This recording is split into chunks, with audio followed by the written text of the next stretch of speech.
Good morning, everyone. Welcome to the Joint Standing Committee on the Judiciary. This morning, we'll start with one work session, and then we have quite a significant number of public hearings this morning and this afternoon that should keep us pretty busy. We are going to follow the order that is indicated in the printed schedule that is found on the committee's website.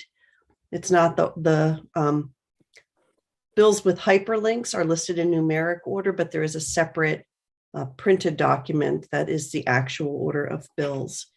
And so that is the order we'll follow today. But as always, we will start with committee member introductions. And I'm just going to call on people in the order that I see them on the screen, starting with Representative Thorne. Good morning. Thank you, Madam Chair. My name is Jim Thorne. I represent House District 103, which includes the towns of Carmel, Herman, and Etna up in Penobscot County. Representative Reckitt.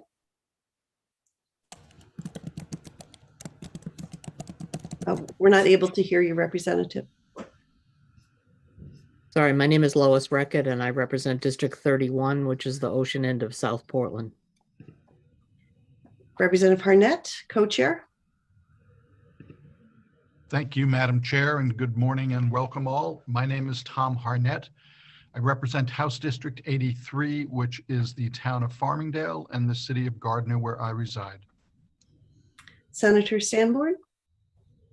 Good morning. My name is Heather Sanborn. I represent Senate District 28, half of Portland and half of Westbrook. Representative Libby.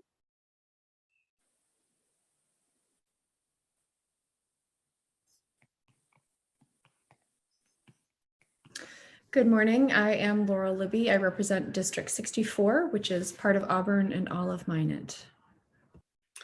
Representative Babbage. Good morning, everyone. My name is Christopher Babbage. I represent House District 8, which is most of the town of Kennebuck. Representative Poirier. Thank you, Madam Chair. My name is Jennifer Poirier. I represent House District 107, which is all of Skowhegan and part of Madison. And my order of people on my screen changed, so give me a moment here. Representative Sheehan. Thank you, Madam Chair, and welcome everyone.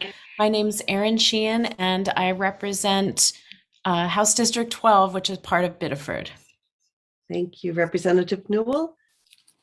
Thank you, Madam Chair. Good morning, everyone. My name is Rena Newell, and I represent the Passamaquoddy tribe. Representative Evangelos. Good morning, Senator Carney and everyone. Jeffrey Evangelos, House District 91. I live in Friendship, and Madam Chair, between 10 and 11, I have an appointment. I'll get back as soon as I can. Thanks. Thank you for letting us know. And have I missed anybody? I was, the boxes rearranged. Okay, Representative Moriarty, thank you. Thank you, Madam Chair. Good morning, all. I'm Steve Moriarty, representing House District 45, which is Cumberland and part of Gray. Thank you. And I'm Ann Carney. I am, along with Representative Harnett, one of the chairs of the Judiciary Committee. I represent Senate District 29, which includes South Portland, Cape Elizabeth, where I reside, and a little bit of Scarborough. And today we are joined by our committee analyst, Peggy Reinsch, and also our committee clerk, Supi Panett. And you'll be seeing them periodically through the day. Especially this morning as we begin our first matter, which is a work session on LD 1699. It's an act to clarify and recodify Maine's protection from abuse statutes. We had a public hearing and then a work session on this legislation. And today is we're opening up our second work session, and we'll begin with some amendments that our analyst has prepared. And Peggy, I wanted to let you know, I know that you prepared a lot of information to help us understand and digest this legislation and the amendments. And we really appreciate it. You made it very clear for us, and we're grateful. Oh, well, great. Thank you. It's a big bill, and I do want to make sure you know what's going on in it, which is really not a lot compared to what the current law is, because the purpose of this is to reorganize the laws and make it easier for everybody to understand, not only the people who are involved in this on a regular basis, the judges, the courts, the advocates, but also pro se, and anybody who wants to use this and doesn't want to or can't hire a lawyer.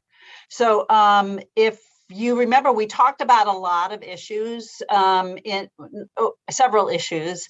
And one of the things that Senator Keim raised was, you're saying you're not making substantive changes. Can we put that in writing someplace? And so that's the first thing that I was going to raise, was the legislative intent section. Do you want me to share my screen? Yes, I think that would be very helpful. Thanks. Okay, so I had sent you 3 documents. This is the one that is the proposed amendments. And so the first section is legislative intent. And I'm not going to speak for Senator Keim. I know she's not able to be here this morning. I have talked to her about this, and she seemed comfortable with this approach. But, definitely, touch base with her that it works for her. So it's an unallocated section that we would put in probably at the beginning of the bill. The revisor's office has signed off on this language as well. It is the intent of the legislature that, in clarifying and recodifying the protection from abuse statutes and incorporating established case law for judicial economy and clarity, this act makes no substantive changes to existing law.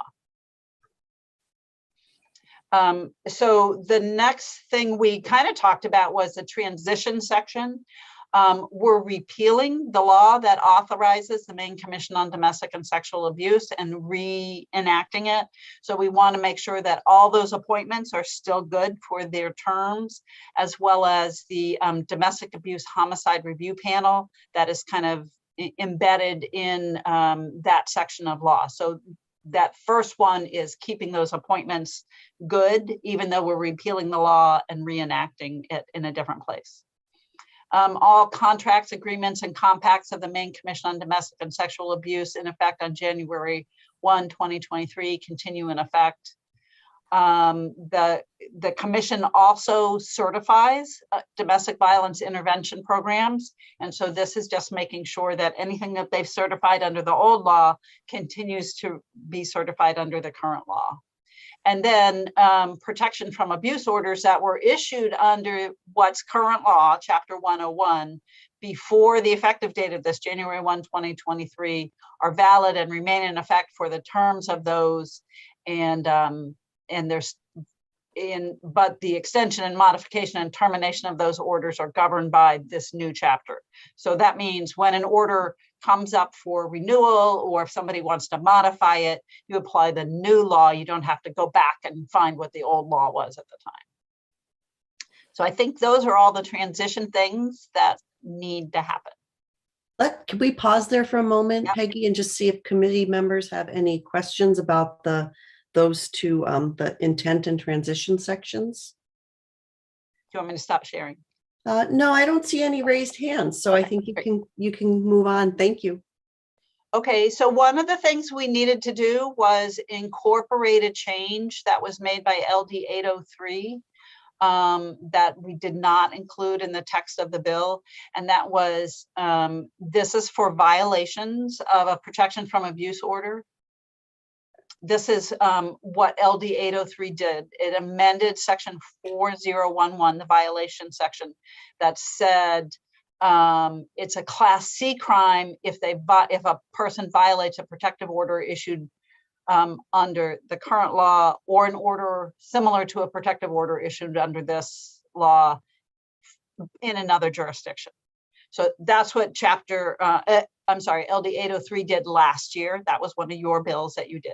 So we didn't incorporate that language into section 4113 of the bill. And so all we're doing here is carrying over that language from LD 803 and putting it in the right place.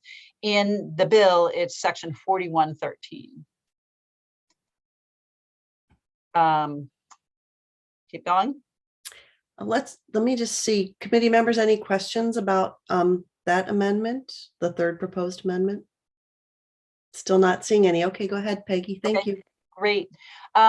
So the next one is something, there was an added cross-reference to the Maine Commission on Domestic and Sexual Abuse regarding domestic violence intervention programs. That's not currently in the law. It's like the next section in the statute. So, but it turns out that is not, the Maine Commission on Domestic and Sexual Abuse is not a defined term. So in putting the bill together, it included a cross-reference to where it is explained in statute, which is the new section 4115. Well, technically, it's not established there. It's established in Title V. There's a whole chapter in Title V where boards and commissions are officially established. And so if we need a cross-reference there, we need to cross-reference that Title V provision. If you have the bill in front of you, you will note that that is the very first section of the bill. So that's the only change there, is fixing that cross-reference. Any questions, committee members, on that one change? No? Okay. So, and then in dealing with that LD 803 about reckless conduct, violating an order, and that being a Class C crime, we realized that the language from LD 803 got put into the wrong subsection of section 4113. And so this is the, you'll notice, this is the language that we're adding in to subsection 4. It shouldn't be in subsection 5. But what we do need to put into subsection 5 is somebody who has been issued a protection order against them under the current law. So former section 4011 subsection 1. So we need, you'll see that there are some places that we need to insert a cross-reference to what's the current law now, but beginning in January will be the old law. So there will be existing orders, and there will be people who had violated an order under what's now the existing law. And there's a certain amount of look back time. That's what 17A section 9A governs the use of prior convictions when determining a sentence. So you can go back and look at those convictions for violating an order. I think it's 10 years. So we need to pull in that what's current law, but will be former law in January. Does that make sense?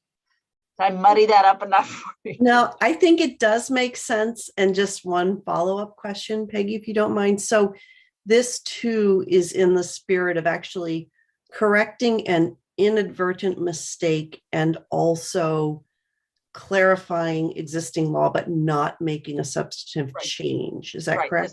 That is correct. This is not a substantive change. In fact, putting in this shaded language would, you could argue that's a substantive change, but just talking about or former section 4011 subsection 1, a conviction under that, that's current law right now.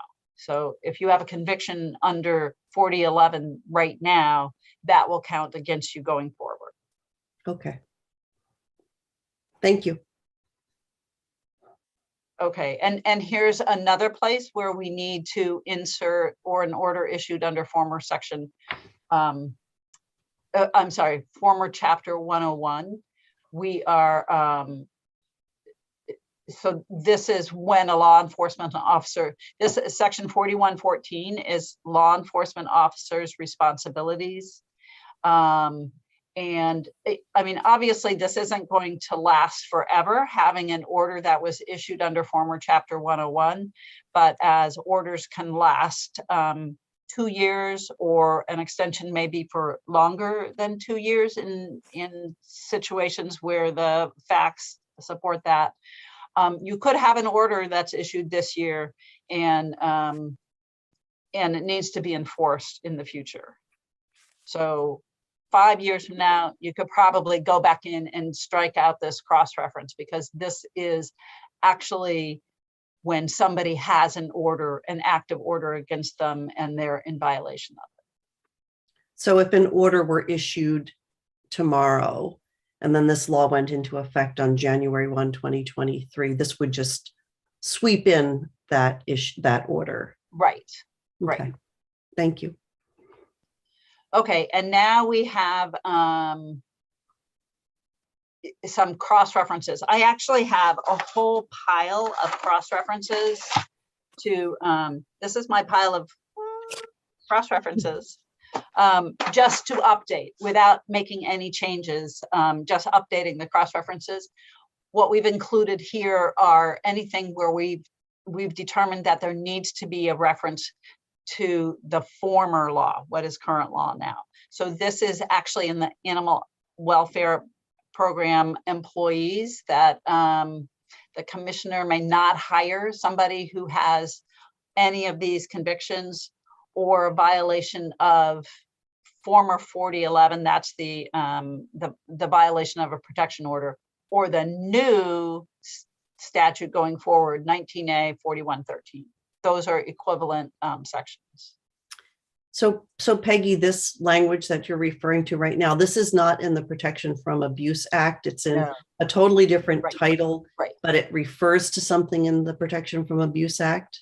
It does. So this is in Title VII, and it is about who can be an employee of the animal welfare program. And you'll see that there are disqualifying convictions, including convictions for violating protection orders. These would be, yeah. And so this change makes sure that not only violations under the current law, but violations under the law that will be in place if we pass this bill are included. Keeping it consistent. Okay, thanks. So this is the next one is in the criminal code. It's domestic violence assault, and it's referencing if the person has one or more prior convictions for violating, again, we're talking about these, the criminal violations of protection from abuse orders. So we're keeping the cross-reference to the former 4011 and adding in the reference to the new 4113. And then that's for Maine. And then one or more prior convictions for engaging in conduct substantially similar to that contained in that should be 4113. That's a mistake. Add. Section 1, in another jurisdiction. So we don't have to keep referring to former, because we're just saying it's an equivalent to what will be on the books in January. So but in another jurisdiction. And so when we're considering these amendments, we should just remember to amend the amendment to change that 0 to a 1. Yes, and I see the next one in domestic violence terrorizing, same situation. Okay. One or more prior convictions under what's our current law, but will be former law when the new one goes into effect, or convictions for something substantially similar. And once again, that's a mistake. That should be 4113.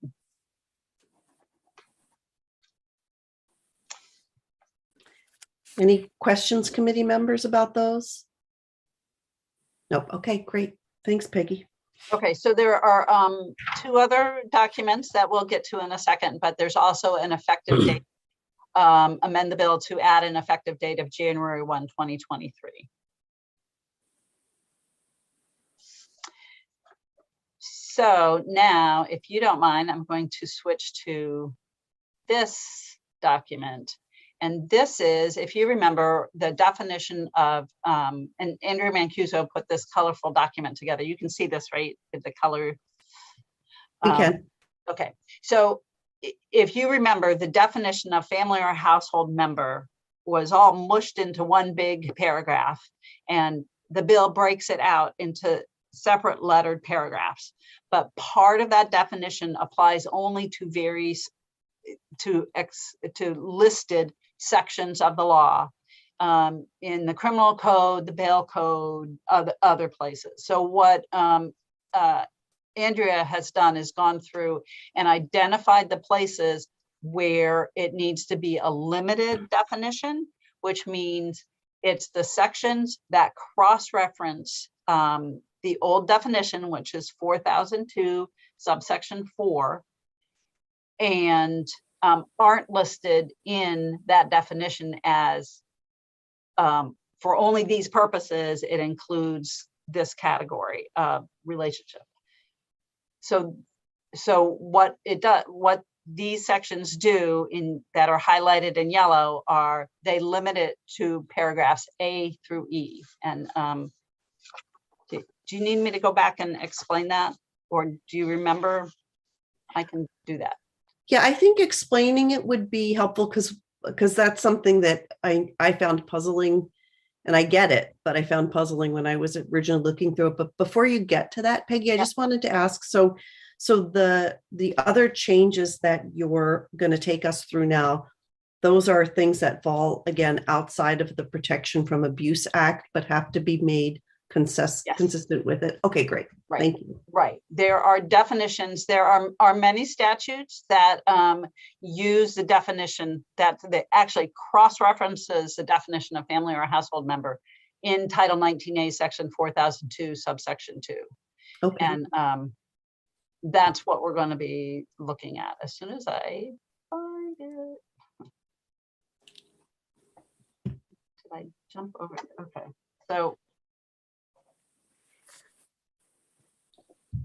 So here's your side-by-side again. And family or household members, goodness gracious, starts at the bottom of this page. And then you'll see it's all these that are, and then they're broken into paragraphs A, B, C, D, E, F, and G. So for the purposes of the shaded language, for the purposes of these specific sections only, family or household member includes individuals presently or formerly living together. So that's here in F.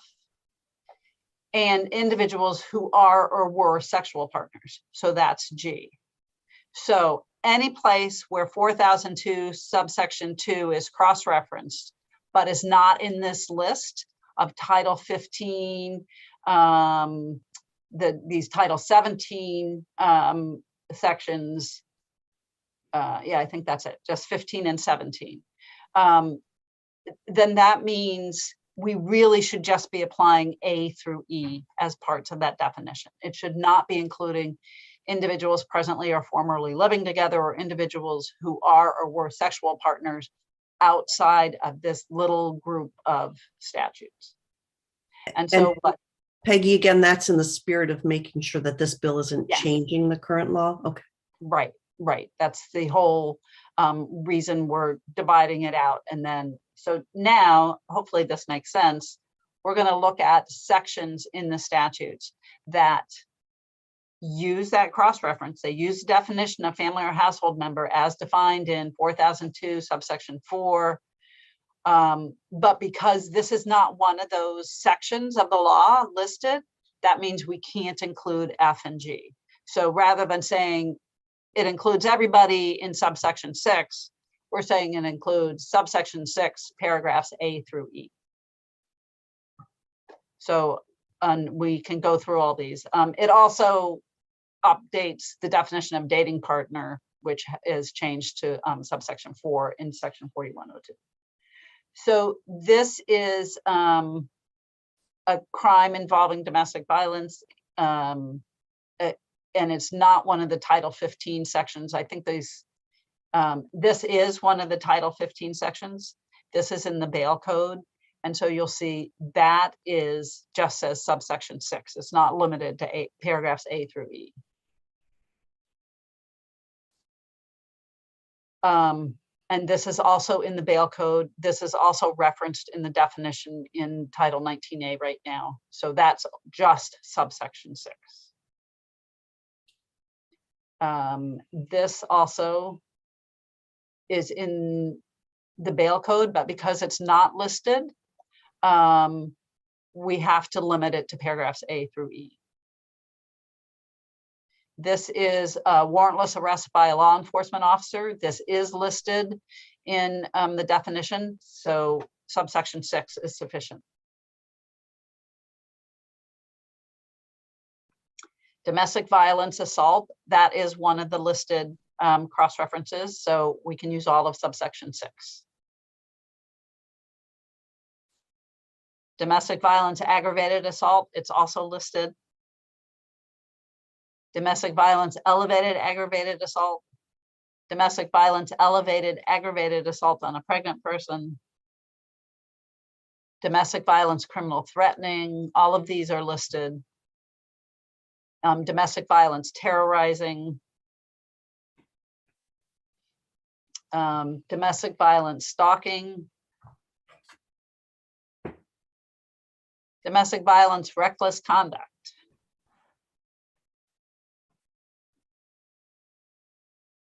And this is kind of general sentencing guidelines or sentencing factors that a court can take into effect. Because that's not listed, we have to limit it to paragraphs A through E in order not to make a substantive change.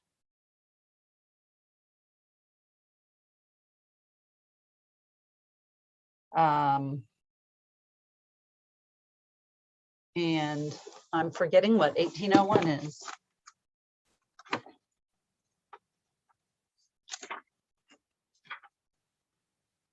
This is probation, conditional release and probation. So dating partner hasn't changed, but family or household member is not listed in that definition of family or household member. So we have to limit it to A to E. This is notification about pre-conviction bail. That is not listed, so we have to include just A through E. But 2301 is included in the definition. 2301 is the definition section for sentences of imprisonment and how those are administered.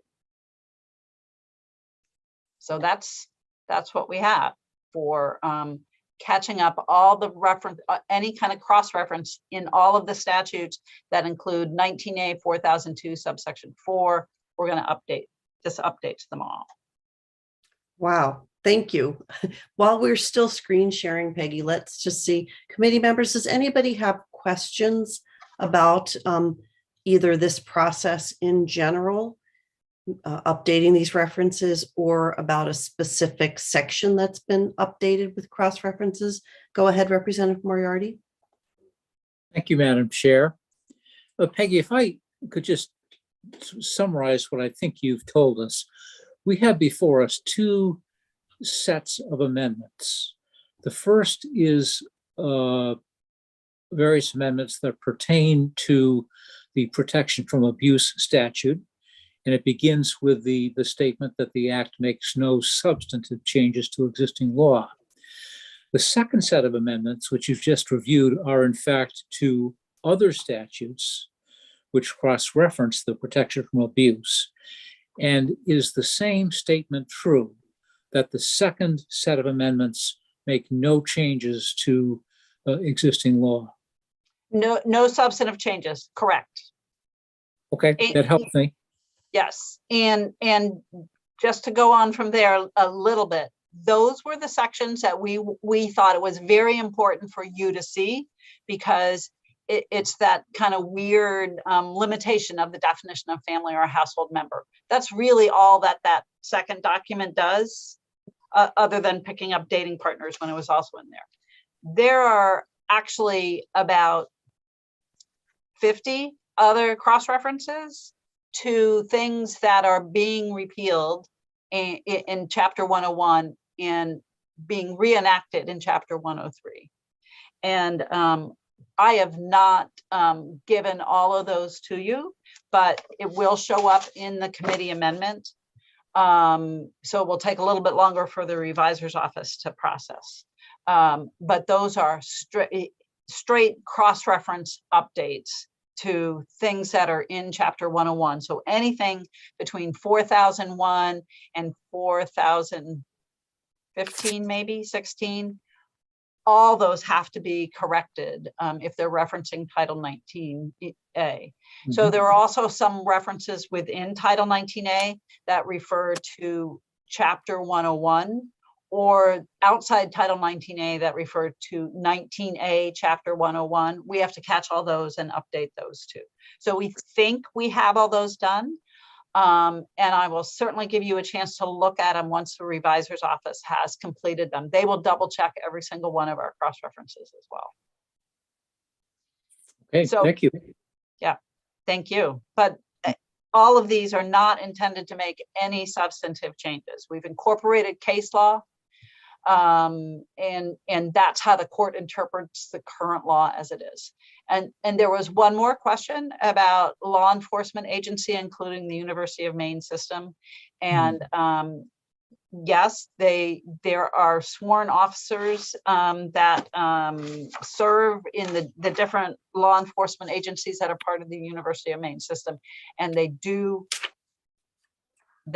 have, and they plan to act as any other law enforcement agency enforcing the protection from abuse statutes.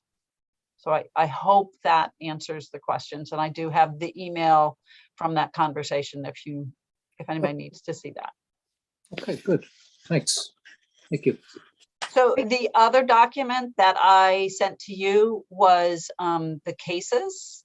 And I don't know if you want me to go through that. We tried to annotate that on the chart, the original chart side by side, to show where that language, you could see that it differs from the current law, and we cited the case.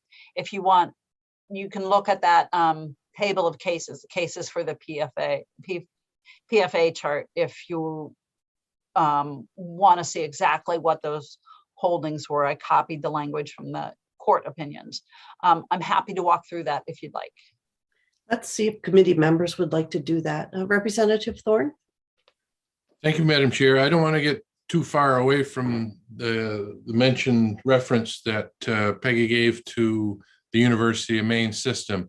And again, this is just substantive for me, my comprehension that the University of Maine police system is somehow separate, and that they just agree in an email to do what is in statute for the state. Is that how that works? So I queried the University of Maine system, and Samantha Warren is the liaison, and she also was working with the University Council's office, and she also contacted the chiefs of the different campuses that have university police, and they all said yes. They're all sworn officers. They've gone through the academy and everything. It's so they think of themselves as law enforcement agencies. They thought of themselves as subject to the law before we actually are writing them into this definition of law enforcement agency. If you need anything else, I'm sure we can get something more official if you're interested. No, just had a question while that was brought up and absolutely discussed. Thank you. Thank you, Madam Chair. Representative Reckitt? Yeah, one sec. I just want to articulate that's accurate. I worked with the University of Southern Maine system when I was actually involved in this subject, and they do indeed enforce the law on campus. The other thing, Peggy, I just want to mention in the one of the cases, the Doe v. Tierney, just to save you trouble on errors and omissions, there's a typo in the Doe v. Tierney. you had something fearful and intimated, and it's intimidated. So it's just a typo. Thank you. Thank you. So committee members, do we want to review the chart that has the cross-referencing between the case law and the amendment? I know we saw it in our earlier chart as well, but and it was really helpful to have that handout in advance of the work session, Peggy. But does anybody wish Peggy to screen share that document so that we can look at the incorporation of the case law, or are we comfortable moving forward with the work session? I'm not seeing anybody raising their hand to look at that document, so I don't think we'll need to do that, Peggy. Okay, great. Thank you for that clear explanation. I had a procedural question, actually, with the additional cross-references that need to be made.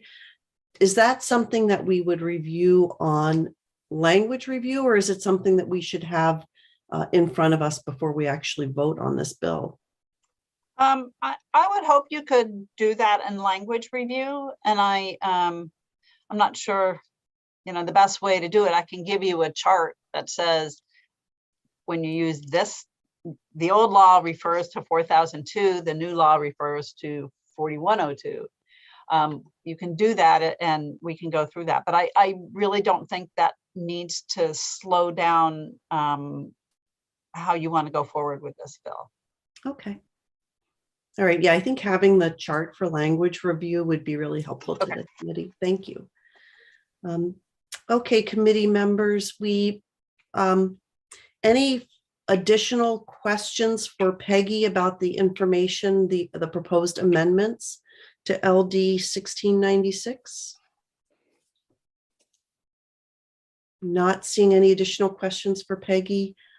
Representative Brackett? We're not able to hear you. Are we at the point where I could make a motion to ought to pass as amended? Yeah, that would be in order. So is that your motion? That's my motion.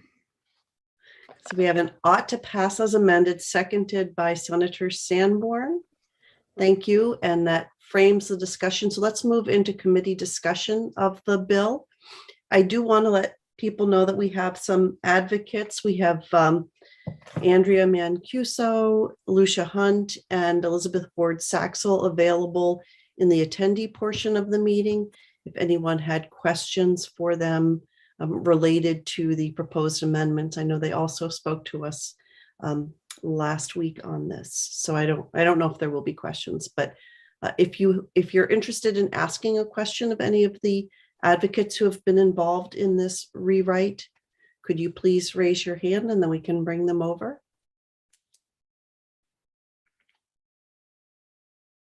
I am not seeing any raised hands.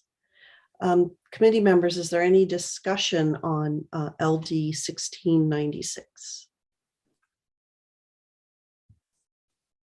Representative Harnett?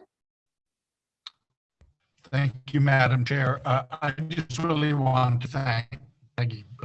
This was pretty complicated, and all of the material she provided and the explanation that she just gave to us really clarified everything for me. So thank you very much, Peggy. Senator Sanborn? I was really just going to say the same thing that Representative Harnett just said, so I'll just lower my hand. Other comments or discussion, committee members?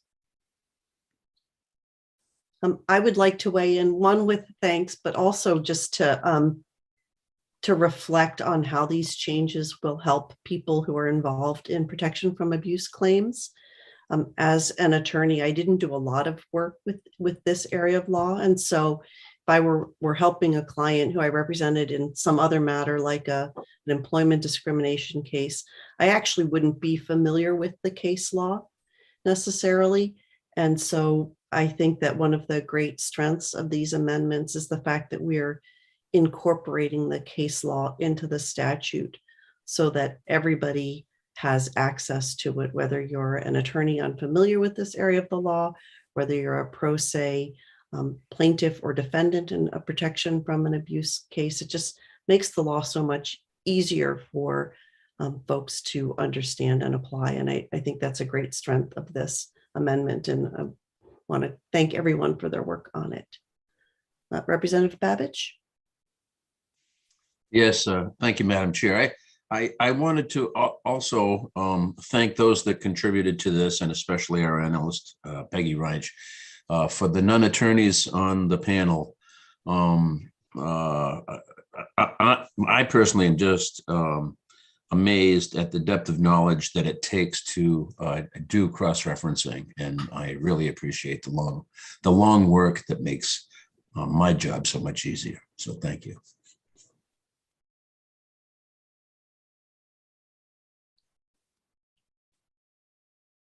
Thank you, Representative Babbage. Representative Libby, go ahead. Thank you, Madam Chair. I do not have an electronic hand on this device. So thank you. Thank you, Peggy, for all of your hard work. I would like to request a quick corner caucus before a vote for those of us who are in attendance. Committee, thank you, Representative Libby. And committee members, is there any more discussion, or are we ready to take a brief corner caucus?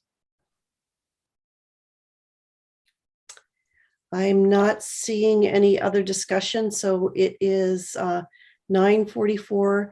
Representative Libby, if we are back at like 9:50, does that work for you? Okay, so let's resume at 9:50. We'll take a little recess, everyone, and we'll see you all shortly.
Thank you for getting back so promptly. Committee members, if you are at your computers, could you activate your video?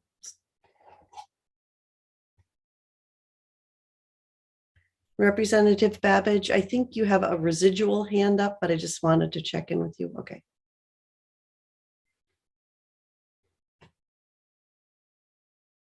And it'll just take a moment for a few other committee members to return to their computers.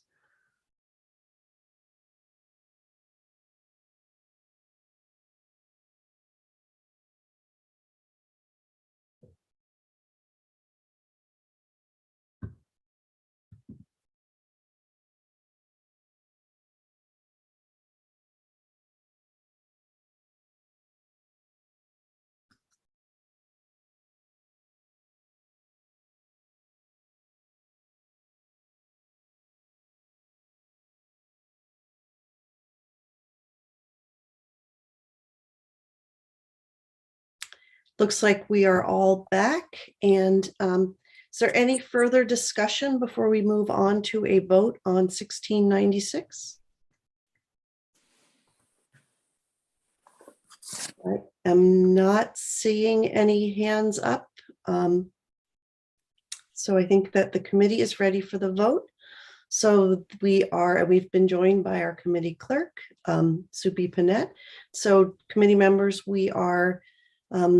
the motion is ought to pass as amended with the amendments that our analyst reviewed for us this morning, including that one, the two places where we have to adjust a 0 to a 1.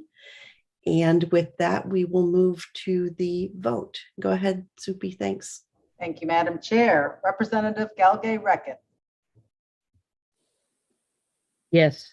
Representative Galgay-Reckett votes yes. Representative Newell. Yes. Representative Newell votes yes. Representative Evangelos. Yes. Representative Evangelos votes yes. Representative Poirier. Yes. Representative Poirier votes yes. Senator Keim. Senator Sanborn. Yes. Senator Sanborn votes yes. Senator Carney. Yes. Senator Carney votes yes. Representative Harnett. Yes. Representative Harnett votes yes. Representative Babbage. Yes. Representative Babbage votes yes. Representative Thorne. Nay. Representative Thorne votes no. Representative Sheehan. Yes. Representative Sheehan votes yes. Representative Moriarty. Yes. Representative Moriarty votes yes. Representative Hagan. Representative Libby. Yes. Representative Libby votes yes. I'll recall the absentees.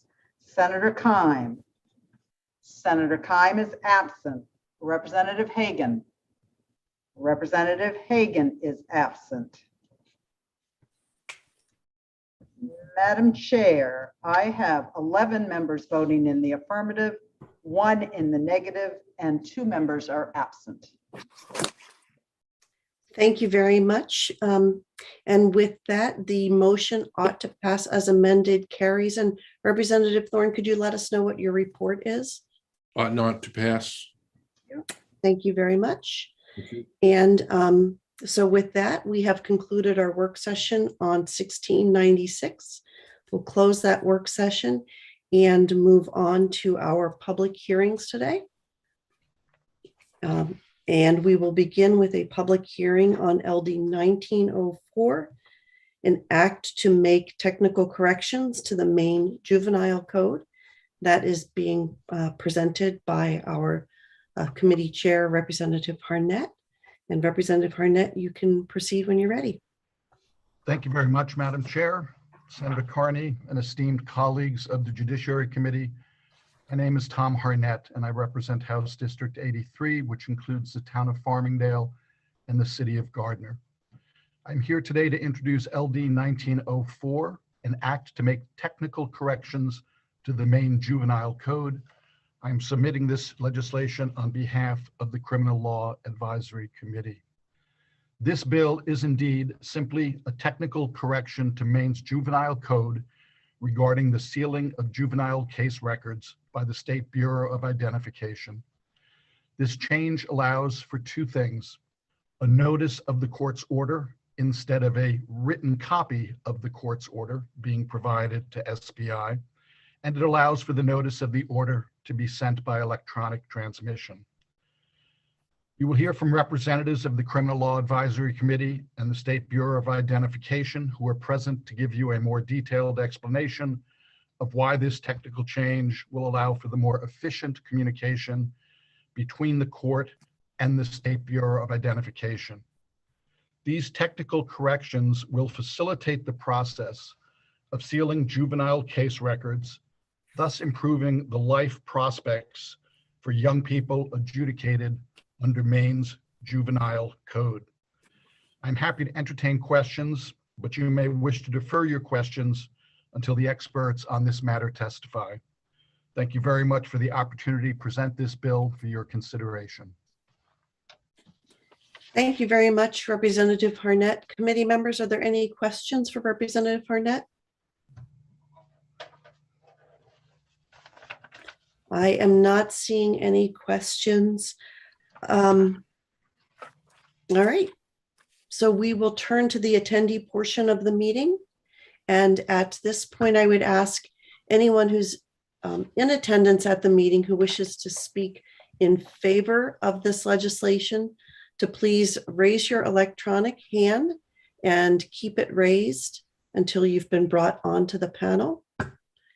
First, we're going to hear, we've got a few hands raised.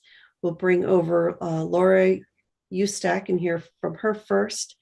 Then I'll also bring over Julia Finn and Amy McCollett. And Clerk Panett, could you please empower me to bring over folks from the attendee part of the meeting? Thank you.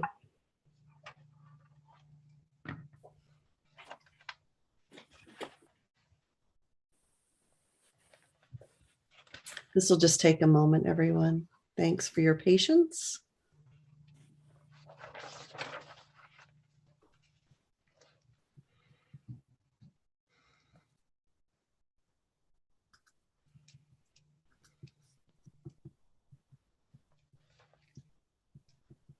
And we've been joined by Laura Ustack. And Laura Ustack, you can proceed with your testimony if you'd like.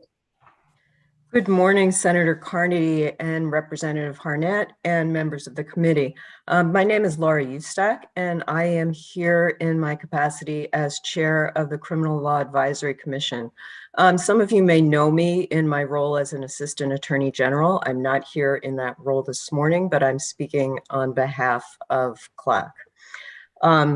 First, thank you to Representative Harnett for presenting this bill on behalf of CLAC.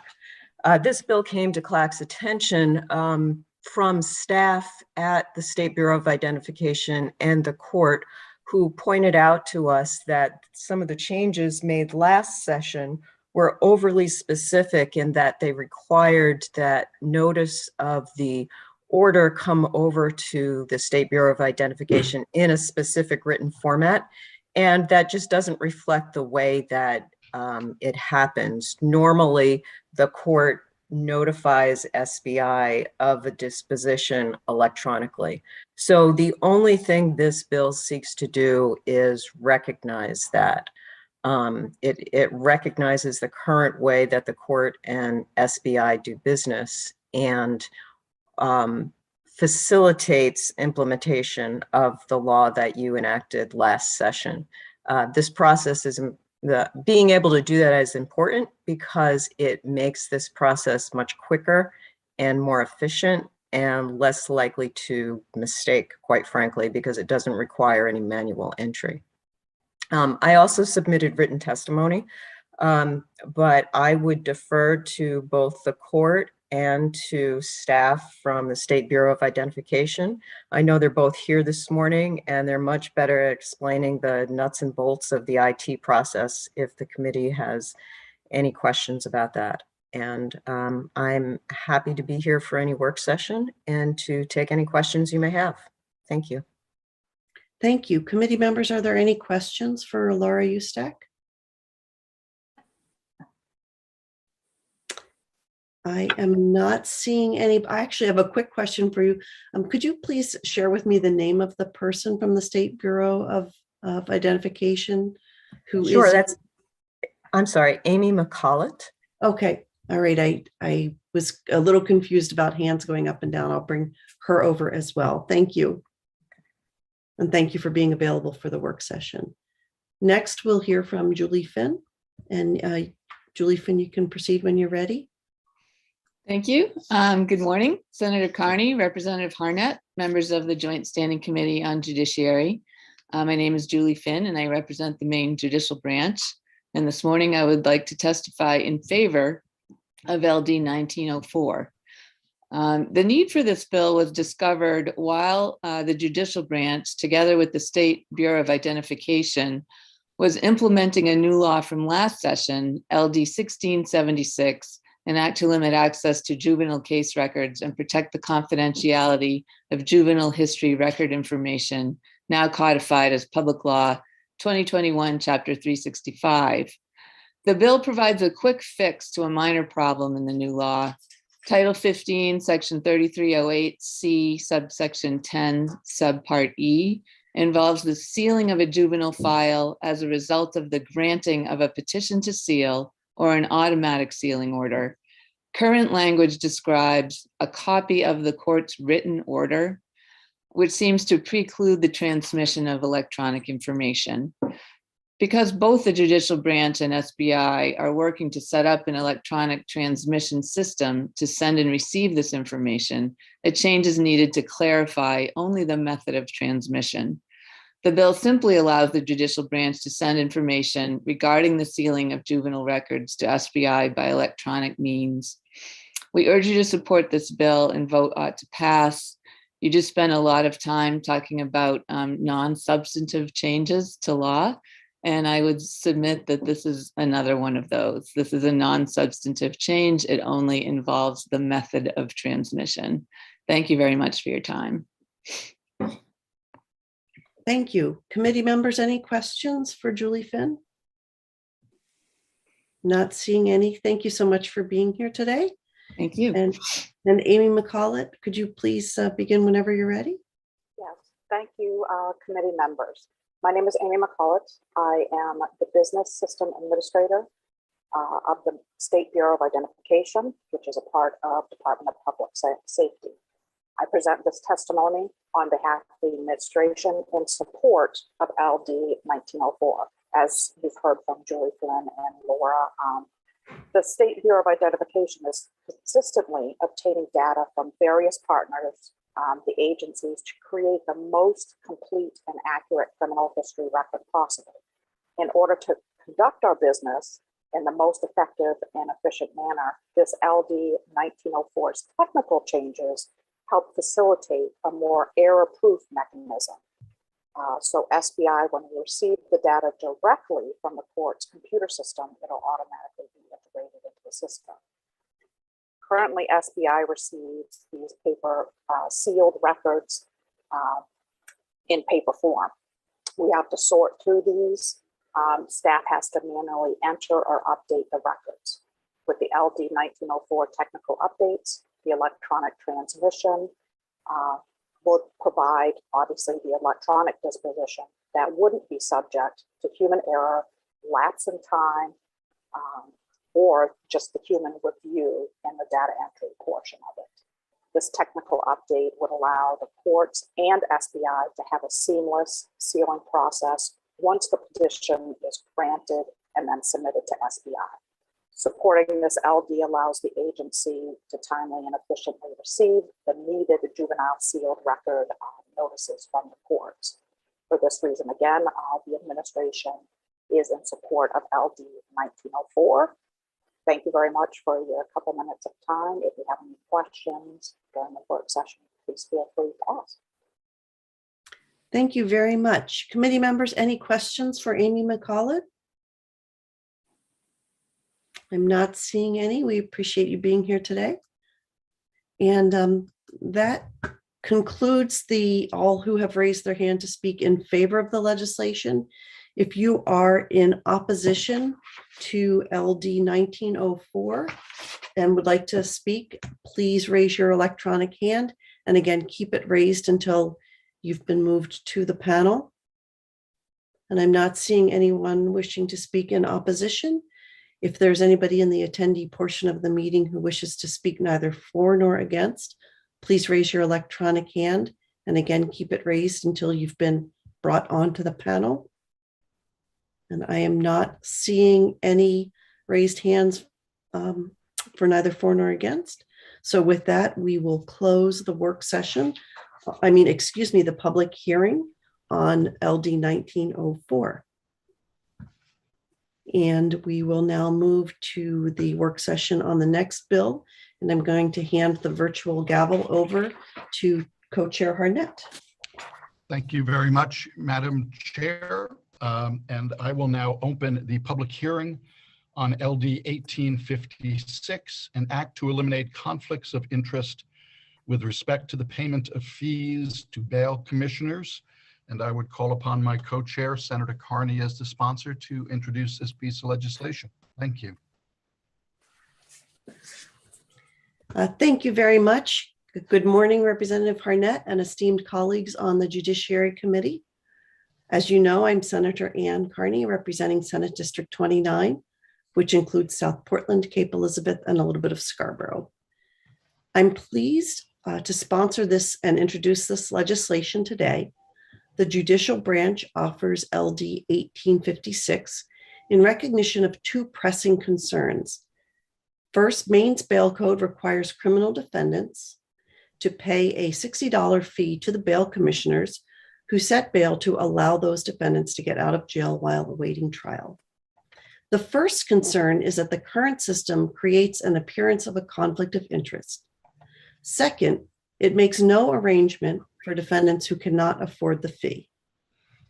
Important interests are at stake and will be addressed by this legislation: the defendant's liberty interest and the interest of bail commissioners in being fairly paid for their work on behalf of the state. This bill resolves those two interests by amending the bail code to fund the payment of fees to bail commissioners from the general fund. Thank you for your time and attention. I ask the committee to support LD 1856. I'm happy to answer your questions, although I suggest Ann Jordan from the Judicial Branch, who will speak next, may be better able to address any concerns you have. Thank you very much, Senator Carney. Thank you for bringing this bill forward. Are there any questions from committee members for the bill sponsor? If so, please raise your electronic hand. And seeing none, again, thank you very much for bringing this bill forward. I will now go to the attendee room and first ask for persons who wish to testify in support of LD 1856 to please raise your electronic hand. And I would first ask for the representative of the judiciary to be brought over. Soupy, could you please move Ann Jordan over as a panelist, followed by Megan Sway.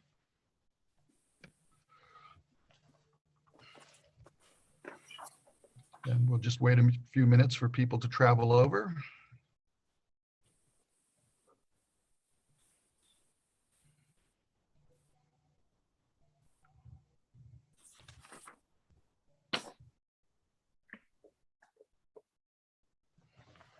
Representative Harnett, would you like me to run the 3-minute clock during this hearing? I'm able to do that if you would like. That would be great. Thank you very much. And thanks for that reminder that we will be using in all of our public hearings a 3-minute clock on everybody other than the bill sponsor. Mr. Chair, for some reason, I'm having difficulty moving Ms. Jordan over, and I would like to ask my co-chair, Peggy, if she's listening. Are you able to do that? I'm going to try again.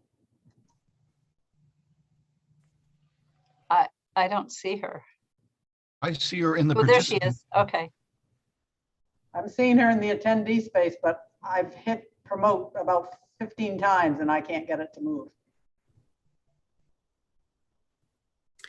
I will also try.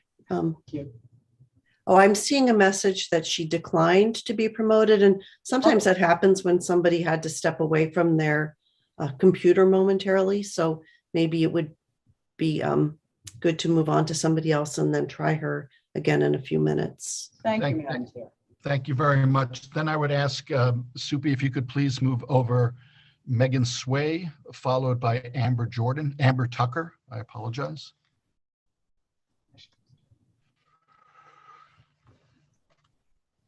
Welcome to the Judiciary Committee. Ms. Sway, thank you for being here today, and please begin your testimony when you're comfortable. Thank you so much. Good morning, members of the Judiciary Committee. My name is Megan Sway, and I'm Policy Director at the ACLU of Maine. On behalf of the ACLU of Maine, I'm here today to support this bill. It has been a long time coming. The bill is very simple. It would shift the cost of bail commissioners from defendants, many if not most of whom are low income, to the state's general fund or other state funding. And although it's simple, it is a long time coming. Back in 2015, the Intergovernmental Pretrial Justice Reform Task Force, of which the ACLU was a member, recommended that bail commissioners be paid by a separate fund rather than by defendants. That recommendation, along with others in the report by that task force that had a fiscal note, didn't make it into the implementing legislation. And so the recommendation sat. Then again in 2019, when the task force reconvened, the idea was again included in the task force's report as an endorsed recommendation. There was no implementing legislation from that task force, and so we're really grateful to the judicial branch and to Senator Carney for bringing it forward now. In Maine, when you're arrested for most crimes, a bail commissioner decides whether to let you go free on personal recognizance until your court date or to give you what is called bail. Bail can be cash, and it often is, but it's actually just one of 19 different bail conditions that a bail commissioner or judge can impose.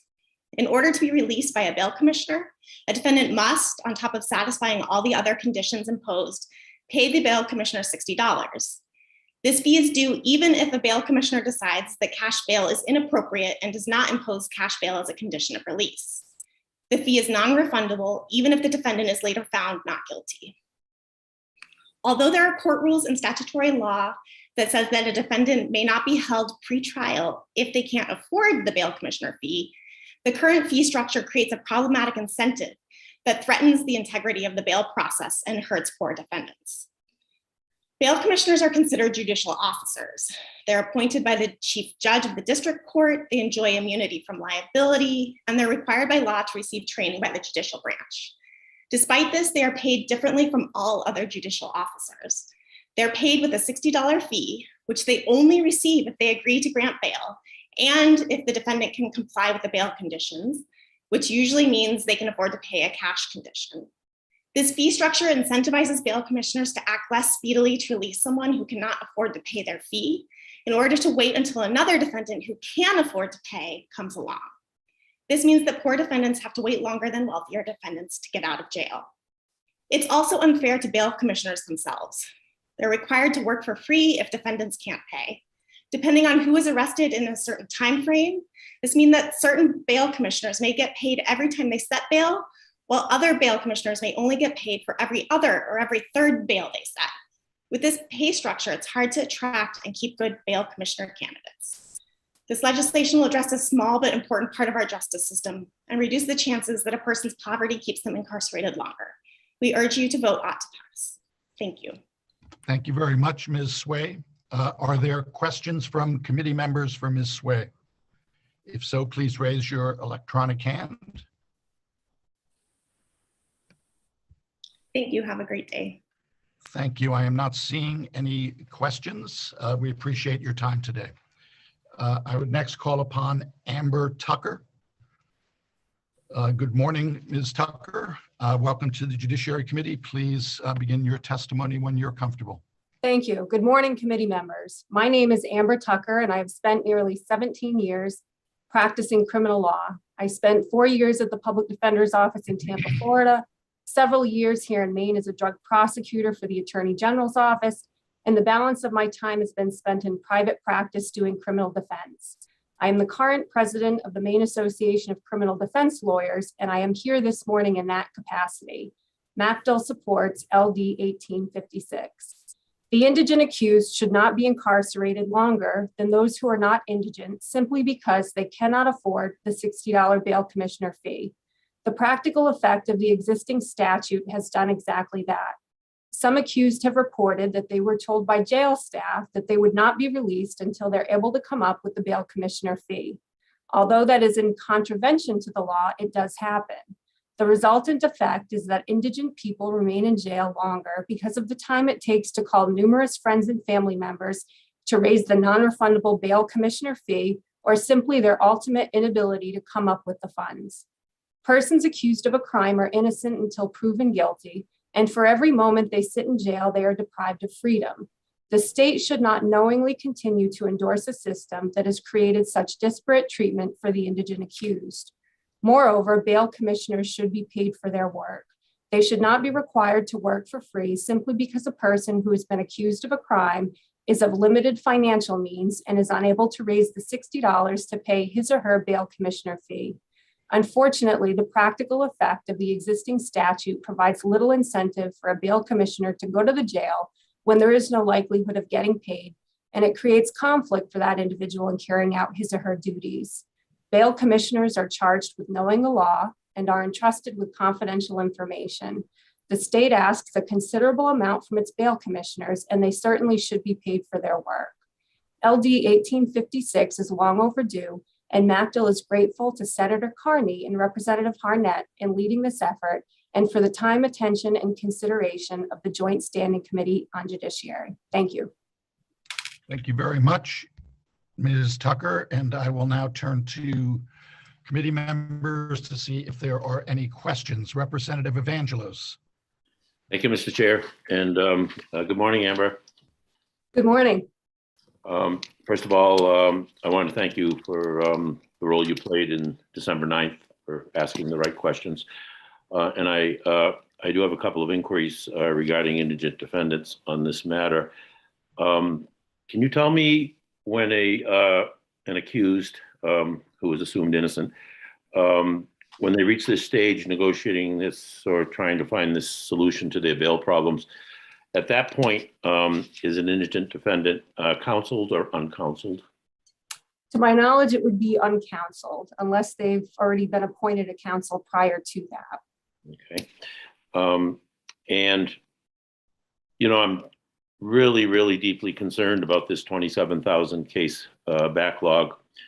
And we heard last week that the prediction is we're going to hear 200 criminal cases this year in the court system.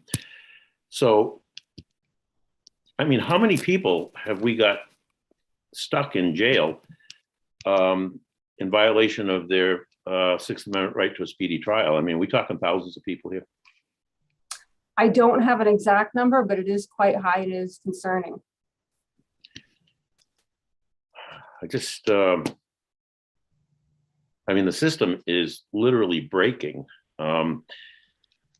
And, you know, we're hearing from the commission on Thursday. Will you be joining us for that? I hope so, yes. All right, I'll defer my further inquiries until then, but thanks for your work and thanks for asking the right questions. Thank you. Thank you very much, Representative Evangelos. I'll turn back to committee members and we'll call upon Representative Thorne, followed by Representative Moriarty. Representative Thorne, go ahead. Thank you. I believe Representative Moriarty's hand was up first, but my question will be brief.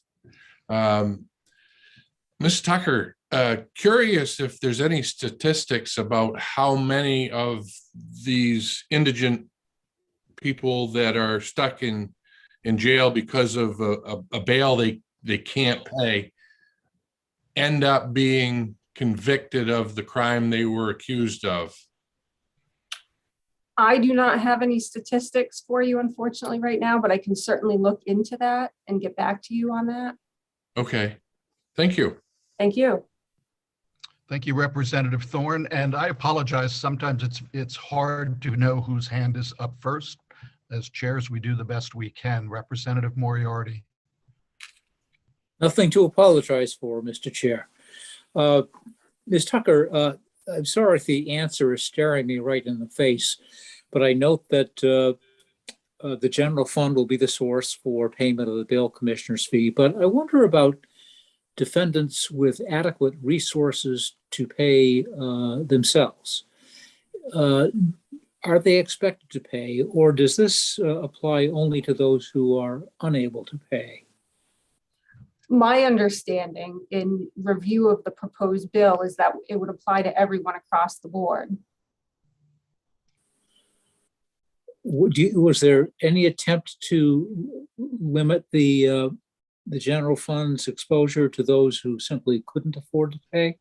And I don't know if I'm the best person to answer that question. I would defer that potentially to either Representative Harnett or Senator Carney, but I can't speak to the formulation of this bill. I don't have information. Thanks very much. Thank you. Thank you, Representative Moriarty. Are there additional questions from committee members? If so, please raise your electronic hand. And seeing none, Ms. Tucker, I do have one question following up on Representative Thorne's question. Regardless of the number of people ultimately convicted or found not guilty or not convicted, this bill, the people that will be affected by this bill are all presumed to be innocent. Is that correct? Absolutely. Thank you.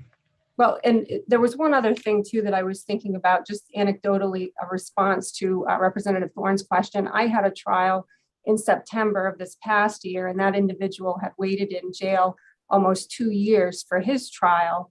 COVID, unfortunately, was a large part of the delay, and he was ultimately found not guilty. His bail, I think, was $50,000.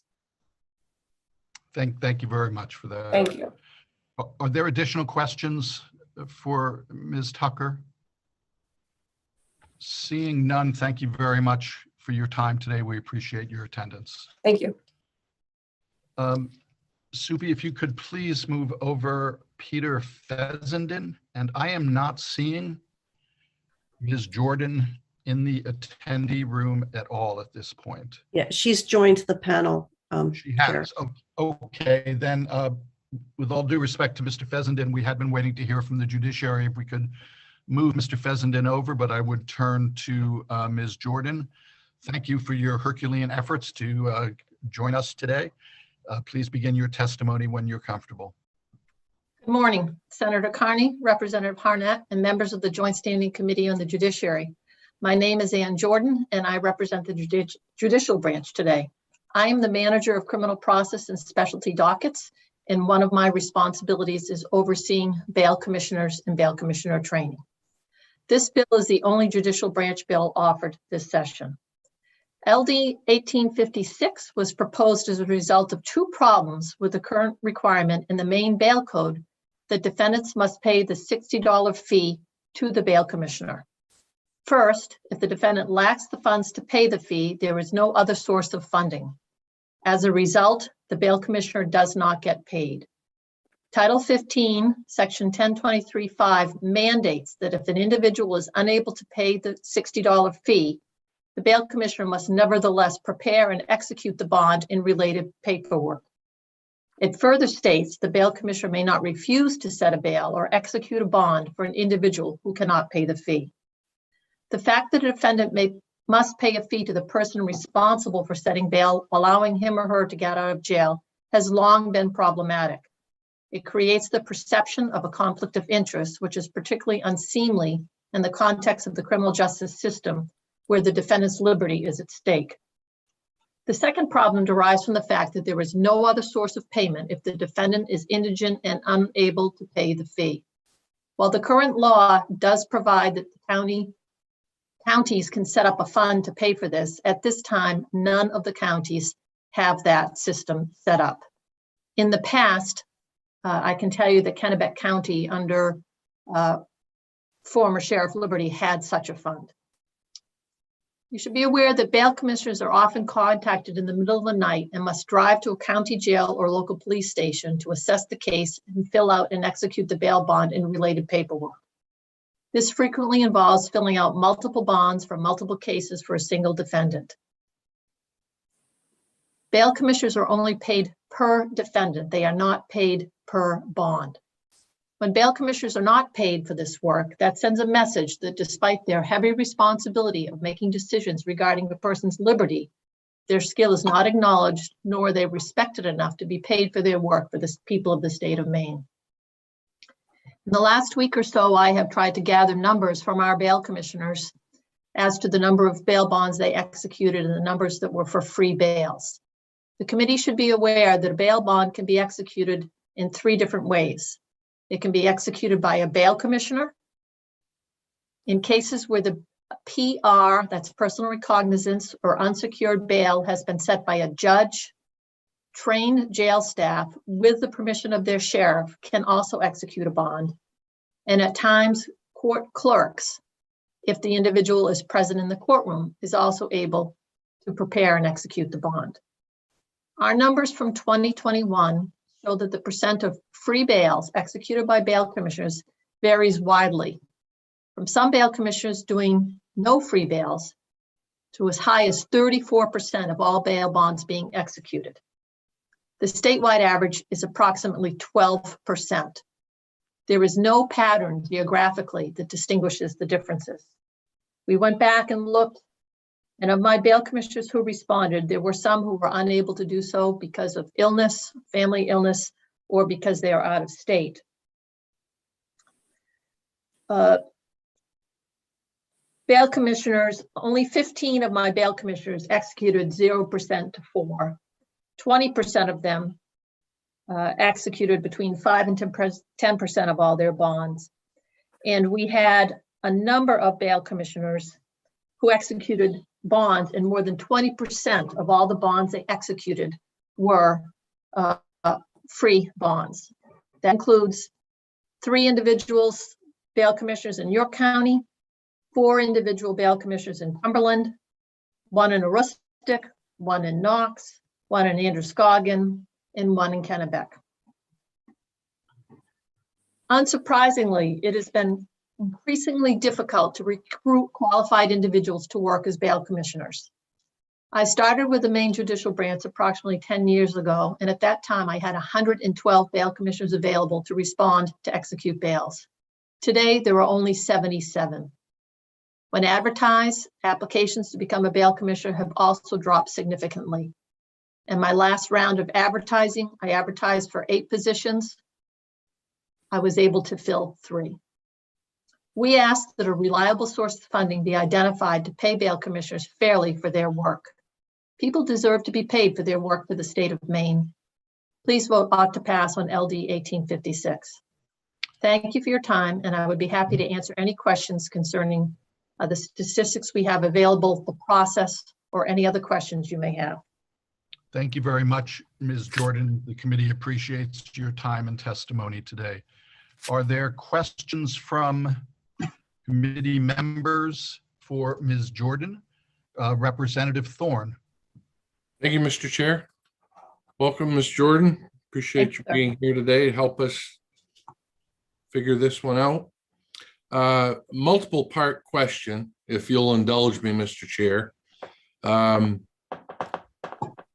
How long has it been $60, the bail fee? Is that regulated by the state, that amount?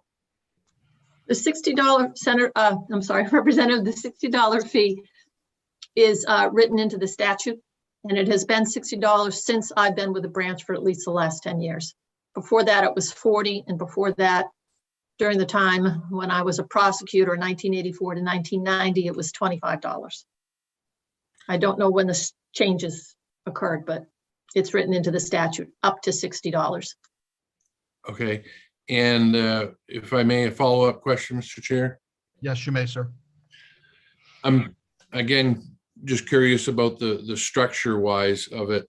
Is it, are they allowed to charge less than $60? Yes, they are, and it quite often occurs. If an individual says, look, I can only raise $28 or I can only raise $32, the bail commissioners accept that as a fee. if they're unable to raise the others. Other bail commissioners have reported to me that when someone says, I only have $23 in my pocket, that the one who reported to me said, you need it more than I do, and he did it for free. So that does occasionally occur, and I've had calls on cases when that has occurred. So it's at the discretion of the bail bondsman as to whether or not he charges $60, $40, or lets it slide. Correct, if the individual says they are unable to pay. Okay. Why don't we just let the whole thing slide and not charge a fee at all? And that way the state doesn't have to pay for it out of the general fund, and the bondsman gets paid a percentage or whatever he gets as a fee.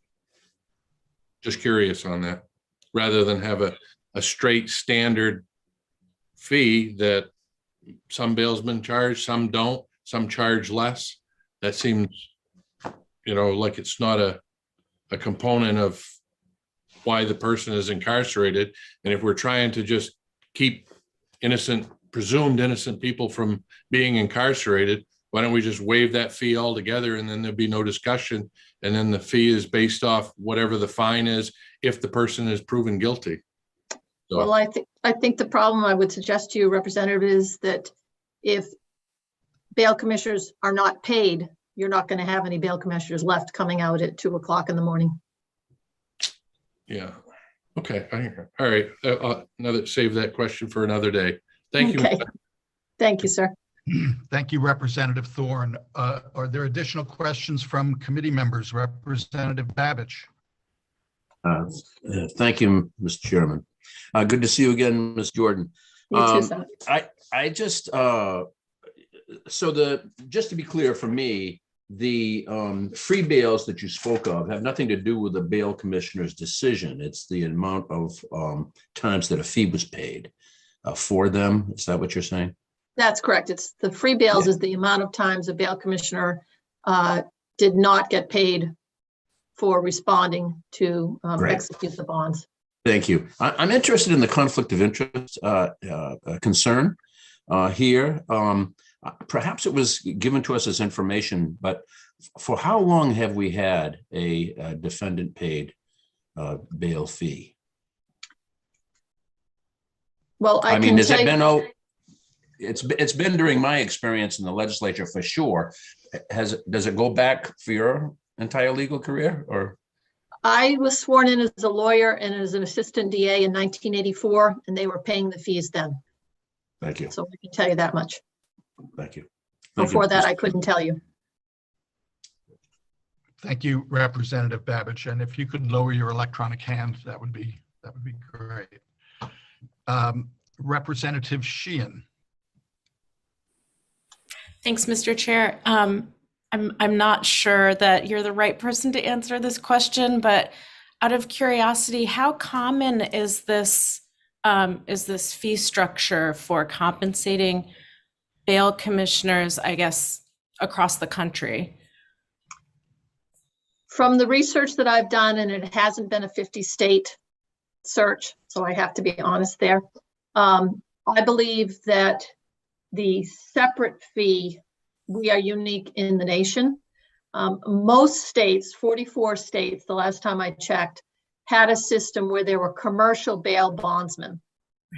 And they were like insurance policies. So for instance, in many states, the commercial bail bondsman, if the judge set the bail at $5,000, their state law allowed 10% to be posted. A family or a defendant would get the $500, would pay the commercial bail bondsman that $500 so that they could be bailed. But those monies are not returned, any of the $500. We are different in Maine in that if someone posts a cash bail, at the end of the case, our statute says that when the case is completed, the cash bail, unless the person owes fines or fees in that case or in another case, the entire cash bail is returned to the defendant or the person who was charged. The $60 bail commissioner fee is not returned to the individual. Thank you. Welcome. Thank you, Representative Sheehan. Are there additional questions from committee members for Ms. Jordan?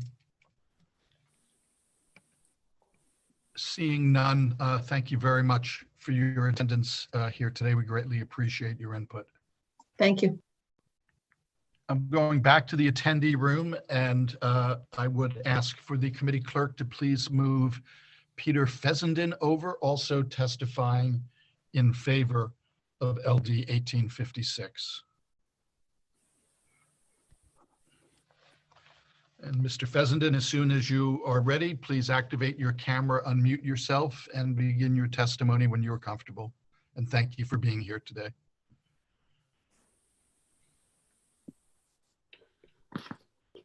Good morning, Senator Carney and Representative Hartnett and members of the committee. And thank you for permitting me to speak in support of LD 1856. My name is Peter Fessenden. I have served as a bail commissioner since 1983, first in the Mid-Coast and since 2017 here in Portland, where we now live. LD 1856 is wise legislation for 4 reasons. First, citizens accused but not convicted of a crime should not have to pay more than their bail to be released, especially when their personal recognizance or unsecured bail is actually $0. The only thing that a defendant would have to pay in those circumstances would be the bail fee, which frankly is unfair and in my mind improper. Second, low-income defendants should not stay incarcerated because they are low income. Scraping together $60 can be burdensome. It is especially hard at 2 a.m. and the time it takes to raise the bail plus the fee can interfere with a defendant's getting to work or picking up a child at daycare whenever those things have to happen. Third, LD 1856 will actually save the government money. Police officers, correction officers, sheriff's deputies have to be present whenever a person is in custody.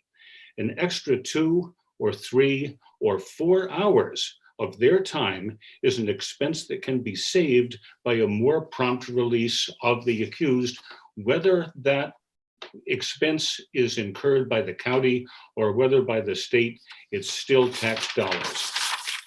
Fourth, LD 1856 does enhance fairness to bail commissioners. We understand and accept the rule that we should render pro bono service to indigents and that we are entitled to only 1 fee per defendant. From time to time, however, a defendant may have multiple warrants. If so, amen. But it's not fair when multiple warrants are compounded with pro bono trips to a jail.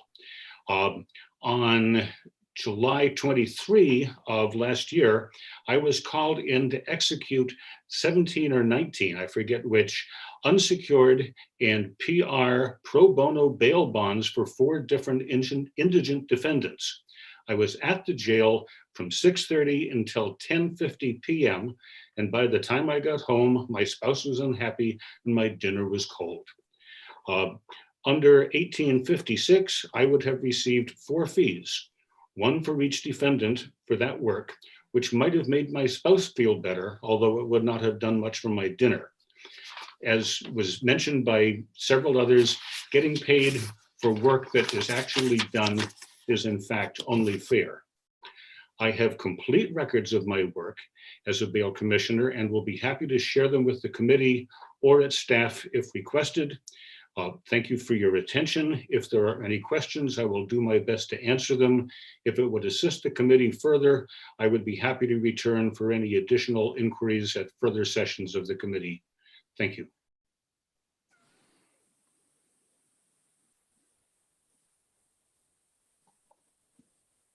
Representative Harnett, we're not able to hear you.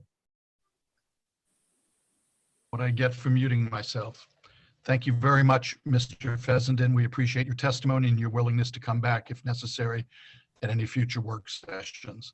I will now ask if there are questions from committee members. If so, please raise your electronic hand. Representative Thorne. Thank you, Mr. Chair. Welcome, Mr. Fessenden. Your second assertion, if I understand it correctly, is that the number of corrections officers being paid or working is in direct correlation to the number of incarcerated people that cannot afford to pay bail. Is that correct? No, sir. Educate me then. I'm sorry, I misinterpreted your second point.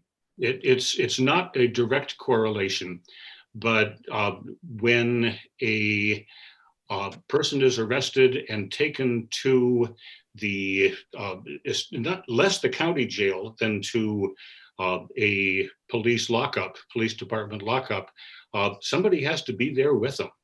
The several times I've had to go over to Maine Medical Center here in Portland, and they've had one or two officers that have been there acting for supervisory purposes until I can get there, administer, and execute the bail bonds, and they can be released for treatment, and the officers can go home or go back to patrol work. So it's not a direct correlation, but it certainly, there's an overlap. It's probably less so in the county jail, where there should have a staffing level to begin with, but given the difficulties in the difficulties in getting correctional officers hired, there's been a sign out front of the Cumberland County Jail that we are hiring for 6 months. And I know that they're understaffed, and I know that those folks are working for 12-hour shifts and sometimes 2 8-hour shifts back to back, because I've been there and they've been there. Okay, so that's basically, if they weren't there doing that, then they wouldn't be on the payroll and they'd be off the job if they didn't have to stay with that person. That happens frequently enough. Yes, correct. It's not a direct correlation, but it certainly would be a savings. All right, thank you. Thank you, Mr. Chair. Thank you, Representative Thorne. Are there additional questions from committee members? If so, please raise your electronic hand. And seeing none, thank you very much for your testimony today, sir. We greatly appreciate your participation in the process. Thank you. I will now go back to the attendee room to ask if there are any additional persons who wish to testify in favor of LD 1856. If so, please raise your electronic hand. Seeing none, I will ask if there are any persons who wish to testify in opposition or against LD 1856 to please raise your electronic hand. Seeing none, I will ask if there are any persons who wish to testify neither for nor against LD 1856 to please raise your electronic hand. And seeing none, I will close the public hearing on LD 1856 with appreciation for the bill sponsor for bringing this forward and all of the members of the public who participated during this process.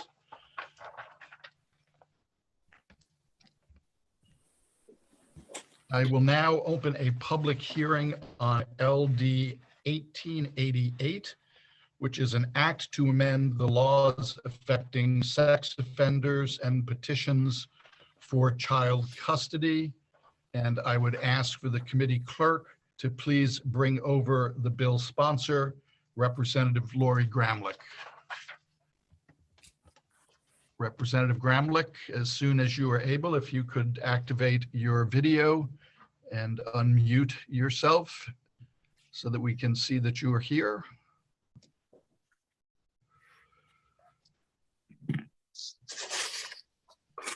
Welcome, Representative. Thank you for being here today. Please begin your testimony when you're comfortable. Bear with me, I'm toggling between a couple of computer screens, so let me just pull up my testimony. Sure, take your time. Thank you. Pardon me. There we go. Great. Hi, thank you. Good morning, Senator Carney, Representative Harnett, and esteemed colleagues of the Joint Standing Committee on Judiciary. My name is Lori Gramlich, and I represent House District 13, which is the community of Old Orchard Beach. I am here today to present LD 1888, an act to amend the laws affecting sex offenders and petitions for child custody. Child sexual abuse is a significant but preventable adverse childhood experience and public health problem. Although estimates vary across studies, the data shows that about 1 in 4 girls and 1 in 13 boys experience sexual abuse at some point in their childhood. 91% of child sexual abuse is perpetrated by someone the child or the child's family knows. The total lifetime economic burden of child sexual abuse in the United States in 2015 was estimated to be at least $9.3 billion. However, this is likely an underestimate of the true impact of the problem, since child sexual abuse is very underreported. I present to you this data as a reference to the adverse and long-term physical and mental and emotional health consequences that child sexual abuse has. It is incumbent on all of us to do everything in our power to prevent children's exposure to this heinous act. The impetus of LD 1888 was brought to me last fall when I was contacted by a constituent who brought to my attention what I consider to be a gap in our current system, a gap which places children at risk. My constituent shared with me that she was about to marry the father of her child. Weeks prior to their marriage, he was arrested and convicted of sexual abuse of a minor. He was actually, as I understand it, a gym teacher in the Southern Maine area who was literally caught in the gym with his pants around his ankles. It was a 42-year-old man with a minor child. He was incarcerated and was ordered to register as a lifetime registrant on Maine's sex offender registry. He has since petitioned the court for parental rights to be restored and visitation with their now 6-year-old little girl. My constituent is here today to share her story with you, and she can certainly share with you her lived experience relative to this process. So once I talked with this woman, I consulted with several attorneys, and what I learned was that the Section 1653 of the Best Interest Statute concerning children does not include provisions under Title 19A specific to sex offenders. While this portion of the statute does include domestic violence and criminal conviction, it does not have provisions to include sex offenders. For your reference, as I'm sure many of you know, Title 19A, Domestic Relations Part 3, Parents and Children, Chapter 55, Rights and Responsibilities, state that the court, in making an award of parental rights and responsibilities with respect to a child, shall apply the best interest statute of that child. In making decisions regarding the child's residence and parent-child contact, the court shall consider as primary the safety and well-being of the child. In applying this standard, the court shall consider a number of factors, including the existence of a parent's conviction for a sex offense or a sexually violent offense, as those terms are defined and cross-referenced in Title 34A, Section 11203. LD 1888 will clarify that the language regarding being on the sex offender registry is included under the best interest statutes of 1653. Secondly, LD 1888 will include a provision that if an individual who is on the sex offender registry and has children shall undergo a forensic psychosocial risk assessment prior to their petitioning the court for such parental rights and/or visitation. And finally, LD 1888 stipulates that the non-offending parent who has a duty to protect their minor children, and in this case, my constituent doing her job to protect her 6-year-old daughter, shall not be responsible for paying for the said assessment. Now, I'm sure you'll hear today about all the reasons from a legal perspective why this is not feasible, this is not possible. We will hear about civil liberties and rights of offenders. but I'm asking you to consider the rights of the other parent in this equation, the ones who are doing their very best to protect their children from harm and abuse. And I'm asking you to look at this through the eyes of a child. I urge you to pass LD 1888. I thank you for your time and your consideration. I'd be happy to answer any questions for you. I will add, in addition to my constituent being here, she's got other folks that are going to be testifying in relation to this proposed legislation. And I did mention that I had consulted with several attorneys. I also had spoken with some folks at FLAC. I had also consulted with and corresponded with folks from ICASA, as well as the Maine Coalition to End Domestic Violence. And I believe some of these people are going to be here to offer additional information relative to this proposed legislation. Again, thank you very much for your time. Thank you very much, Representative Gramlich, for bringing this bill forward. Are there questions from committee members for the bill's sponsor? And I will turn to the panelist and call upon Senator Carney. Thank you, Chair, and thank you, Representative Gramlich, for bringing this legislation forward. I was wondering if you could tell us a little bit more information about the forensic risk assessment that's performed by a licensed clinical social worker. Are there people available in Maine who do those kind of assessments? If you know anything about the cost of assessments, and also whether you knew if anybody was here today to provide more detailed testimony about what those assessments involve. Thank you. Thank you for the question, Senator Carney. I'll answer the last one first. I do believe that we'll have somebody behind me that can speak with a little bit more specificity around the potential cost of the assessment. I do know that presently in statute, it is identified that parents who meet a certain set of criteria under Title 19A must be assessed relative to risk. This bill identifies that the assessment will be very specific to a forensic risk assessment, a psychosocial risk assessment. It's my understanding that these types of assessments provide a larger degree of latitude in terms of how an individual is assessed so that it's more thorough. There are a number of folks within the state of Maine that have this specialty within their wheelhouse. I don't have the exact number of how many of those folks exist, but I can certainly try to find that out for you during the work session. Thank you. Thank you, Senator Carney. And thank you, Representative Gramlich, for your response. Representative Libby. Thank you, Mr. Chair, and thank you very much for being here, Representative Gramlich. My question is, I think, a simple one, and I'm looking at the printed LD, and I'm looking at page 1, and under section 1, number 1, there's A followed by C. Is there a B, or is C simply a typo? I'm just wondering if there's another piece that belongs there, or if both pieces are there and C should be B. That's Representative Libby. Thank you for your attention to detail. I'm going to pull the bill up.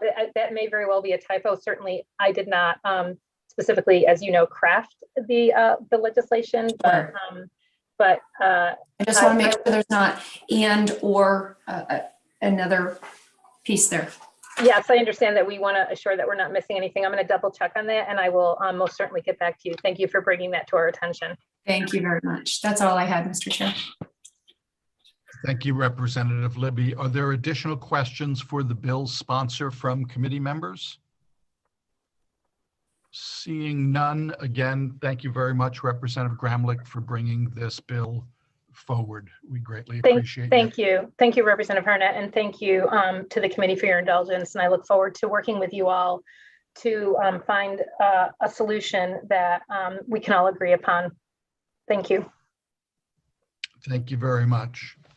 And I would just point out that we've been informed by our totally on top of it analyst that paragraph B has been repealed, which is why we go from A to C. I will now turn to the attendee room and ask for persons who wish to testify in favor of this bill to please raise your electronic hand so that I can bring you over as a panelist. And I will begin with Catherine Lacasse. I hope I'm pronouncing that correctly, followed by Dana Prescott. If I could have both of those persons moved over, and I will call on Catherine as soon as I can see her and she's been able to activate her microphone. Welcome to the Judiciary Committee. Thank you very much for being here. I don't know how long you've been on our hearings today, but I do want to let you know that we do have a 3-minute clock on testimony. We'll give you a slight, my co-chair will hold up her phone when it's getting close to your time, and then we will ask you to wrap up. But thank you very much for being here. Please begin your testimony when you're comfortable. Thank you. Good morning, Senator Claxton, Representative Meyer, and the members of the committee. My name is, oh, sorry, can you hear me? Okay. We have to restart the clock. Okay. My name is Catherine Lacasse. I live in Old Orchard Beach, and I'm speaking in support of LD 1888, an act to amend the laws affecting sex offenders and petitions for child custody. Like you, I am many things. I am a homeowner, a licensed clinical social worker, a taco enthusiast, but my most sacred title of all is that I am Molly's mother. I was once deeply in love with somebody that I thought was a very good man, but he wasn't. Exactly 2 weeks before we were set to be married, my fiance, the father of my daughter, was arrested for sexually abusing a minor, a young girl that he had coached. Some people call that luck, and I know that they aren't exactly wrong, but this path has not been easy. I've had to do some really hard things. The most excruciating of all has been the battle that has plagued me over the past 4 years and counting with the legal system. I want to provide a felt experience of my journey for all of you so that you can understand the weight of your vote here today. Close your eyes for a moment, maybe figuratively. Picture, if you will, an adorable, innocent, well-adjusted, thriving, vulnerable, and trusting little girl. Imagine that this little girl is the person that you love most in the entire world. She's in fact your reason for being. Imagine that you and this little girl went through something quite traumatic almost 5 years ago, and that it became your life's work to keep her safe. Her father is a Tier 3 lifetime sex offender registrant. What this means in Maine is that his crimes that he committed were ruled to be the most severe among what sexual abusers do. He's served his time, he's been released. He claims to be rehabilitated. He's ready to be a part of your everything's life. The law supports this, and not just because he's her biological father. In fact, having completed his probation, there are no stipulations on the contact that he is allowed to have with minors. Your head is spinning. How can you keep your baby safe? You're juggling lawyers and guardians. You're working 6 days a week. You're paying thousands of dollars in attorney fees while never having received a penny of child support. And what's that? The magistrate says that she needs to see movement on your part. Yes, on your part. She tells you to get your daughter into therapy and ready for reunification with her dad. He is a convicted pedophile. My daughter is 6. You're a licensed clinical social worker, which gives you a uniquely painful perspective as you navigate all of this.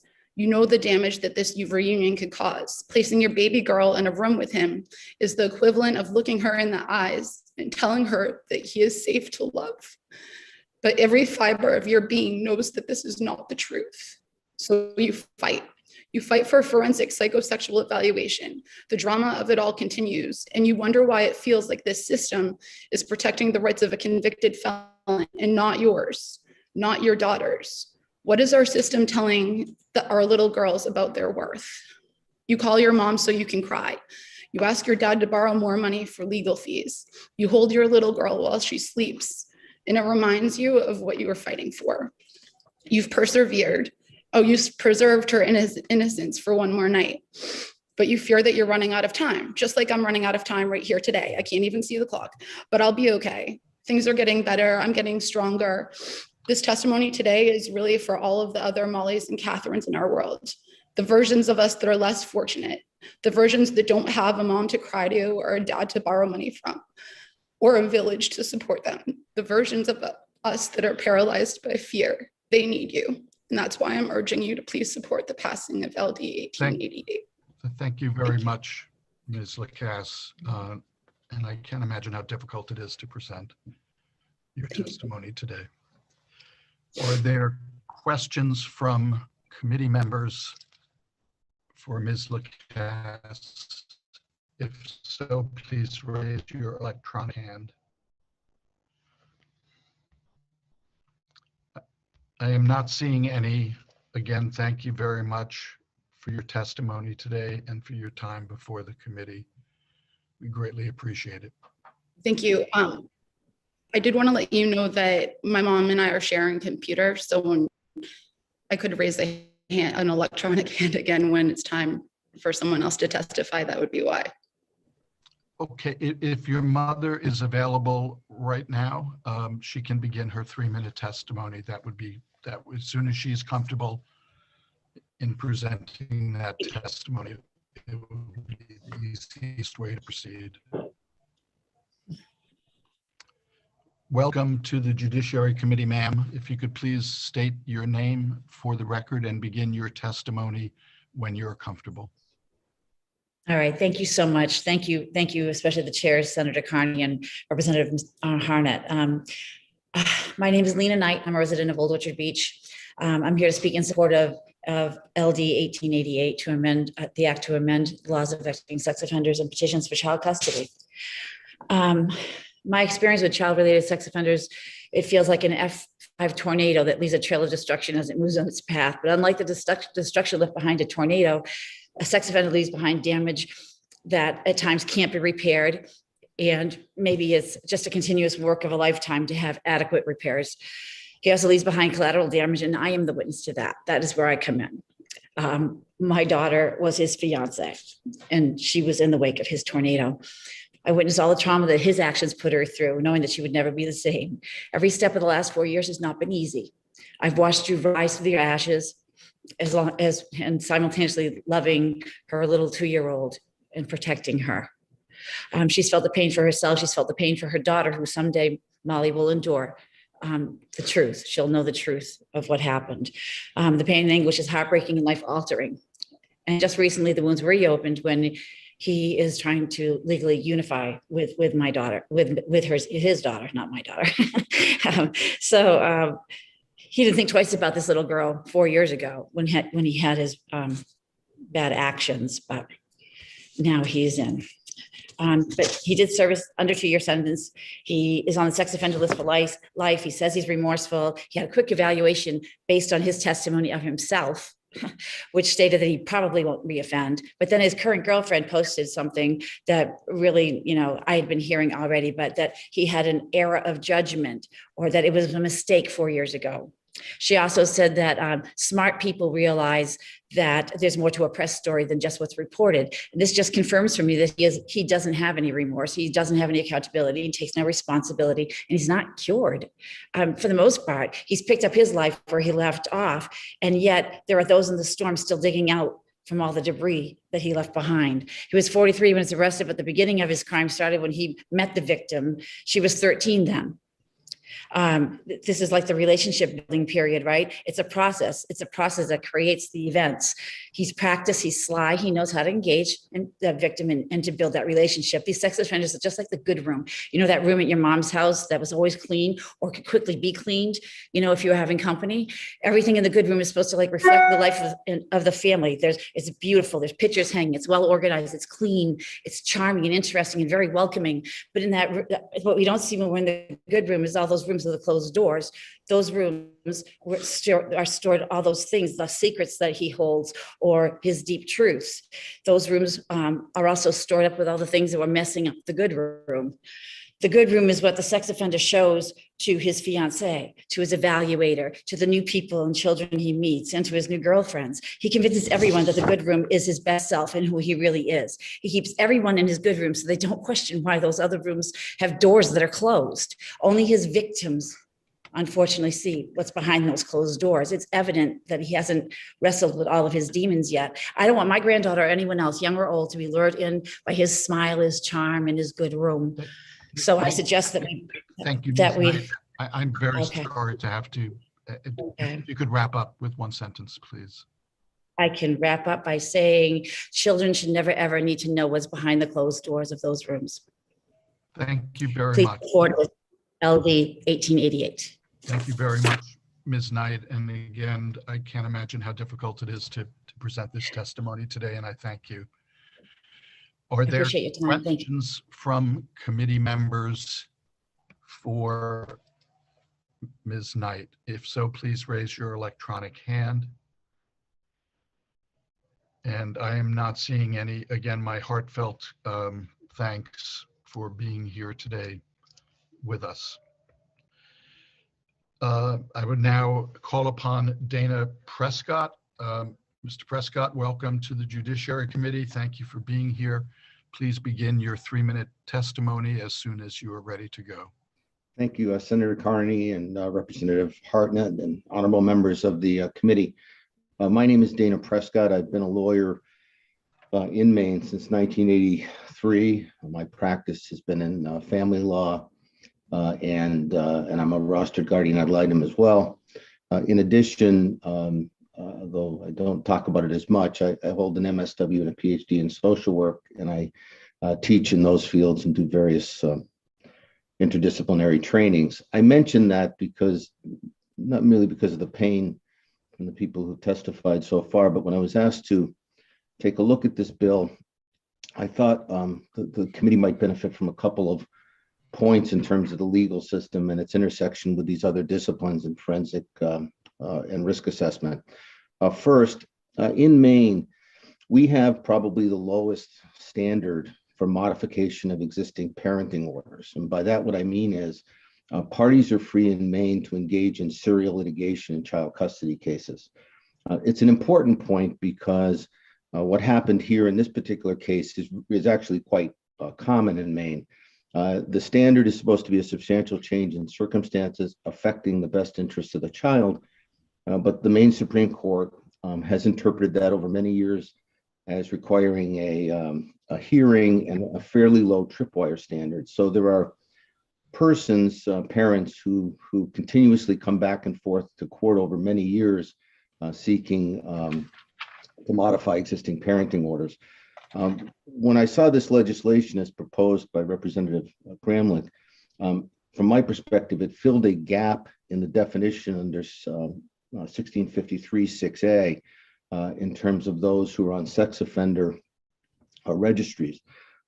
This is not a new part of the statute. By that, what I mean is Maine law long ago, as several of the representatives on this committee know, dealt with interpersonal violence and sex offenses and certain crimes in the context of the best interest standards in Maine.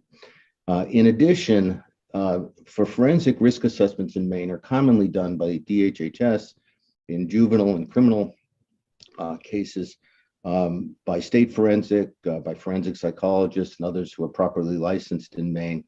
And those risk assessments are done for access to children sentencing, criminal sentencing mitigation, and a variety of other things in criminal cases or civil cases in Maine. So there's nothing unusual about a risk assessment or testing in Maine.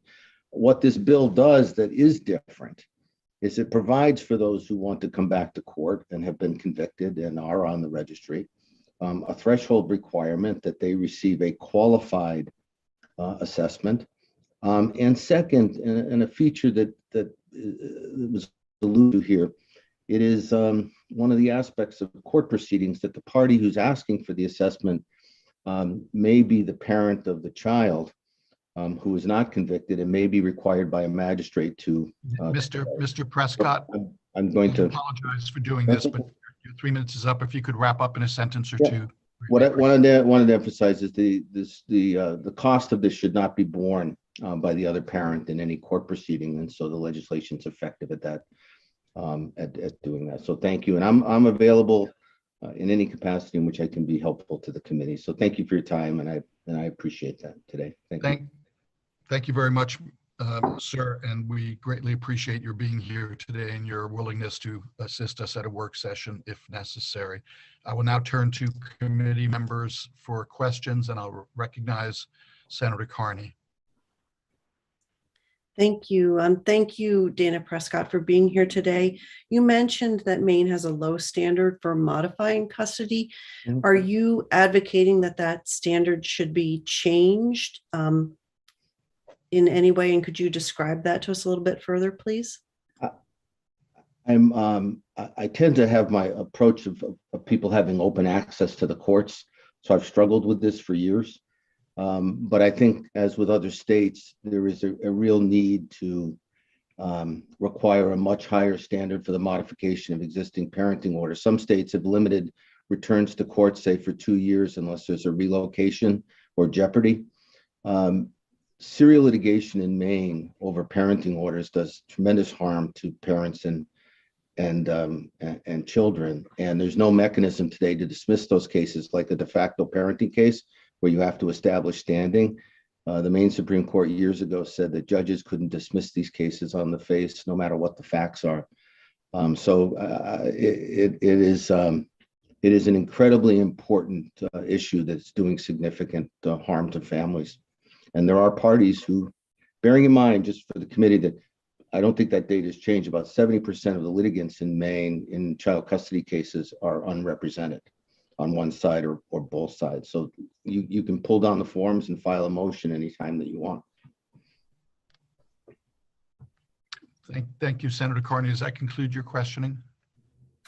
I actually have one follow-up. If you are aware of any article that is a survey of mechanisms that are used in other states to make it a little to have a higher standard for review, could you please forward that to our committee analyst? I can. I have that available to me, and I can share that with Peggy, Senator. Thank you. Thank you very much, Senator Carney. Thank you, Dana Prescott, for your response. Representative Newell. Thank you, Mr. Chair. Good morning, Mr. Prescott. Good morning. I appreciate your testimony this morning, and I was wondering if you would submit a written copy of your testimony. I will. Thank you so much. Thank you for asking. I appreciate it. Thank you. Thank you, Representative Newell. Are there additional questions from committee members for Dana Prescott? If so, please raise your electronic hand. I am not seeing any. Again, thank you very much for your testimony today and your willingness to provide the committee with additional information so we can do our jobs better. Thank you. I will now turn back to the attendee room to look for other persons who wish to testify in favor of LD 1888. And I would ask the committee clerk to please move over Elizabeth Ward Saxel to the panelist position.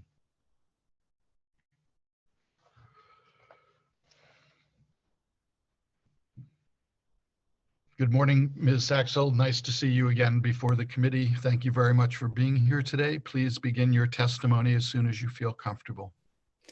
Thank you, Senator Carney, Representative Harnett, and members of the committee. My name is Elizabeth Ward Saxel. I'm here on behalf of the Maine Coalition Against Sexual Assault, the organization which represents and serves Maine sexual assault support centers, as well as Maine's children's advocacy centers. If you're not familiar with those, there's a live link in my testimony. I'm here today in support of LD 1888. As you've heard, unfortunately, children in Maine continue to experience sexual violence. Approximately 50% of the calls every year to Maine's sexual assault support helpline relate to child sexual abuse. And last year, Maine's children's advocacy centers did forensic interviews with almost 2,400 kids who were suspected of being sexually abused in Maine. They also provided thousands of hours of family advocacy to make sure that those kids and their families had the support they needed. As a member of the Sex Offender Management and Risk Assessment Advisory Commission, who you'll hear from later, a hanger-on at CLAC, and someone who tries to keep up with flack from a distance, I'm aware there are a number of technical issues with the bill. However, the concept is an important one. We need to do everything we can to ensure that kids are safe and that there are not undue burdens placed on non-offending caregivers. As a result, we hope the committee will find a path forward, perhaps in line with some of the recommendations FLAC is going to make. I'd be pleased to answer any questions you might have. Thank you very much, Ms. Ward Saxel. Are there questions from committee members for Ms. Ward Saxel? I am not seeing any hands, so I greatly appreciate your time and testimony before us today. Thank you for your time. I'm now going back to the attendee room to ask if there are any other persons who wish to testify in favor of LD 1888 to please raise your electronic hand. And I am not seeing any. I do know that we have received testimony from other individuals, which we will, of course, review thoroughly, and I will do a final check before I close the hearing. With that, I would now ask if there are any persons in the attendee room who wish to testify against LD 1888 to please raise your electronic hand. And I would ask the committee clerk to please move over Megan Sway.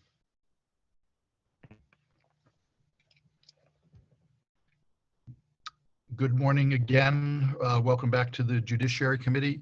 Please begin your testimony as soon as you are comfortable. Thank you. Good morning, members of the Judiciary Committee. Again, my name is Megan Sway, and I am the Policy Director at the ACLU of Maine. On behalf of our members, we're here today in opposition to this bill. I want to be clear before I get into my reasons for opposing that sexual assault and child sexual assault are heinous acts, and people who experience sexual violence can see their sense of safety and their very sense of self damaged for decades after. The problem of child sexual abuse is astoundingly widespread, and the data that the bill sponsor cited was even worse than the data that I have, that 1 in 5 girls and 1 in 20 boys is the victim of childhood sexual assault. And we're really sympathetic to efforts to curb the victimization of children and to ensure that every child grows up safely. But we just don't believe that some of the provisions in this bill will do that. Most of my testimony focuses on the first part of the bill, which there hasn't been as much discussion about so far. In general, the ACLU of Maine is opposed to bills that enlarge crimes for those on the sex offender registry or restrict the liberties of individuals on the registry. And this bill would do both. These bills are premised on commonly held assumptions about recidivism and safety that have been proven untrue. They're also premised on the idea that if society knows who is on a sex offender registry, it can prevent sexual assault. But as one study found, approximately 95% of sexual assaults are committed by someone who would not be on the sex offender registry. This section 1 of this bill would change current law. Right now, if you were convicted of sexual assault of a child under 14, and you initiate contact with a child under 14, that's a crime.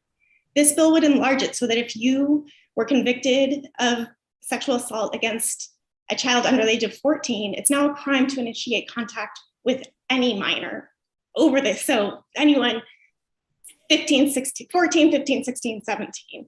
This enlarges crimes and it restricts the right of association of people on the registry. And it's not clear that there's a rational basis between the enlargement of this restriction and the crime that people have been convicted of. It's also a collateral consequence of the conviction. This means someone who was convicted in 1992, who's long served their sentence, would now be prohibited years later from ever initiating contact with a minor. It violates the principles of double jeopardy, that you are punished once and you serve your time once for crimes in our court systems. If enacted, this bill would also create special rules for child custody for people who are on sex offender registries in other states for any reason, even if it has nothing to do with sexual assault against a minor. And I can attest from my time as a lawyer in Alabama that I had clients who were on the sex offender registry in Alabama for urinating in public, for having sex in public.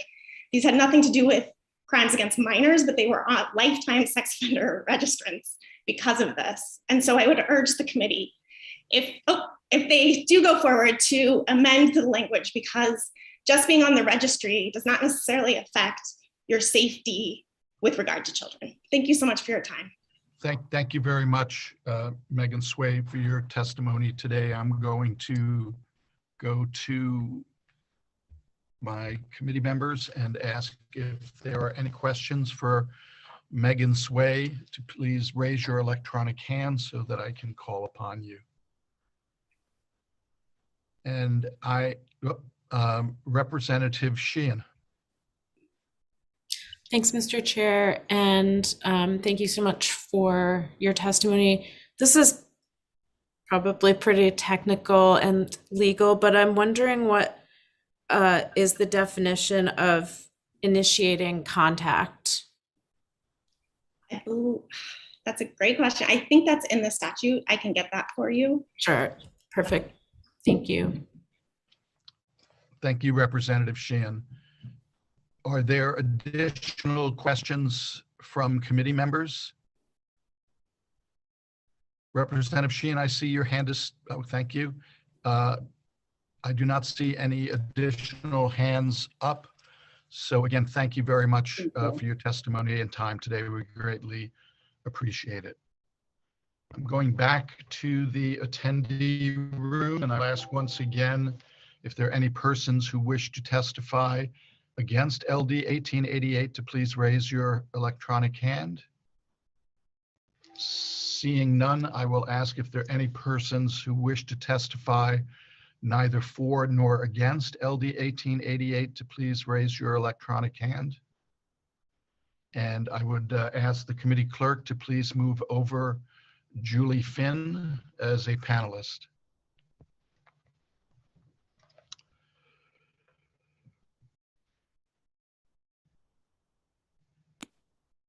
Welcome back to the Judiciary Committee. Please begin your testimony as soon as you are comfortable. Thank you. Esteemed members of the Joint Standing Committee on Judiciary. My name is Julie Finn and I represent the judicial branch this morning. And our testimony is neither for nor against this bill. As you know, the judicial branch has representation on FLAC, which is the Family Law Advisory Commission. And it's my understanding that they have submitted testimony on this bill, which I saw a draft of a few days ago. And frankly, the judicial branch supports the testimony of FLAC. And to state a few of the points contained therein, the pre-filing requirement regarding forensic risk assessments and the associated costs are of concern. A pre-filing requirement would deny a judicial officer the opportunity to provide input on the scope and questions of the evaluation to tailor the assessment to the needs of the case. Completion of the assessment prior to filing also would delay the person's access to the courts. Furthermore, it is unclear from the language of the bill who would be responsible for payment of the risk assessment.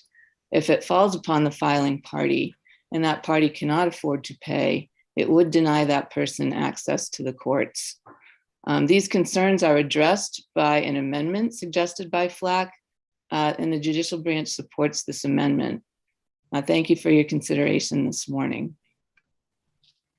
Thank you very much for your testimony today. And I do see that that testimony has been filed with the committee and the language of the amendment is included.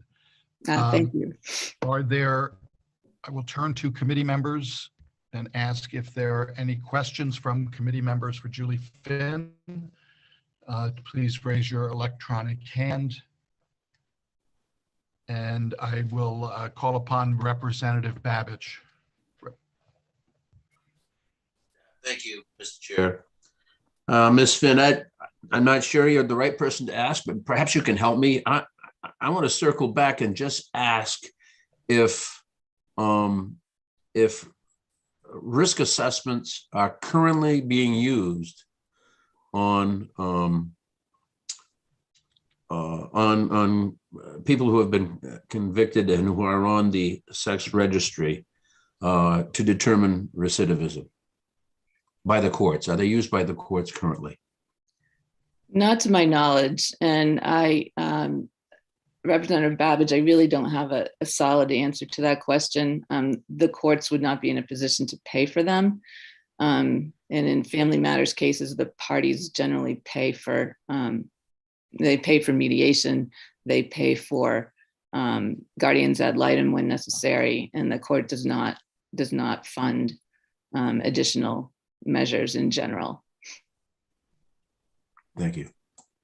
Thank you, Mr. Chair. Thank you, Representative Babbage. Any additional questions? I would ask if there are other committee members with questions to please raise your electronic hand.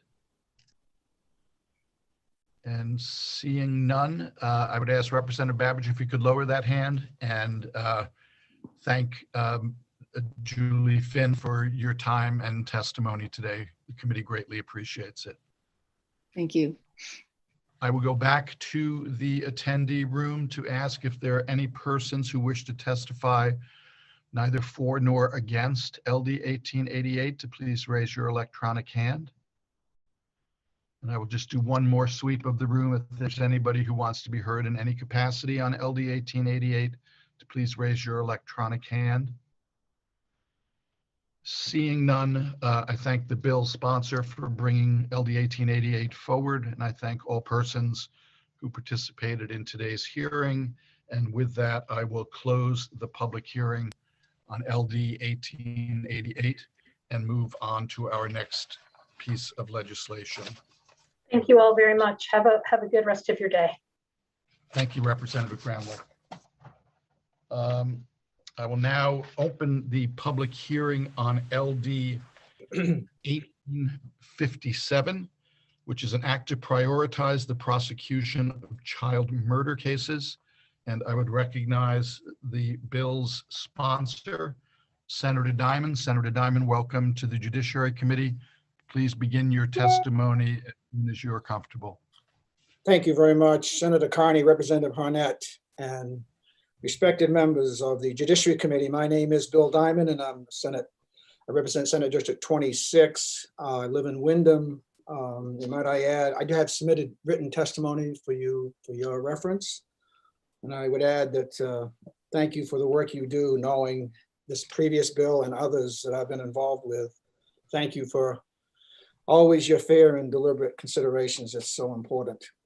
This bill that I'm submitting would require the Maine's Attorney General to prioritize the investigation and prosecution of murder cases where the victim is younger than 18 years old, and would require the Attorney General to formally request that the courts give priority to scheduling those cases.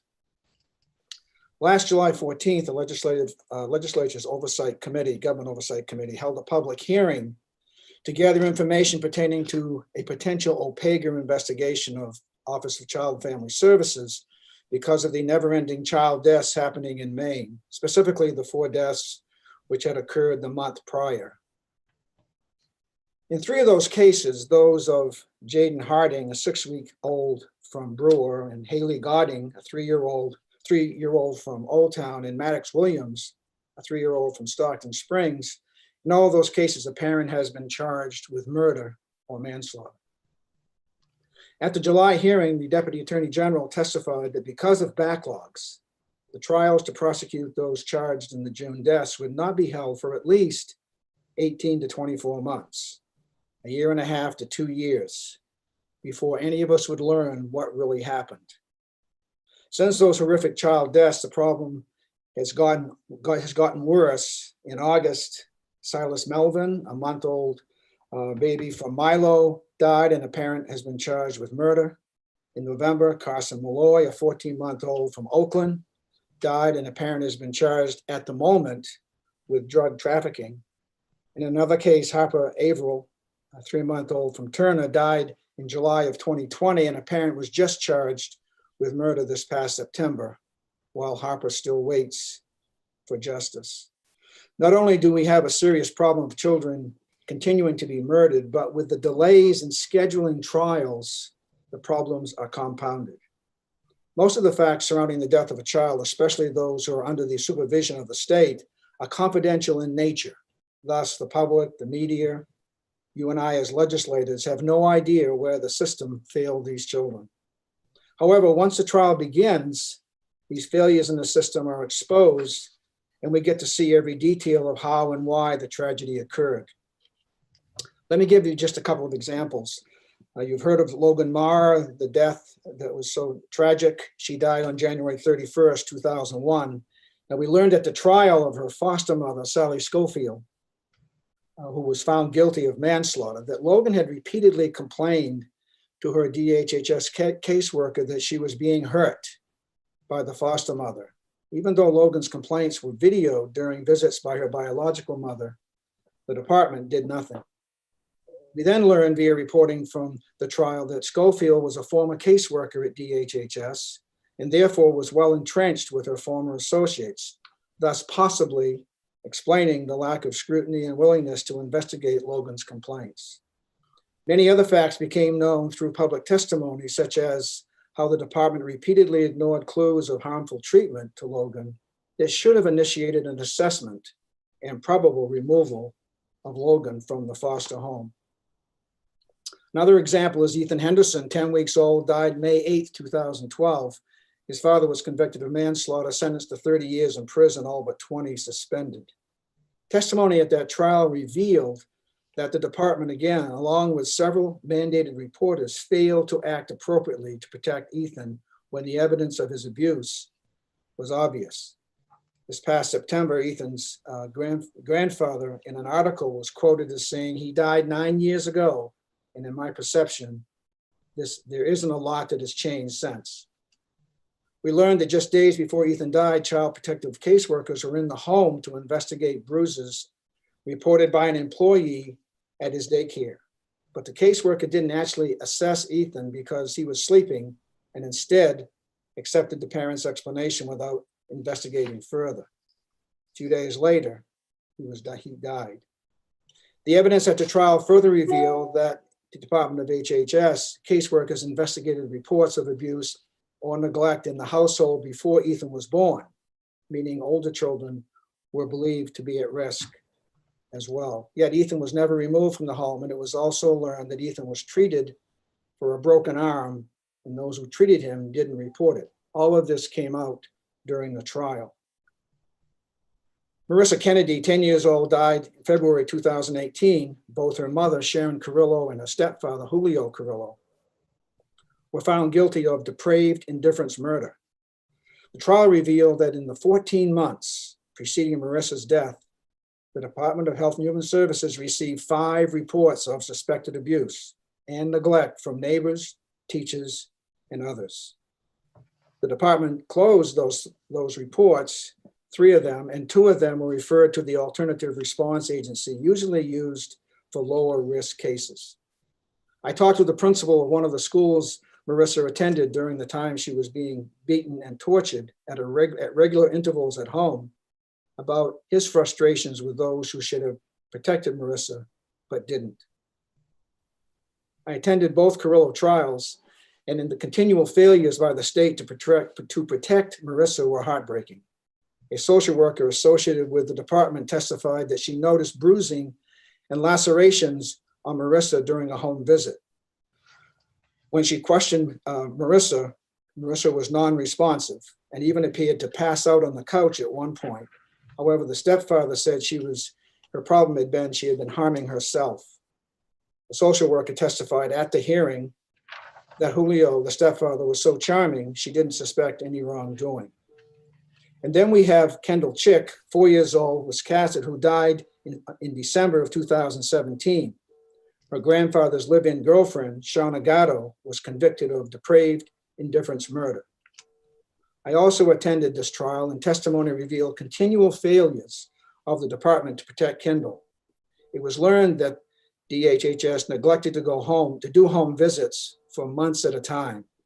And again, at the trial, it was revealed that Kendall's body was so bruised that even one visit would have indicated the need to immediately remove her from the home. We saw evidence at the trial of an indentation in a wall in the house the size of a human child's head, embedded with particles of Kendall's hair. One visit in any of the 5 months before she died would have saved her life. It was only because the trial that we learned that these systemic failures by the department. And more recently, we have the case of Maddox Williams, the 3-year-old from Stockton Springs, who died last June. As reported by several news organizations, Maddox was removed from his mother's care and then returned to her by the department at the astonishment of family members and neighbors who knew it was an unsafe environment. We won't know more pertinent facts about Maddox's death and the others until the trials begin. Therefore, we won't know exactly where the broken system needs to be fixed. Trials provide a revealing cache of facts about where the system fails children, and we can only make changes if we know those facts. I know the legislature stands ready to do what needs to be done, but we're blind to the truth until the trial. And waiting 2 years to give us evidence to correct a broken system is an intolerable amount of time. But this bill will change all that. I met and discussed the purpose of LD 1857 with both the Deputy Attorney General and the Attorney General. Both expressed general agreement with the bill. There was no endorsement, but they gave that kind of agreement. I also had a discussion with a Superior Court Justice to get his perspective, and he too felt the bill had merit and could work. This bill will inject an urgency and priority into our judicial system, paving the way for reforms directed to building a system that will provide the protection our children deserve. I might add that every time a child dies as a result of murder or manslaughter, the clock starts ticking until we find out why. Ladies and gentlemen of the committee, I thank you for your consideration, and I would be happy to answer any questions you may have. Thank you. Thank you for bringing this bill forward, Senator Diamond, and thank you personally for your steadfast efforts on these issues. Are there questions from committee members for the bill sponsor, Senator Diamond? Representative Thorne. Thank you, Mr. Chair. Thank you, Senator Diamond, for bringing this bill forward. And always like to hear the devil's advocate side of things. These seem obvious to us now. And I always think about the processes that we go to correct injustices and possible roadblocks of that along the way. Is there anything that stands out to you in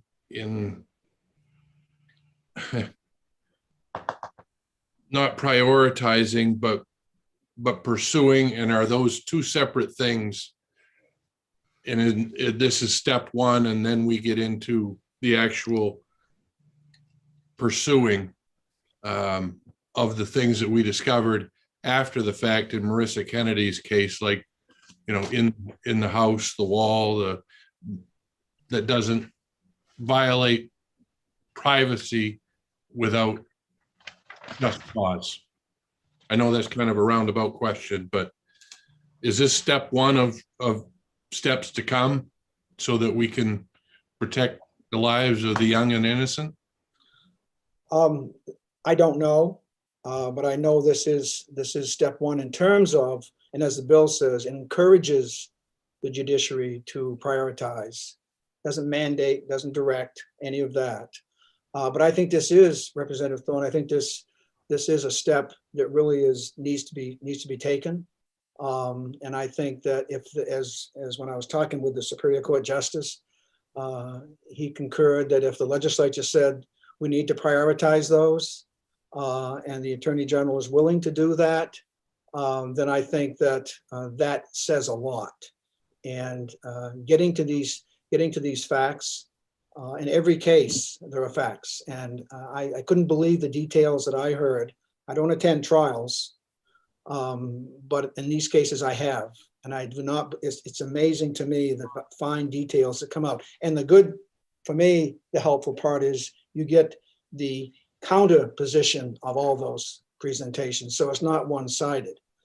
So when we finally get done and the jury makes their decision or the judge makes his decision, then we have what we can rely on for, in this case, weaknesses in the system that need to be addressed. We wouldn't have known any of those issues. We wouldn't have known about Marissa being abused 3 and 4 times a week by kneeling on her knees and being beaten with a mop handle, and then put in a closet, a small dark closet with no light for hours. We wouldn't have known any of that.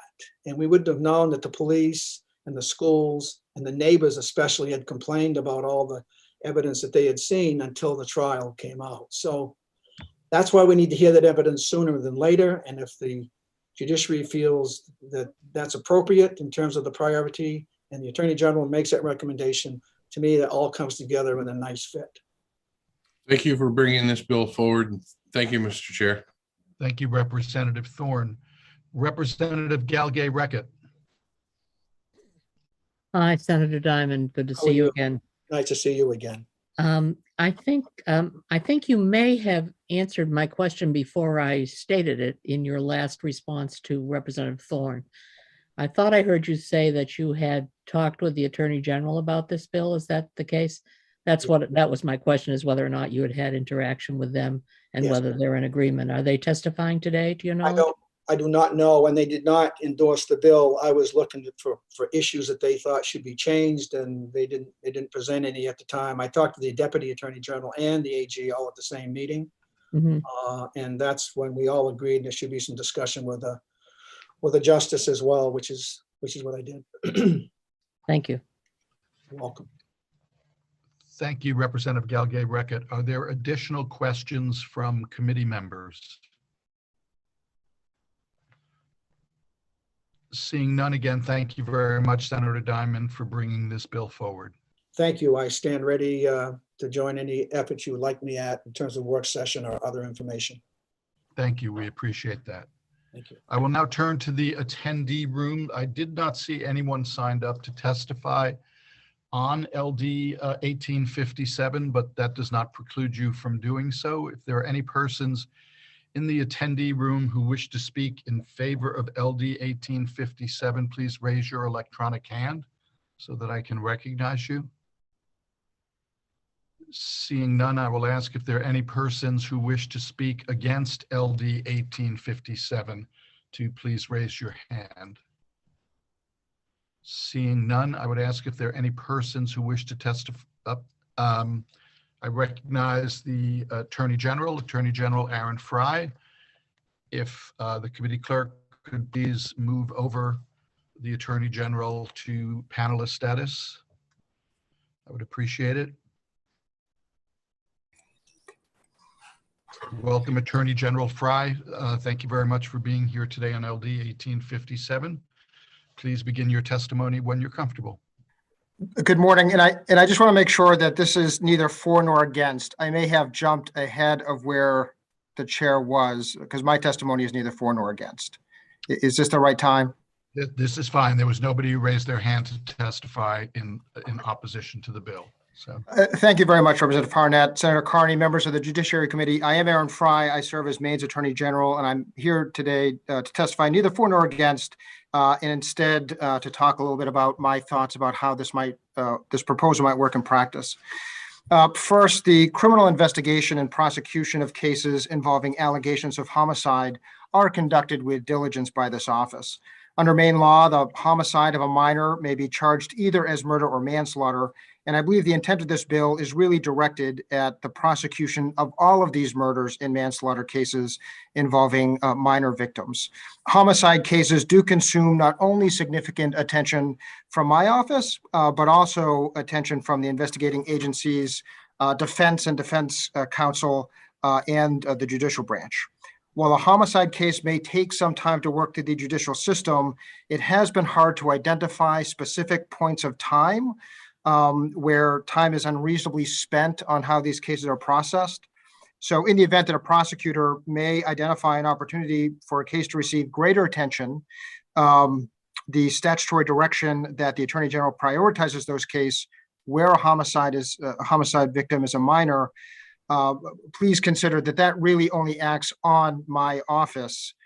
Presumably for constitutional reasons, this bill does not similarly act on the activities of the judicial branch or on a defendant and their counsel, as it requires nothing of those parties that are integral to a homicide case. And then second, the requirement that the Attorney General's office send a formal request to the judicial branch requesting priority scheduling may easily be done by this office, and we can do that. To be clear, my office doesn't have any actual authority when it comes to the scheduling of trial, and any such request would have the weight that the judicial branch would choose to give it. The scheduling of a trial is within the exclusive authority of the judicial branch. It involves numerous factors. Presently, all homicide cases will typically be given preferential treatment from the time it's filed with a court.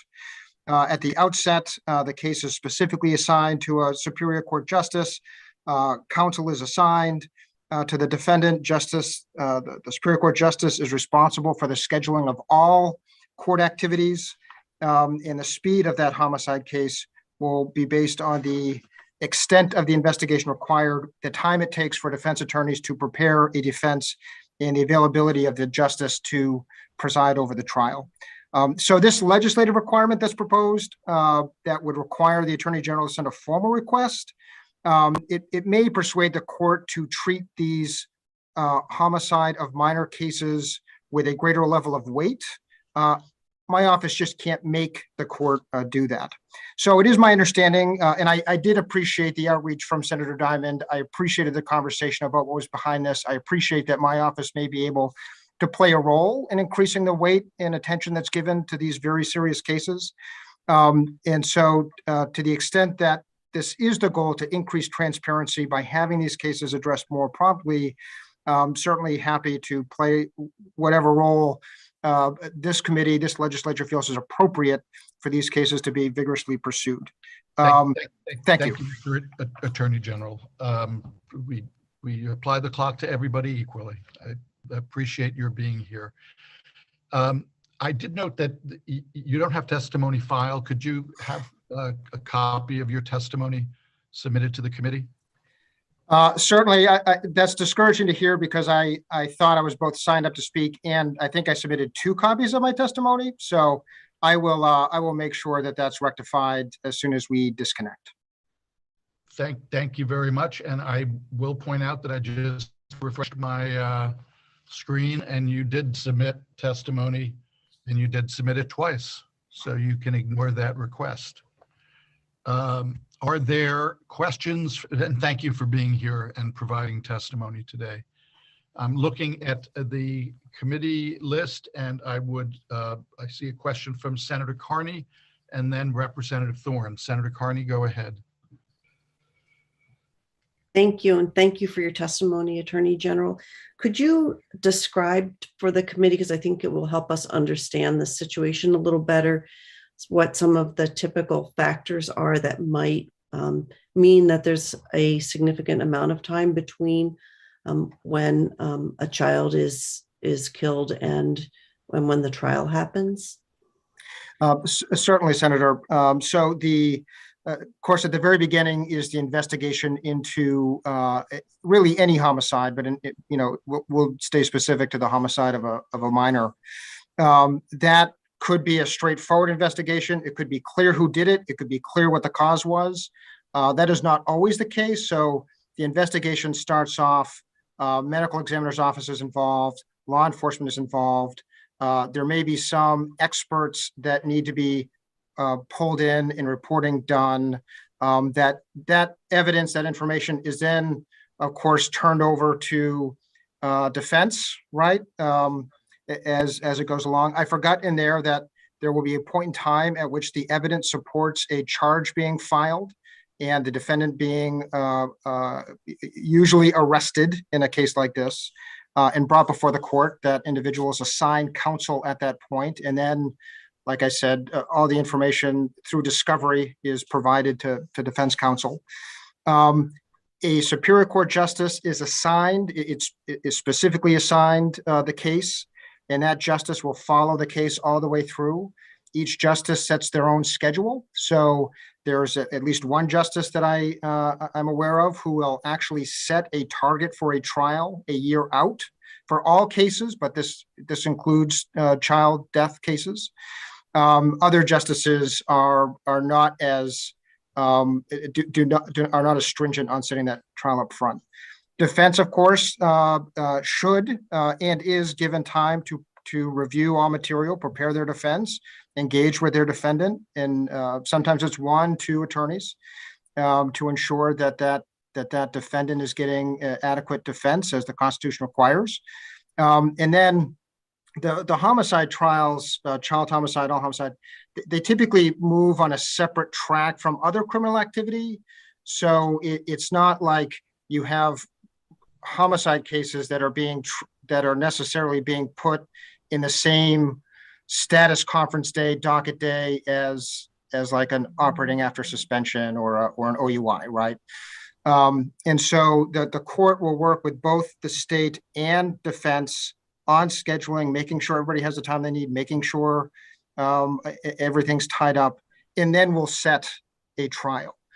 The only other thing I want to add that is particularly relevant right now, I believe Senator Diamond touched upon this in his comments, is we are experiencing a significant backlog in the way in which criminal cases are moving through the system. While homicide cases have been given some priority, some of the first cases that the court conducted getting on the other side of the pandemic were homicide cases. It is still moving slower than historically these cases have moved. So my criminal division told me that typically a child murder case, child death case takes anywhere between 12 and 16 months to run the course that I just described in answer to the senator's question. Now we're looking at something more significant just because of the backlog of cases. I hope that was responsive and not too long. Hopefully that gave you an idea of what some of the different points in time are that impact the timing of how these cases move through the system. Thank you. Could I ask a follow-up, Chair Harnett? Yes, you may. Go ahead, Senator Carney. Are there points during that process that you think we should be focusing on as a state to speed up the bringing of these cases to trial?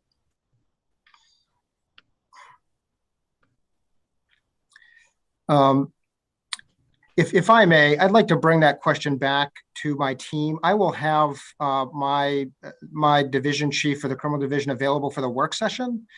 And if we can think about that question a little bit to provide a thoughtful answer, I'd appreciate that opportunity. Thank you. That would be helpful.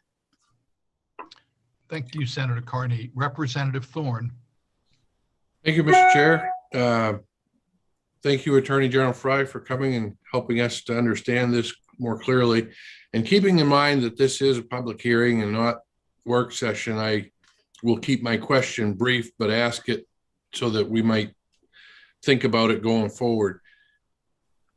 Is it my understanding that perhaps the way that the bill reads the bill requires the Attorney General to prioritize may be better suited to direct the judicial branch to prioritize, or is that a faux pas within the legislative judicial process to advise the judiciary branch that way? No, I appreciate that question. That really gets to what might be a constitutional issue about one branch being able to tell the other branch what to do. And so, I think that this bill is really focused on an actor that the legislature clearly has authority over. So the legislature has the ability to tell me, how to better do my job, right? Or how the AG should better do his job. But it's going to be difficult for the legislative branch to tell the judicial branch that it has to do this, right? So that's the short answer. I think it's a separation of powers issue if you were to do that. Okay, and a follow-up question, if I may, Mr. Chair? Yes, Representative Thorne. Thank you. And also to go to the verbiage of the bill in the summary, does it matter, or how important is it that it reads involved in the murder of a child versus in some other bills you see everything written out, homicide, wrongful death, et cetera, or does murder encompass all forms of wrongful death? Certainly from a plain reading, my office is going to understand what the intent of that is. So if a minor is killed by somebody else and there's evidence to support that and we're charging, we would treat that language as that. Is murder different from manslaughter charging? Yes. But I don't see that as the way it's written now getting in the way of what the intent is, what the understanding is. So I don't know that has to be there is no definition of that would more clearly say that. Okay, thank you. Thank you, Mr. Chair. Thank you, Representative Thorne. Representative Babich. Thank you, Mr. Chairman. Welcome, Attorney General Fry. Good to see you. I wanted to ask, when we talk about a speedy trial, where Article 6 of Section 6 of Article 1 in our Constitution, state Constitution, is under the rights of the accused. Can you tell me if your office's, or if bail is awarded in such serious cases that from the prosecutorial side, you're interested in a speedy trial for the safety of society?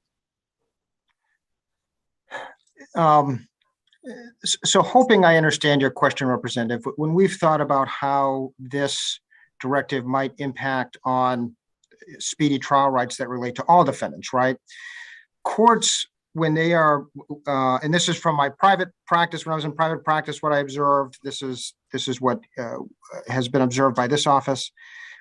A key component of how a court decides to schedule cases may be, is the individual incarcerated, right? So the extent to which somebody's liberty interest is impinged upon while this case is proceeding. How old is the case? So the extent to which you might have an older case put up against a case that might be a year and a half newer, to what extent is there some interest in trying to get caught up on that? Those are relevant factors to what a court considers now on how it manages its entire docket. And so I think perhaps relevant to this issue, I guess what I can foresee is you may have attorneys in this office, defense attorneys who have multiple homicide cases, that there might be an opportunity for both cases to go at the same time, and there has to be some decision about which case goes first. Is it a child homicide or is it a adult homicide? Historically, what this office has done is we leave that to the justices who are involved in the case to work it out amongst the justices as to which case is going to go first. Nothing about this bill changes that. What this bill might do is it would require the Attorney General to say, we ask you to prioritize the moving of the child death case, even if that might mean that somebody who's been in jail longer, who has an older case, might have to wait until the next trial opportunity. So I don't know how that, I'm hoping that's responsive to the extent that it's the court makes decisions about how to make sure that trials move with the speed that constitutionally they should move. Courts do take into consideration when somebody's liberty interest is impinged upon before trial, and how long they've been waiting for their opportunity to have that constitutionally available trial. And my office does not pick and choose between those cases. We ask the justices who are involved to make decisions about, the court to make the call about what constitutionally has to happen in the ordering of these cases. I hope that was responsive to the representative. I think so, but I think you're telling me that you don't consciously make a determination on efficiency of schedule or priority of schedule with an incarcerated person that has a liberty interest, an accused person, and a person who is in society that may create, that may be potentially a harm for further wrongdoing. That's not a conscious part of your designation. Yeah. Oh, I'm sorry, Representative. I'm going to bring that back, and as I mentioned, I'll make sure to have the subject matter specialist with me for the work session. I mean, important for the state is that these cases are done accurately. We want these cases to go correctly too, however they end up. So I don't know for sure if part of what we might suggest to the court as to what goes first, what goes second, factors in whether or not a defendant is incarcerated or not. So I guess I want to take that back, and I'll plan to report back on that at the work session, if that's okay. I appreciate it. That's tangentially related to the issue before us, so I appreciate it. Bye-bye. Thank you, Representative Babich. Are there additional questions from committee members for the Attorney General? Seeing none, thank you very much for taking the time to provide testimony today. We appreciate your willingness to get back with us on the information that's been requested. Thank you, sir. I will go and take one last look in the attendee room to see if there are any other persons who wish to testify neither for nor against LD 1857 or to be heard in any manner on this bill. And seeing none, I thank the bill sponsor for bringing this LD forward, and I will now close the public hearing on LD 1857. Thank you to all who participated. I will now turn to our final public hearing of the morning session, and that is LD 1895. I will open the public hearing on LD 1895, which is an act to prohibit invasion of privacy on private property by cameras. And I welcome the bill's sponsor, Senator Susan DeChambeau. I guess it's good afternoon, Senator. As soon as you're able to activate your mic and video, please begin your testimony when you're comfortable. And thank you for being here today. Well, thank you. I am a little comfortable. I'm in my committee room right next door to Judiciary, so I'm very comfortable here. Yes, good afternoon to everyone there. Senator Carney, Representative Harnett, and the esteemed members of the Joint Standing Committee on Judiciary. I am Senator Susan DeChambeau. I represent District 32, which includes Alfred, Arundel, my hometown of Biddeford, Dayton, Kennebunkport, and Lyman. Today, I'm proud to introduce LD 1894, an act to prohibit invasion of privacy on property by surveillance cameras. The idea of this bill came from one of my constituents, Mrs. Wendy Phillips of Biddeford, who will also be testifying after me. Wendy will share her and her family's story, which I believe illustrates the need for us to focus on the law governing harassment or privacy. You might remember when this committee worked on LD 1021, which was to add to the crime of violation of privacy the installing and using outside a private place without the consent of the person entitled to the private property, any device for observing or photographing images originating in that place that would not ordinarily be visible, outside that place. I want to stop here for a moment. The bill that I'm presenting to you today, I had intended to present last year when LD 1021 came about.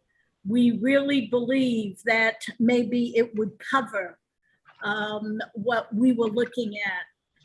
And after the bill was in effect, the LD 1021, we found out it does not, even after meeting with many attorneys and district attorneys. Despite the committee's work on LD 1021, which has amended to add protections from invasion of privacy from drones, Wendy still has not been able to seek a legal solution to her situation. Prior to drafting the bill, I consulted closely with local law enforcement and CLAC members, as well as the York County District Attorney. Everyone said that the current law, as written, could not be used to help Mrs. Phillips' right to privacy. Local authorities, law enforcement authorities, initially became involved in the case because Mrs. Phillips' neighbors mounted trail cameras on her neighbor's tree, on his tree, along the fencing, the border of between the property line between Mrs. Phillips and the offending party, as I would view them. These trail cameras face directly into Mrs. Phillips and the neighbor's property border. They face directly into her backyard. What this means is that Mrs. Phillips' backyard is under 24/7 surveillance. It's clear then that Mrs. Phillips' property is being monitored by her neighbors without her consent. That is why I focused on privacy similar to LD 1021. Testimony will be presented by Mrs. Phillips and an officer from Biddeford PD. District Attorney Catherine Slattery of York County is unable to join us today, but stated that she would be available for the work session, as well as a member of CLAC. I thank the committee for its consideration and time.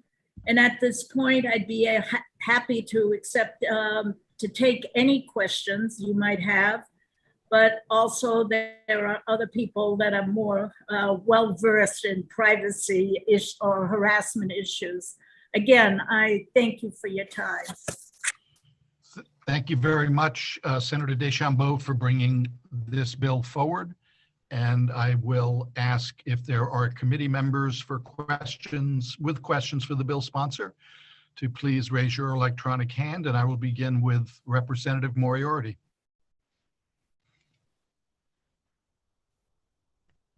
You're muted, Representative. Thank you.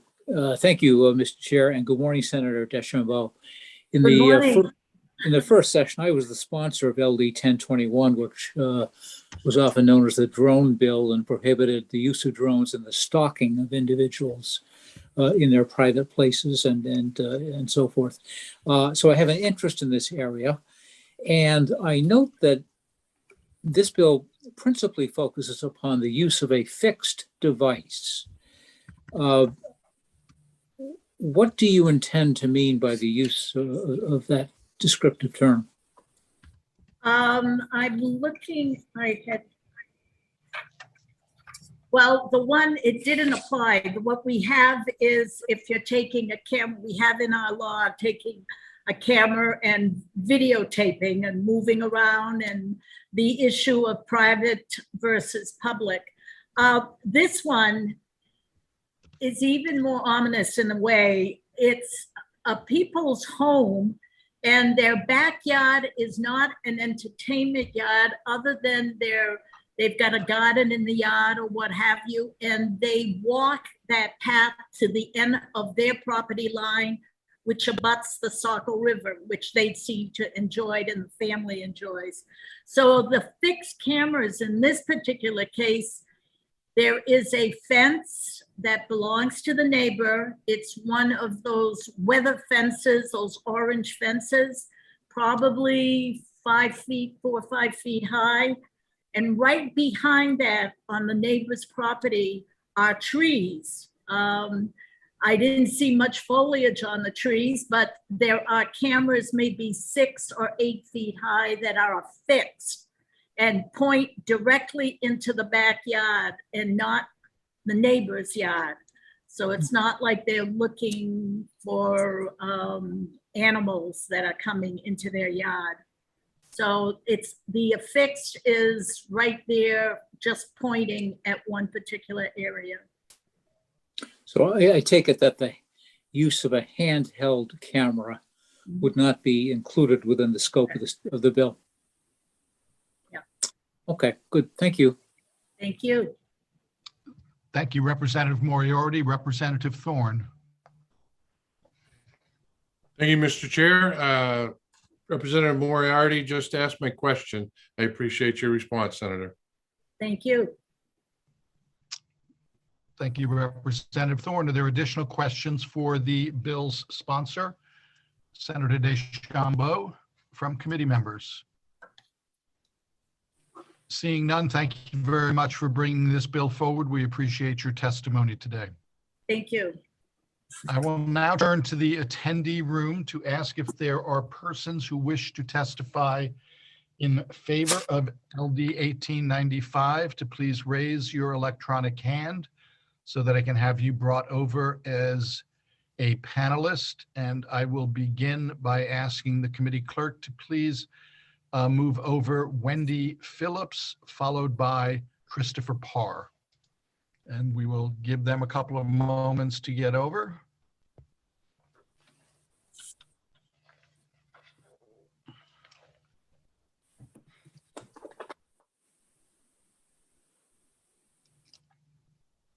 And Wendy Phillips, when you're ready, if you could activate your video so that we can see that you are here. Thank you. And unmute your microphone and please begin your testimony when you're comfortable. Thank you. Good afternoon, Senator Carney, Representative Harnett, and esteemed members of the Joint Standing Committee on the Judiciary. Thank you for this opportunity to speak with you today. My name is Wendy Phillips, and I live in Biddeford with my husband, Richard. I'm here to testify in strong support of LD 1895, an act to prohibit the invasion of privacy on private property by cameras. In late fall of 2020, I reached out to Senator DeChambeau and Speaker Ryan Fecteau regarding protection of privacy and surveillance cameras. In particular, I wanted to see what could be done to regulate the laws to prevent the use of these devices as a form of harassment. Also to clarify what would be considered reasonable surveillance of another person's property. Allow me to explain. Previously, in late 2019, we were in the unfortunate position of being pulled into a dispute between two of our neighbors. Once law enforcement became involved, that forced us to have to make a very difficult decision, which in turn displeased one of our neighbors. And since then, their determination to harass us has been persistent, continuous, and the log of incidents is pages long. As part of their retaliation, they installed an orange plastic fence along the property line. Someone might call it a construction fence or something along that line. In addition to that, they placed several game cameras just on the other side of the fence, maybe 2-3 feet away, that faced into our property in several different locations at eye level. And obviously this led us to feel that every time we were outside, we were being harassed and stalked. So the detective assigned to our case did meet with the district attorney a few times regarding these cameras. And then finally, after much conversation, returned to us with the following response. Upon review, it was determined that there's not a clear criminal law remedy for the removal of the cameras. They are placed on property over which the neighbor has the right to exercise control and capture images, which could be viewed by a person standing in the same place the cameras are located, meaning the expectation of privacy is limited. And I think everyone would agree, everyone's familiar with the privacy laws, and that's a common determination. So here lies the issue that although eventually this family receives cease harassment orders from Biddeford PD, everyone's hands were tied in regards to the cameras. That left us being constantly surveilled and our peace and privacy being violated. So we can't opt to just be in these areas when these people aren't standing there, because it's 24/7 that those cameras are there surveilling us. I want to be clear, I do support the right for people to have cameras on your home or on your property to surveil your own property for your own safety. in your own yard. However, this is not the issue that I'm addressing. What I'm addressing is the purposeful placement of cameras to intimidate, spy, stalk, harass, or torment another person that goes beyond merely surveying one's own property. Because of our situation, I know the surveillance laws need to be reviewed. The access of them, the affordability of them, a lot of people are obtaining these now, and not everyone is using them as intended. So currently there lacks a legal situation to this problem, and that's what we're doing, is seeking a legal situation with LD 1895. I know we're not alone. In fact, we learned through this ordeal that this is an issue that frequently arises and that frustrates law enforcement because there are no laws to support their intervention. And I appreciate very much the efforts of Senator DeChambeau and support of Speaker Fecto in trying to address this and help not only us, but other people who are inflicted with a similar experience. I thank you for your time, and I'd be more than happy to answer any of your questions. Thank you very much for your testimony here this afternoon. The committee greatly appreciates it. Are there questions from committee members for Wendy Phillips? Representative Thorne. Thank you, Mr. Chair. Welcome, Mrs. Phillips. Thank you. Appreciate your providing testimony on this bill today. Yeah, and it's a slippery slope, isn't it? It To is. determine intent, because I think about, you know, most residential streets where you have those the Ring doorbell cameras that are on the front porch that look over and capture across the street. And it seems like there may be even an intent on this one, or a proximity maybe, that it doesn't capture the other person's property, which is seemingly dissecting hairs. My question to you is, do you feel that proving intent is key to this piece of legislation, or is incidental capturing of another person's property justly fit into the scope of this legislation? So obviously I've done a lot of research on this. This has been a couple of years that we've been inflicted by not only these behaviors, but the position of the cameras.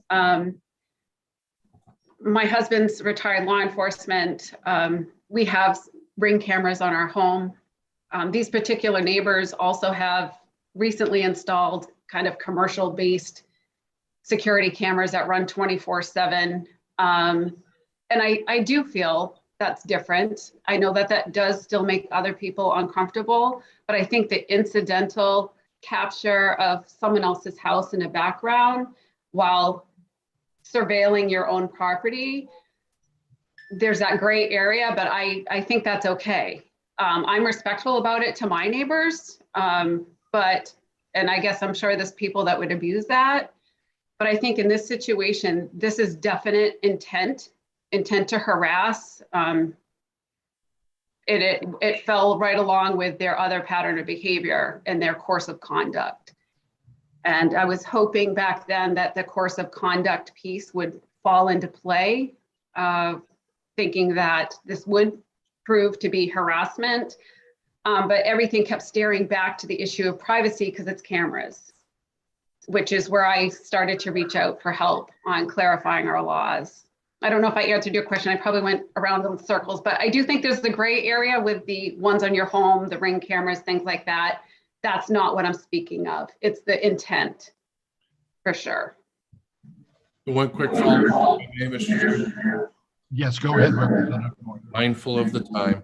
Is there a distance that you feel would be adequate to say, all right, I want to see if somebody's coming onto my property from that direction versus 2 feet, 25 feet, 50 feet, mounting cameras to see if somebody was approaching or something was approaching from that direction?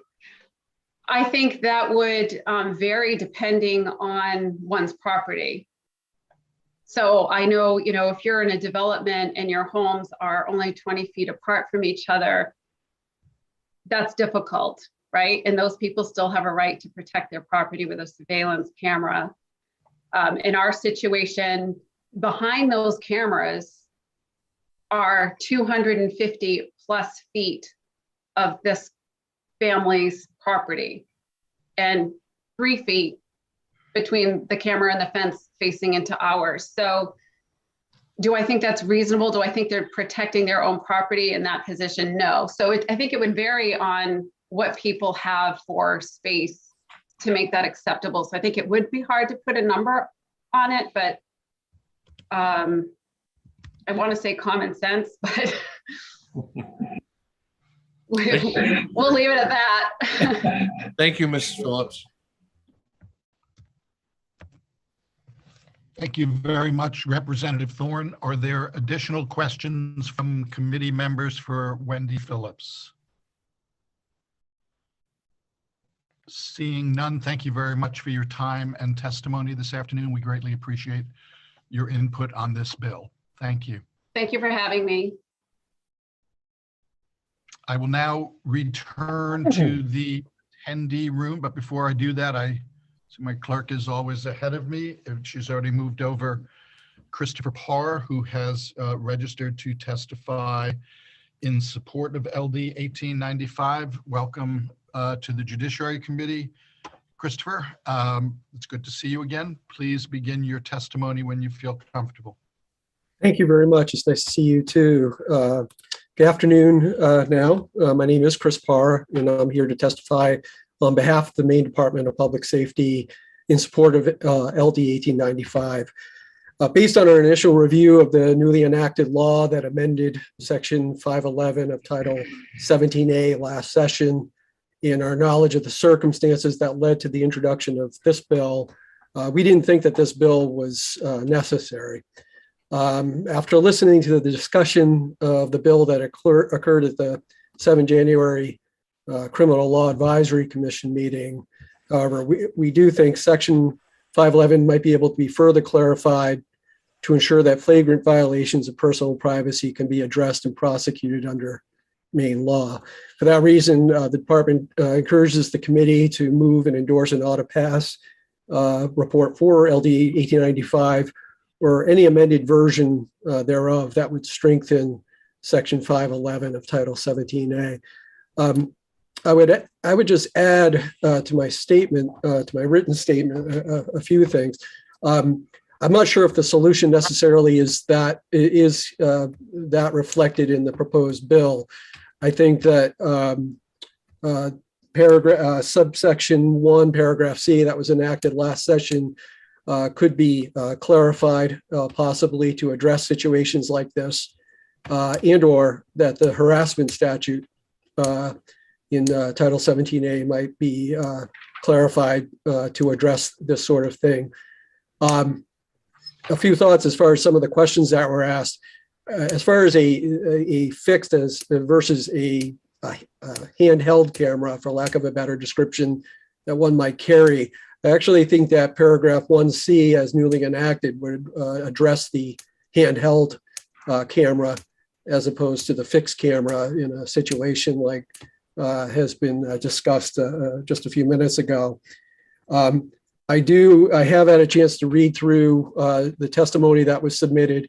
I agree this shouldn't be a bill that would prohibit the use to have cameras fixed so that common areas can be protected, nor should it prevent people from being able to have cameras mounted to ensure that their backyards, for example, are protected. Nor would I anticipate that the bill would bring into its focus cameras such as the Ring doorbell. To my thinking, the Ring doorbell would usually be aimed out onto an area that would be viewable from the street anyway to the public. And So I think any incidental view of the neighbor across the street's property is something that you would see driving down the street anyway. I think the question really is it's a public policy question more than anything else, is are we comfortable as policymakers with persistent surveillance of an area where someone should be able to enjoy their privacy? This isn't a situation where someone has on their house something that's looking down into their backyard and making sure that no animals or people come onto their yard. This is a situation where someone has pointed something into someone right next door's yard where they should be able to enjoy their privacy and their ability to not feel potentially, if not subject to pictures being taken. You could have a situation where the backyard is constantly streamed on the internet for people anywhere in the world to look at. And so, this is a situation that, speaking personally, I think does demand some attention, but obviously that's up to you. I guess the last thing I would say is that when I first heard about this circumstance that inspired the bill, I was under the impression that this was a circumstance where there was a fence that was 8 feet tall surrounding the property, and that these were mounted so you could look down into the yard.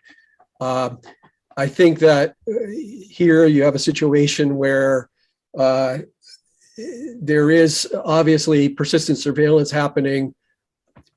Should people be required to install fences in order to prevent this sort of situation? I guess that's a question that I think is worth thinking about. And even if they do, there's nothing to stop someone from moving the cameras up higher. So that said, I would very much be interested in helping to craft the bill further if that's something that people are interested in. Thank you. Thank you very much for your testimony this afternoon, Mr. Parr. We appreciate your input and willingness to assist us at an upcoming work session. Are there questions from committee members for Christopher Parr? Seeing none, thank you very much for your time and testimony today. As always, we appreciate it.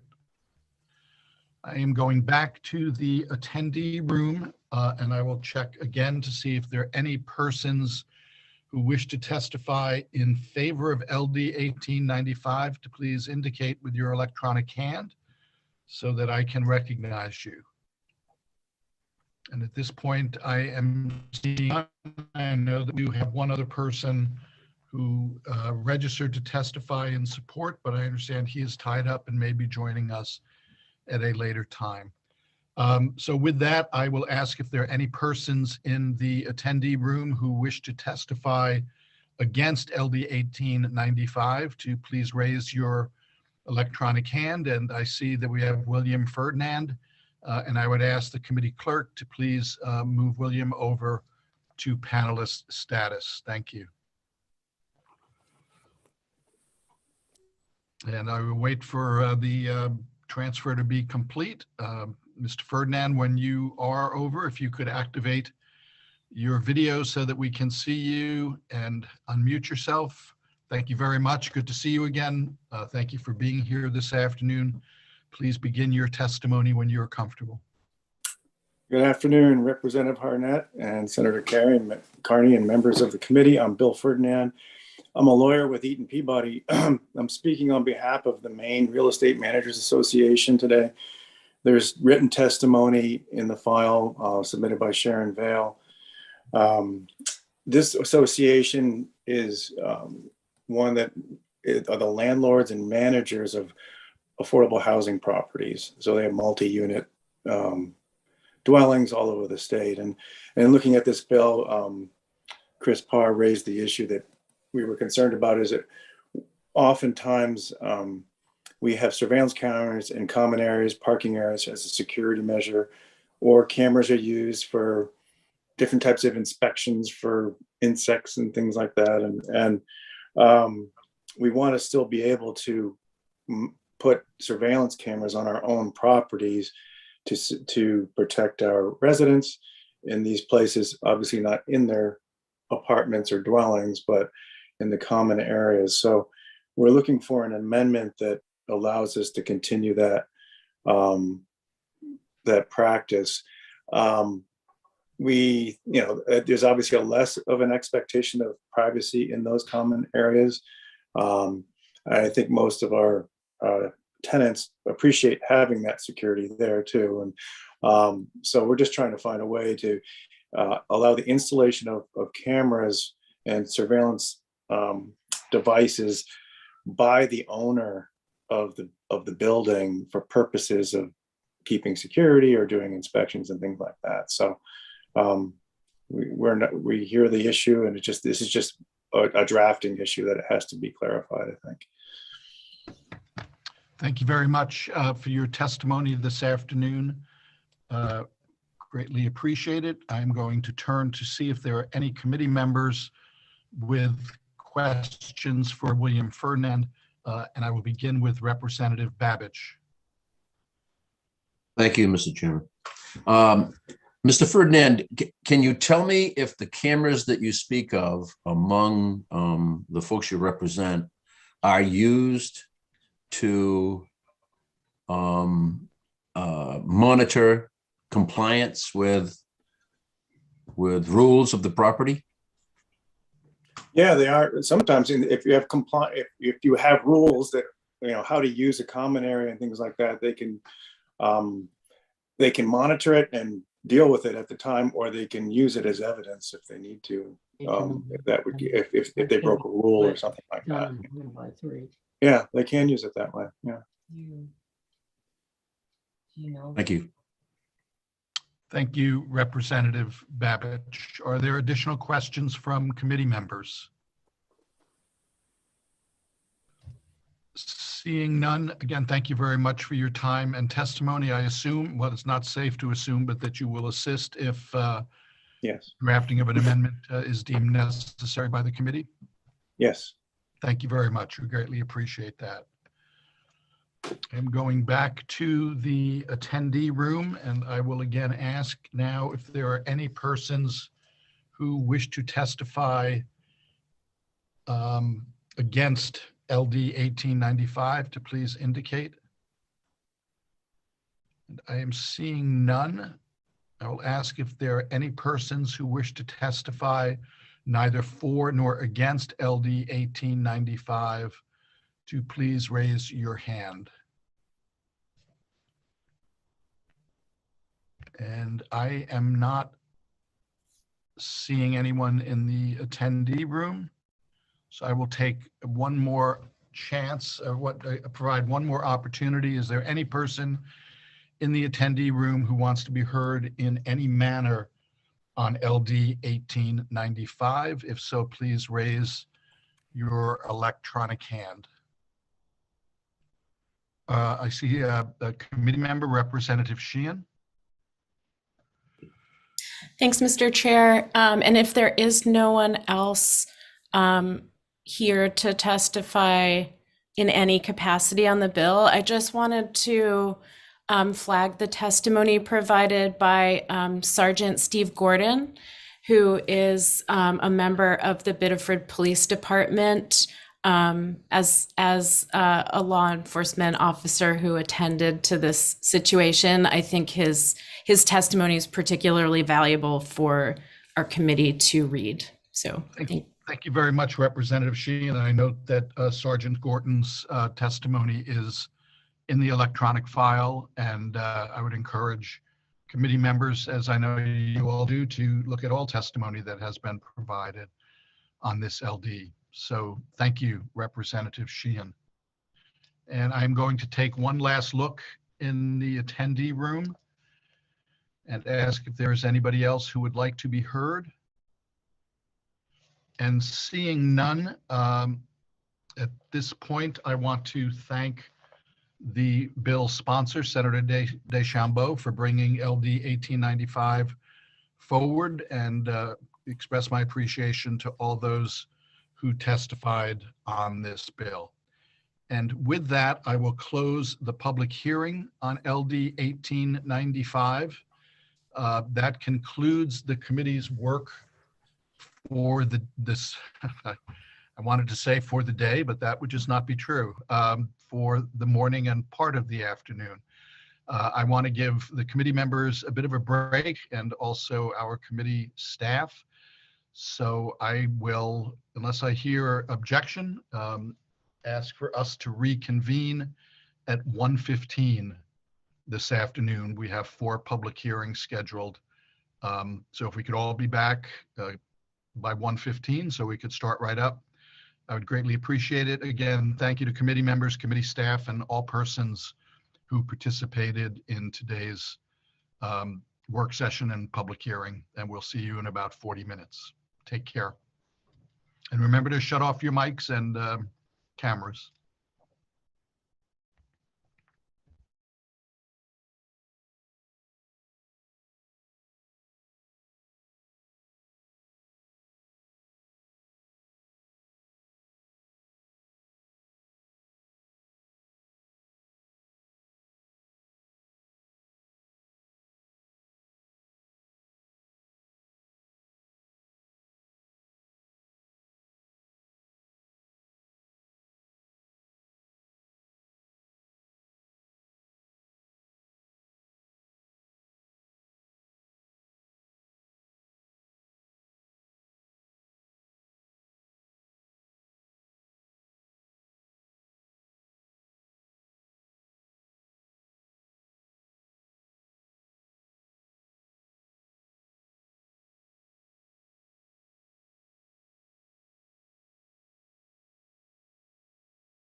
Hey, Representative Angelos.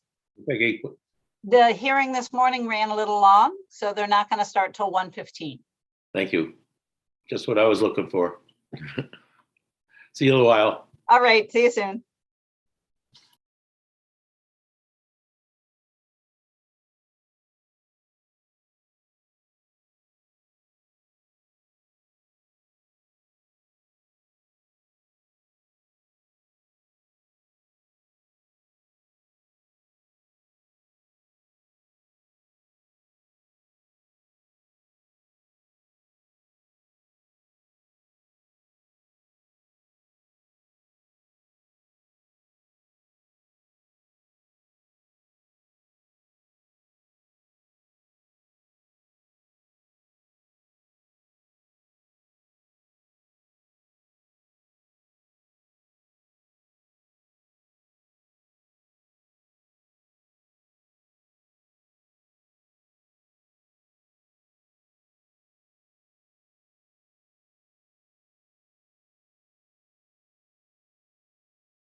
Hey, Steve.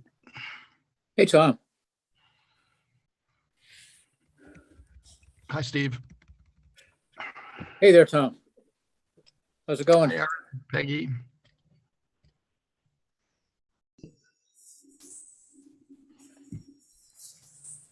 Well, that went smoothly this morning. Yeah, let's not curse ourselves. Let's. Yeah. Yeah. Actually, this afternoon doesn't look too bad. I didn't think so. No. But you never know. You never know. This is Aaron's true. got a bill. You never know what's going to happen. So. I know. But everyone's in favor of Aaron's bill. So.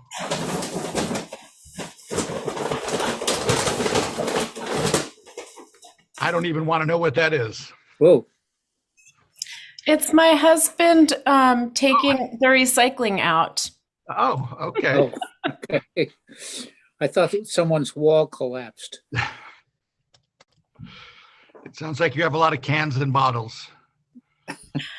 We do. We went to Market Basket and bought some sparkling water in glass bottles.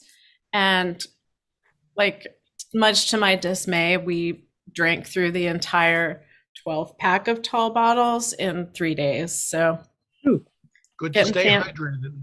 It's true, but at an expense.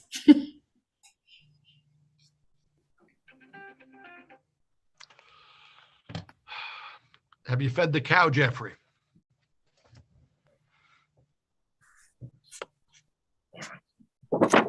It's 7 o'clock this morning. I fed her. How many times a day does she eat? Today, twice. If she gets snacks, I'm still cleaning stuff out of the vegetable garden, believe it or not. But she's always getting snacks. But yeah, but if it's below 20 degrees or really cold, I feed her 3 times a day. Very nice.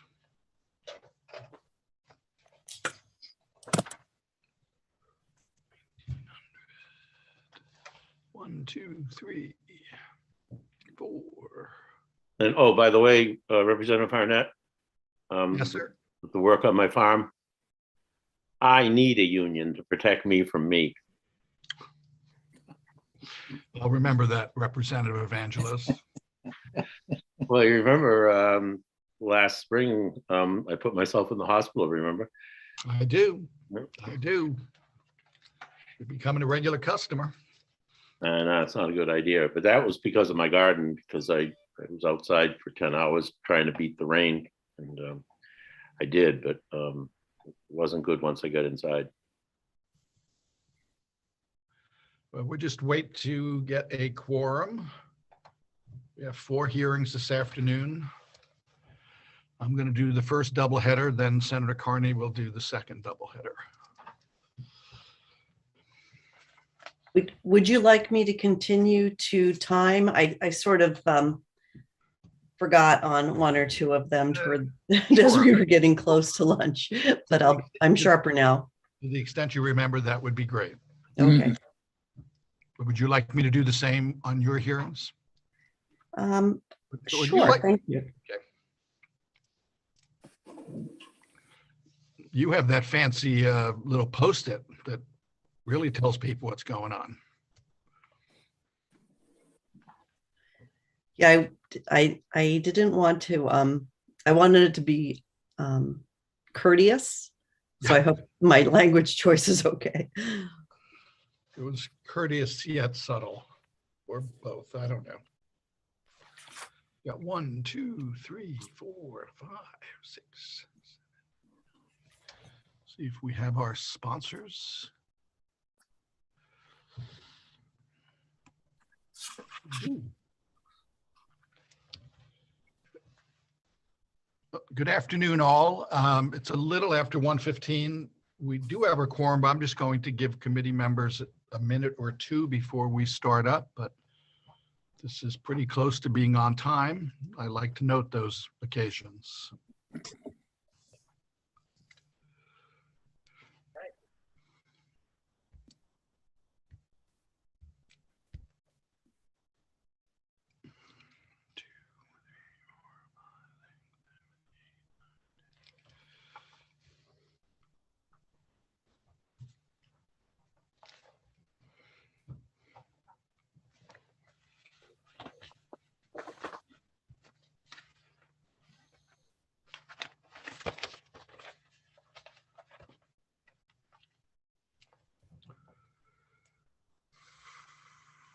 Good afternoon, Senator Keim.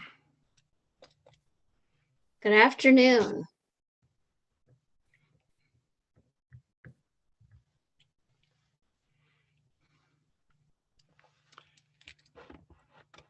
Okay, we have a quorum and welcome back to the Judiciary Committee meeting on January 25th, 2022. We have 4 public hearings this afternoon. We did introductions this morning, but we've been joined by Senator Keim. If you could just introduce yourselves to the public, Senator. Thank you. Yes. Hello, everyone, and good afternoon. I am Lisa Keim, and I am proud to represent Senate District 18, which is northern Oxford County, and 2 communities in Androscoggin. Thank you. And as I said, we have 4 public hearings this afternoon. I am going to begin by opening a public hearing on LD 1831, which is an act to improve the child and family court process. And it is my pleasure to welcome or to have the committee clerk move the bill sponsor over as a panelist as we welcome Senator Baldacci for the purposes of introducing the bill. Good afternoon, Senator. How are you today? Representative Harnett, thank you very much for having me today, and Senator Carney and the esteemed members of the Judiciary Committee. Good afternoon. My name is Joe Baldacci. I represent Senate District 9, which is the city of Bangor and the town of Herman. And I am offering LD 1831, an act to improve the child and the family court process. As a lawyer, as a legislator, as a citizen, I see every day the acute crisis that takes place in child and family cases across the state. And the crisis is quite acute in many highly populated areas and in Penobscot County, my home county of Penobscot County. The inability to get timely hearings in family cases is something that represents a threat really to stability, both of the family and to terms of the legal system. We have been backlogged in terms of divorces, in terms of child custody matters, and that has cost us the ability to have judges focus on child protective and criminal cases, which are a high priority and which need even more attention. I am pleased that the judiciary has endorsed this bill. I have spoken with the chief judge of the district court, Judge French. I spoke yesterday with the Attorney General, Aaron Fry. Judge French concurred with me in terms of what I'm seeing as a practitioner in Eastern and Northern Maine is pretty much confirmed statewide that there is a real need to better utilize magistrates, to give them additional tools so they can help judges decide cases or at least do interim hearings. The current statute prevents magistrates from making binding decisions, except in child support cases and interim matters, unless both parties consent. And typically, if one party wants to drag its feet or not have a hearing, wants to avoid a hearing, the typical tactic is to not consent. So I think it's important that we allow magistrates to do the job they are actually trained for, and to help judges, and that is to help decide interim cases. There are thousands of child and family cases. There are hundreds, if not thousands, of child protective cases.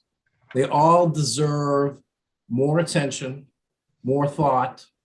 I sit on the Health and Human Services Committee, and today, like many other days, we spend hours talking to people in child welfare, talking to people in the Child Protective Services, everything related to how we protect children in our state and to avoid catastrophes and crises as much as possible to protect children. we can't talk about protecting children unless we provide adequate court resources to help make sure children and their families have a decent day in court for their issues to be tried in front of a trained judicial officer. I have proposed the addition of many magistrates, and I understand the committee or others may need to look at the financial issue, but we are currently asking magistrates to do Herculean efforts all across the state with a very bare bones operation. And they are literally trying to, case management conferences are typically 15 minutes and then they're on to the next one. It is almost a conveyor belt of cases that they got to deal with. I think we need to give them some additional authority so they can spend some time and try to resolve disputes instead of people being encouraged to drag their feet. I really ask the panel's consideration in this matter. I read the Attorney General's comments and I agree, and I like his suggestions. I think there was some concern both by the judiciary and by the AG's office about expanding their authority in child protection cases as well. And I think I'm happy to consider any kind of modifications in that area. But definitely, I think the judiciary and others agree that the expansion of their authority in civil non-DHHS child protection cases is going to be extremely helpful to the process. The Attorney General suggests in his testimony that just filed that it may be better to have the magistrates in DHHS cases serve as mediators at settlement conferences more as an assist to the judge. And that's fine. I think as long as we're utilizing trained judicial officers to help relieve the backlog, by doing this, we're going to allow judges to do more criminal cases. We're going to allow judges to do more child protection cases. We're going to allow more families in the state to get their day in court and get real issues addressed. I really appreciate your time and consideration, and I'm happy to answer any questions.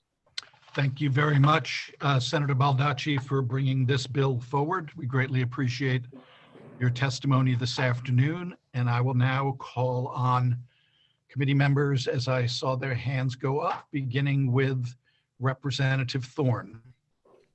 Thank you, Mr. Chair. Welcome, Senator Baldacci. Thank you, Representative. Senator Baldacci and I share Herman as our district. So that's right.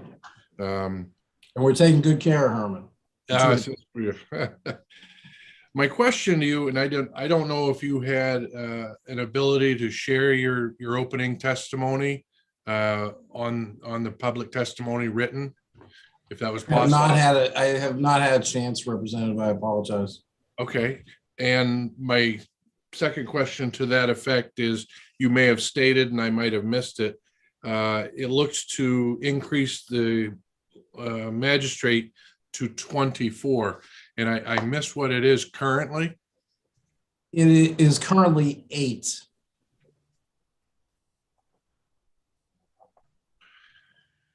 And if I may, a follow-up question, Mr. Chair? Absolutely, Representative Thorne, go ahead. Is there a pull from area that we're looking to pull these magistrates from another area, or is this something that may have a rather substantial, and I haven't seen if it is, a fiscal notice sign? It's most likely going to have a fiscal note. The magistrates currently are appointed by the judiciary. They're not gubernatorial appointments, so they're not appointed by the governor. They are appointed, I think, by, I'm not sure if it's the Chief Justice of the District Court or the Chief Justice of the State Supreme Court, but they are the persons that appoint these people. So there will be a fiscal note, because generally they're going to be drawn on from members of the bar in the state of Maine. Okay, thank you for that answer. And there's no one place that they're going to come from, and typically there's a geographic distribution. there's a very good geographic distribution now, and I would hope that they would keep the similar patterns in place, even though we increase the numbers. Okay, so spread out proportionately throughout the state. That would be the hope, because that would pretty much mirror probably the cases where they're needed. Okay, thank you. Thank you, Mr. Chair. Thank you, Representative Thorne. And I'll note that I saw some hands that had been up that are no longer up.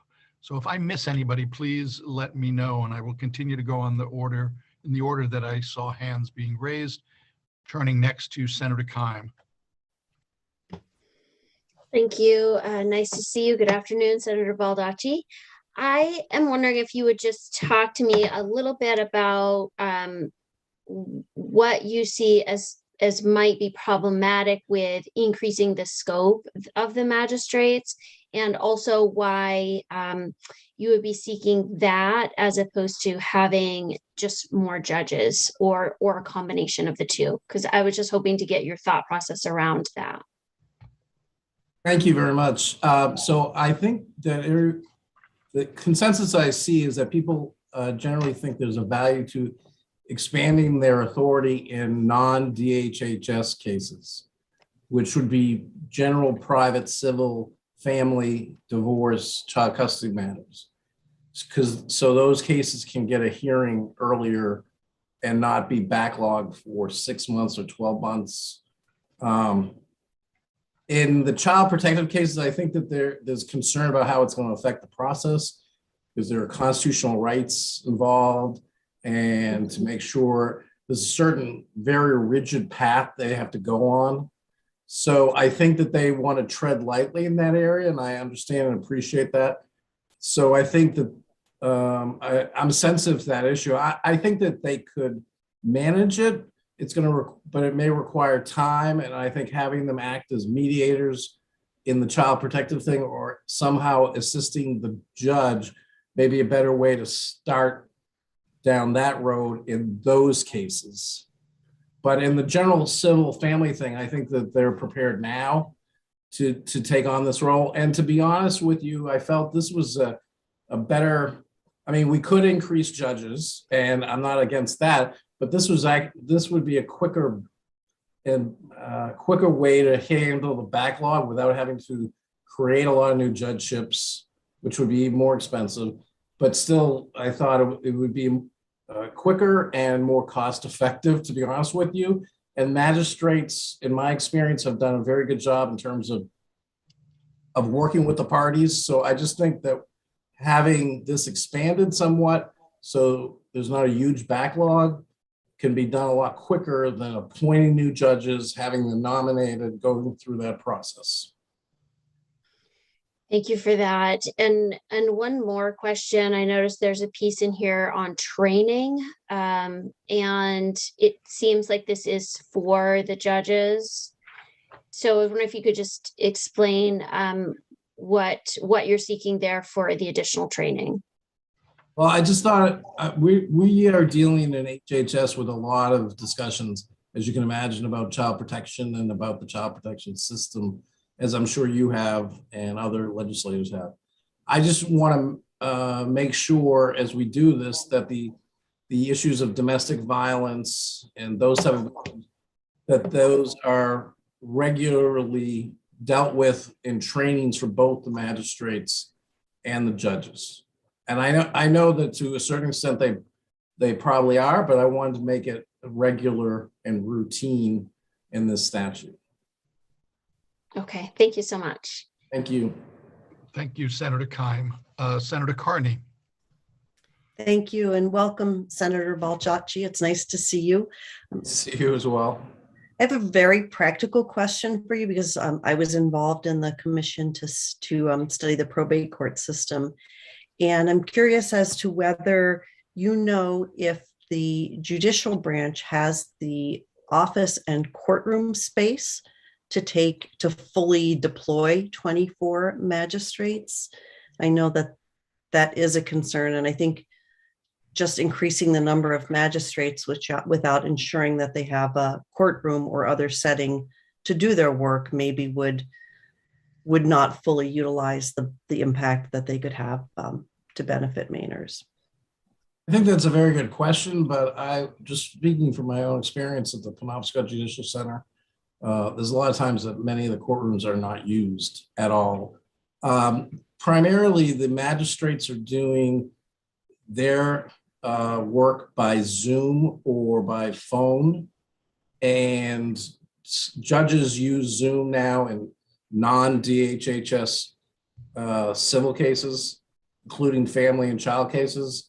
So I think the fact that we have virtual technology plus that they're using already, plus phone, I think will make it a lot more able to accommodate them.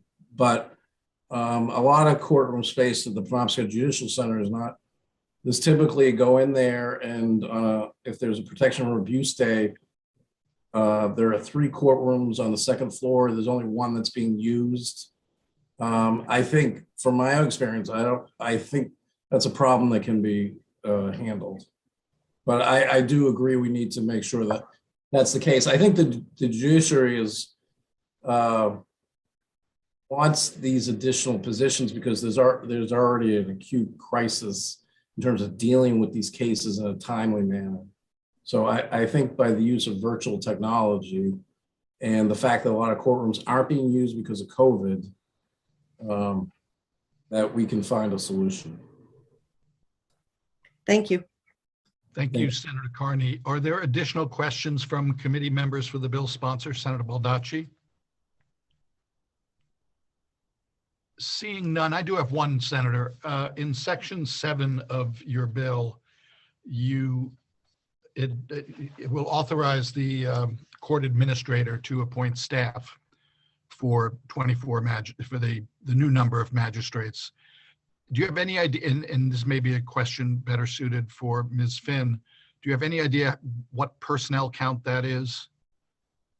Don't, and I apologize, but I would have to leave that to the judiciary because I think they're probably more familiar with that. But I knew there would be additional staff required, but I don't know what the numbers would be.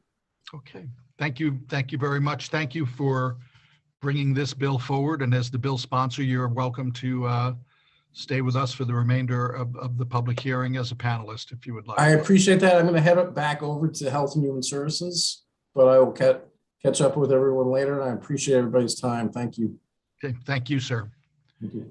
And I will now turn to the attendee room and ask if there are persons who wish to speak in favor of LD 1831 to please raise your hand. And I would ask Committee Clerk Panett to please move over, and she's already done it, Julie Finn as a panelist. Thank you, Supi. Good afternoon, Ms. Finn. Welcome back. Yes, good afternoon. I'm still here. And members of the Judiciary Committee, I'm Julie Finn and I represent the judicial branch. I'm presenting testimony in support of this bill. First, I would like to very much thank Senator Baldacci for bringing this bill forward. We did not know about this bill ahead of time. He brought this on his own initiative. I also would like to ask perhaps a little bit of indulgence because I think I may go a little bit over 3 minutes, but I'm going to try very hard to trim my comments. First, I'd like to provide just a little bit of background and context for the work of the family law magistrates. They were authorized by the legislature back in 1997. And some of this goes to questions that I think Representative Thorne was asking. To the Chief Judge of the District Court, with the approval of the Chief Justice of the Supreme Judicial Court, are those who employ the magistrates. As Senator Baldacci mentioned, they are not appointed by the governor as judges are. They are required in the statute to be members of the bar and have experience in the area of family law. They also must have training or experience in mediation, other alternative dispute resolution techniques, domestic violence, child development, family dynamics, and case management. And that's all from the statute. Under current law, as mentioned, the magistrates handle interim orders regarding child support and interim orders in divorce, separation, and parental rights matters, final orders only when the proceeding is uncontested, and final orders in contested proceedings when child support is the only issue. Accordingly, with the exception of some motions, all family matters involving children are first assigned to a magistrate for case management. The addition of these positions was a recognition that timely resolution of family law cases is essential to minimize the particularly heightened negative effects that such disputes can have on children. And the effectiveness of these additional positions is now widely accepted. The need for more magistrates is acute. The bill calls for an addition of 16 magistrates. As mentioned, we have 8 presently, and the associated staff to continue this important work. And I have a few numbers in my testimony, which I won't repeat, but I will just point out that as an example, in calendar year 2020, magistrates either resolved or case managed approximately 79% of all of the family matters cases involving children. So the numbers are great, and they do a tremendous amount of work, given that there are only 8 of them to cover, our very large state. In the northern part of the state, for example, there's 1 magistrate for 7 district courts in a region that expands about 10,000 square miles. So additional magistrates would be of great benefit. And also, as previously mentioned, the bill would expand the authority of magistrates, particularly in 2 areas. 1, it would mean that all interim motions concerning parental rights and responsibilities could be handled by magistrates. And 2, as mentioned, it would add the pretrial and interim elements of a child protection proceeding. First, with the family matters proceedings and the interim motions, the judicial branch does support the expansion of magistrate authority in this regard. Scheduling interim hearings with a judge often results in delay to the case as judges' schedules are less flexible. This expansion would support the judicial branch's goal of stability and continuity for parties in this type of case. With respect to the child protection matters, we have some concerns about that. And for this reason, the judicial branch strives to assign a single judge to each child protection case to allow one judge to become familiar with the complexities and the evolving facts of each case. This improves the experience of families navigating an unpredictable process because it introduces an element of stability and familiarity.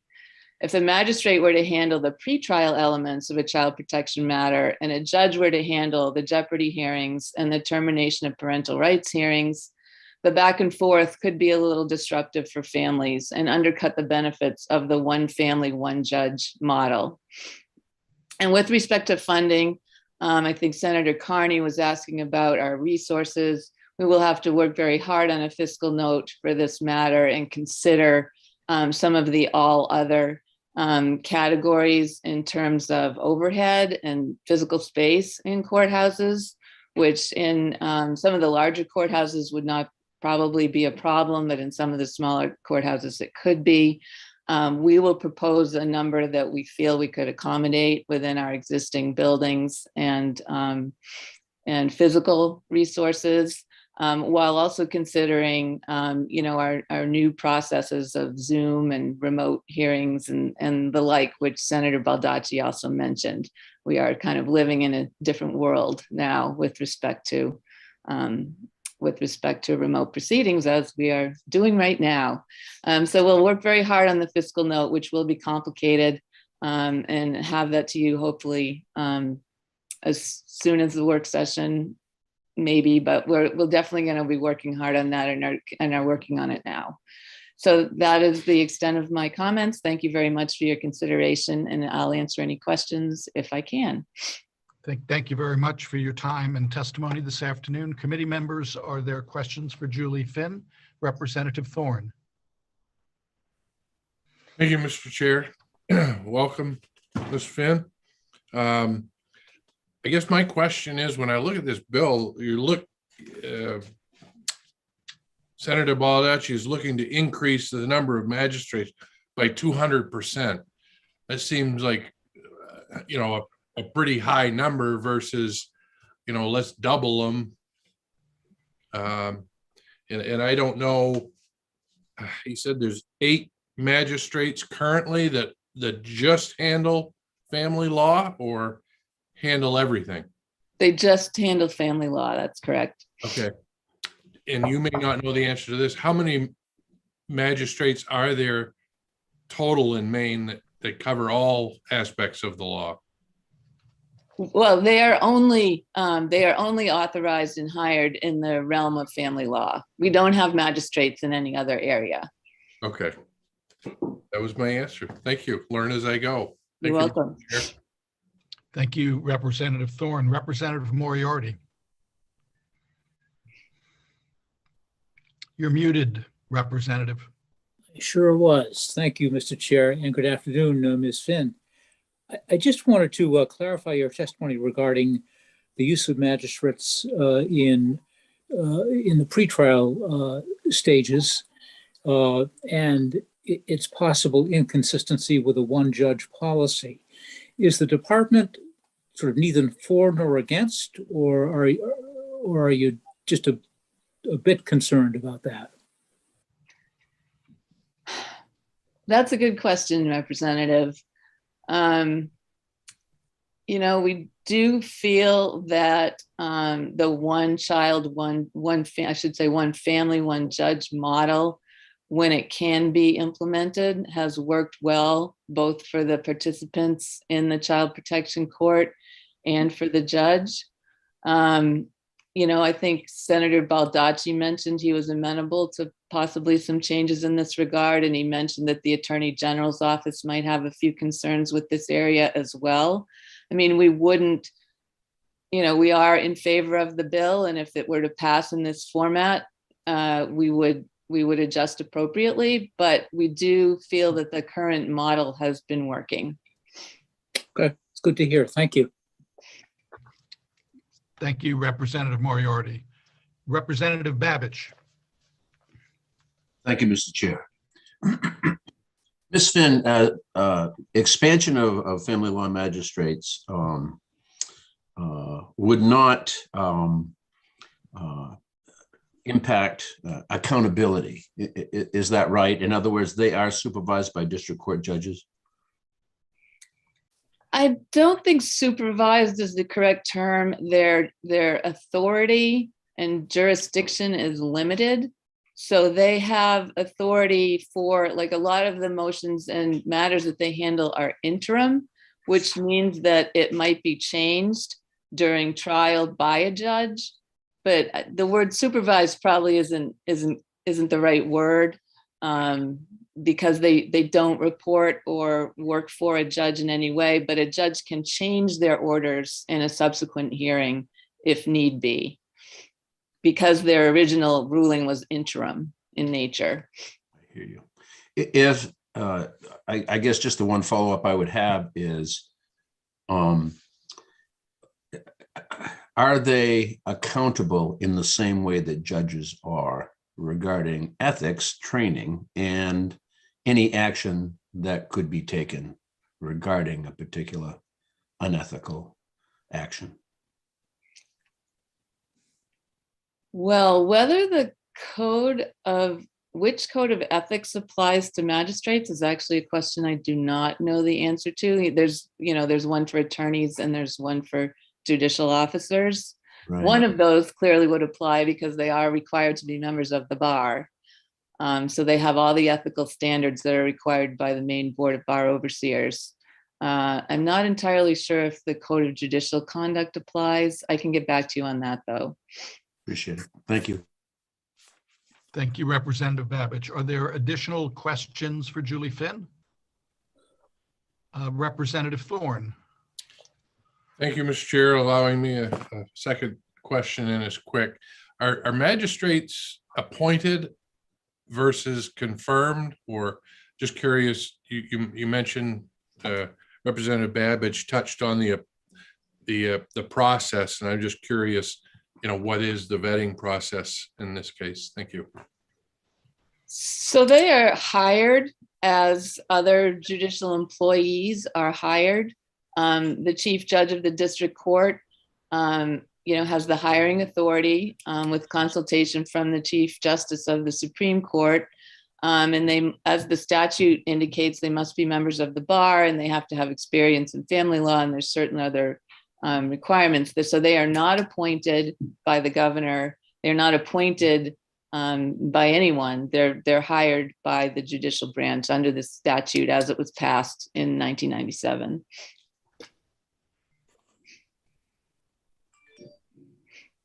Thank you, Representative Thorne. Representative Moriarty.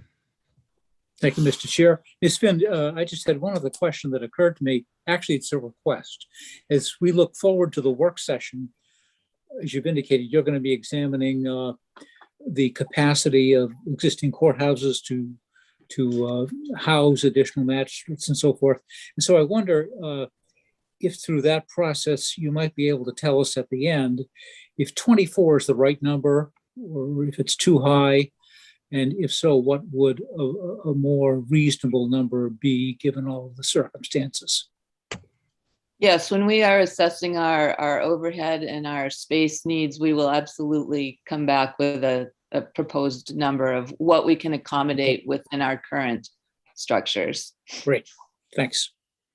Thank you, Representative Moriarty. And Representative Babbage, I think I know the answer to this question, but do you have an additional question? I do not. I apologize. It's quite all right. Are there other committee members with questions for Julie Finn? Seeing none, thank you again for all of your testimony today and your willingness to participate in the work session moving forward. Greatly appreciate it. I will now go back to the attendee room to ask if there are any other persons wishing to testify in favor of LD 1831. If so, please raise your hand. Seeing none, I will ask if there are any persons who wish to testify against LD 1831 to please indicate. And lastly, seeing none in that category, are there any persons wishing to testify neither for nor against LD 1831? And I recognize Andrea Mancuso, who will be moved over to a panelist by our committee clerk.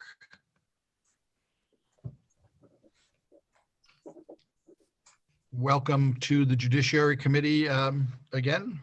Good to see you. When you are comfortable, please begin your testimony. Thank you. Thank you. Good afternoon, Senator Carney, Representative Harnett, members of the Judiciary Committee. My name is Andrea Mancuso, and I'm speaking before you on behalf of the Maine Coalition to End Domestic Violence and our member programs. Neither for nor against, but just to provide some perspective on how our currently under-resourced family courts impact safety and security for survivors and their children. You've heard we have 8 magistrates each year handling caseloads of more than 8,000. This extraordinarily high caseload results in long wait times between court dates. From the filing of the proof of service and a parental rights and responsibilities case, it's not uncommon for parties to have to wait a month or more before they're in front of a magistrate for about 15 minutes. This will be the first opportunity to raise a need for a child support order, the need for a parent-child contact order, or more importantly, to address pressing safety issues. Even when they get before that magistrate, there are time constraints. So there's a limit on the number of issues that can be addressed, or even whether any can be addressed without a continued court date that could be a month or two out still to find appropriate court time. Only a fraction of litigants who file written motions for an expedited interim hearing are able to have their requests for hearing granted. The public health response over the last 2 years has certainly exacerbated these challenges, but they existed before March of 2020. For survivors and their children, the court's inability to provide timely and effective resolution to urgent financial and parental rights concerns significantly hampers their ability to achieve short-term safety and stability. Current litigation timeframes are also exhausting to those who are concurrently attempting to recover and help their children recover from trauma. And too often what we see is the desire just to get the process finally over with drives case resolution agreements that do not fully address existing or even easily foreseeable conflicts and risks. I really appreciated Senator Kime's question about, is this really magistrates or are there more things? From our perspective, there are more things. It's entirely under-resourced, from magistrates to judges, to mediators, to clerical staff. The judiciary is not effectively responding to families in crisis in our family courts. So whether or not this particular proposal is the right mechanism for addressing these issues, we wanted to take the opportunity to sort of give you a short perspective on how the current under-resourcing of the judiciary is impacting safety and stability for families who are experiencing abuse. So if there's a way we can be helpful to your process, please don't hesitate to let me know, and thank you for the opportunity to be heard. Thank you for your time and testimony today. Would it be possible to submit your comments in written form for members of the committee who are unable to be here today? I'll do that by the end of the day. That would be wonderful. Thank you very much. Are there questions from committee members for Andrea Mancuso? Representative Moriarty. Thank you, Mr. Chair. Ms. Mancuso, if given your comments and if I were a betting man, I might have wagered that your organization would have frankly supported the bill, even though it may not go all the way and address all the under-resourcing issues that exist.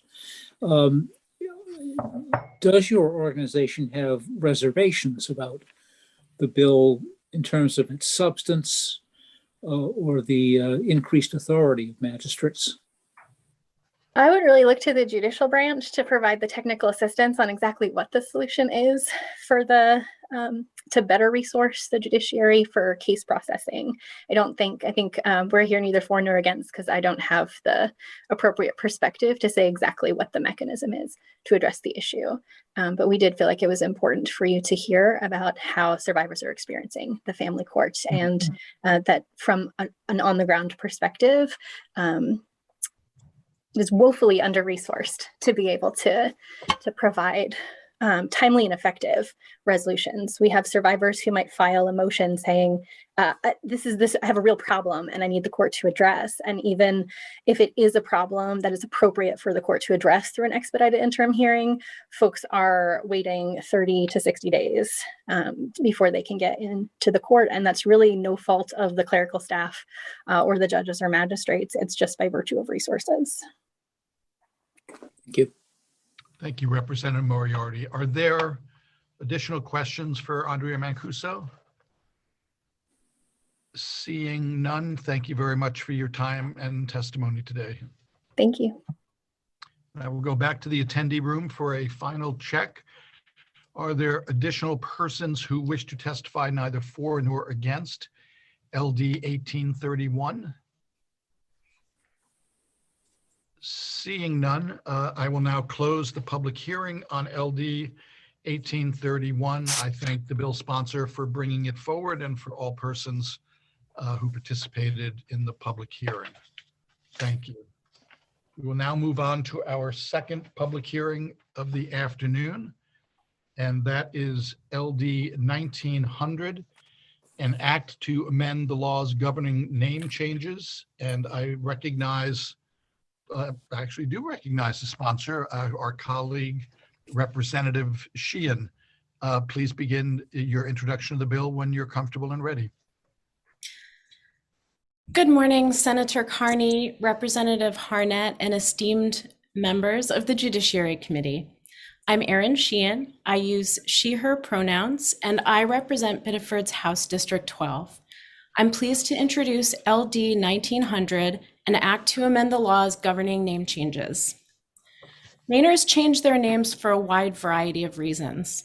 Some seek to change their names to help them escape from abuse or to affirm their gender. And for these folks, serious privacy and safety concerns exist. Maine law currently requires those seeking a name change to publish their request in a local newspaper. Petitioners may file for an exemption to this requirement, but must prove by a preponderance of the evidence that they are currently in reasonable fear of their safety. When it comes to deeply personal matters like a name change, Mainers deserve to have their safety and their privacy protected, regardless of whether or not they can prove a specific and explicit threat to their physical safety. I'd like to outline for you some of the ways in which Mainers' safety, privacy, and access are compromised by the current requirement to publish notice. First, applying for exemption from the public notice requirement can be time-consuming and difficult, requiring additional court appearances and presenting logistical and safety barriers to those seeking an exemption. A woman fleeing abuse, for example, often will not have the time to make multiple appearances or the luxury of waiting additional weeks or months to have her exemption granted. Removing the public notice requirement altogether will better ensure the safety of individuals changing their names. Public notice requirements also add additional costs to the name change process. Not only must applicants pay the filing fee, they must also pay the cost of publishing the notice. These costs vary from county to county depending on the publishing cost of that county's local newspaper. Someone from York County, for example, could be required to pay significantly more than someone from Cumberland County. Such costs create financial barriers for many Mainers, disproportionately burdening at-risk applicants such as women escaping abuse or transgender Mainers who are more than twice as likely to be living in poverty as Maine's general population. Some, but not all counties have financial assistance programs, but they often only cover the cost of the filing fee and not the public notice, and not all counties have such programs. Furthermore, publishing public notice in a local newspaper no longer provides a reasonable assurance of notice to interested parties. Many creditors and family members are not local and do not have access to local papers. Local newspapers have been folding left and right, and as countless news articles in recent years have attested, many Americans no longer read their local papers. Probate courts should adopt more effective techniques for assuring safety and fraud protection, such as the use of affidavits and background checks. It's worth noting that current practice requiring public notice does not guarantee fraud protection, as it does not specifically require notice to creditors. The majority of Maine probate courts require additional paperwork in the form of Affidavit Form AF-103, which screens for attempts to avoid legal obligations, bankruptcy proceedings and debt collection, and also documents relationships to minor children. AF-103 is a document submitted in an official proceeding under Title 17A of the Maine Revised Statutes, Section 451. And lying in such a proceeding constitutes perjury, which is a Class C crime under Title 17A of the Maine Revised Statutes, Section 451, subsection 6. Universal adoption of AF-103 would provide reasonable protection against fraud. In addition to Form AF-103, 5 of Maine's probate courts require background checks as part of the name change process. 6 courts use them in specific cases, and a 7th is in the process of implementing their use. Universal adoption of background check procedures for adult name changes would better address any safety concerns arising around name changes. For context, public notice requirements are just no longer the default approach to adult name changes. Only 11 states, including Maine, and 4 U.S. territories require a public notification of a name change. 19 states allow limited exceptions, but 20 states, Washington, D.C., and 1 other territory no longer require newspaper publication at all. I hope you will support a change to better protect Mainers' privacy, more effectively prevent fraud, and more thoroughly ensure public safety. In closing, I'd like to direct the committee's attention to the amendment posted yesterday. The refined language you'll find there was proposed by stakeholders, some of whom you will hear from today, to better capture the intent of the bill. I greatly appreciate any questions you can bring to this hearing and want to suggest that the legal experts, advocates, and probate administrators who follow me will be better equipped than I am to answer them. Thank you so much for your time and your consideration.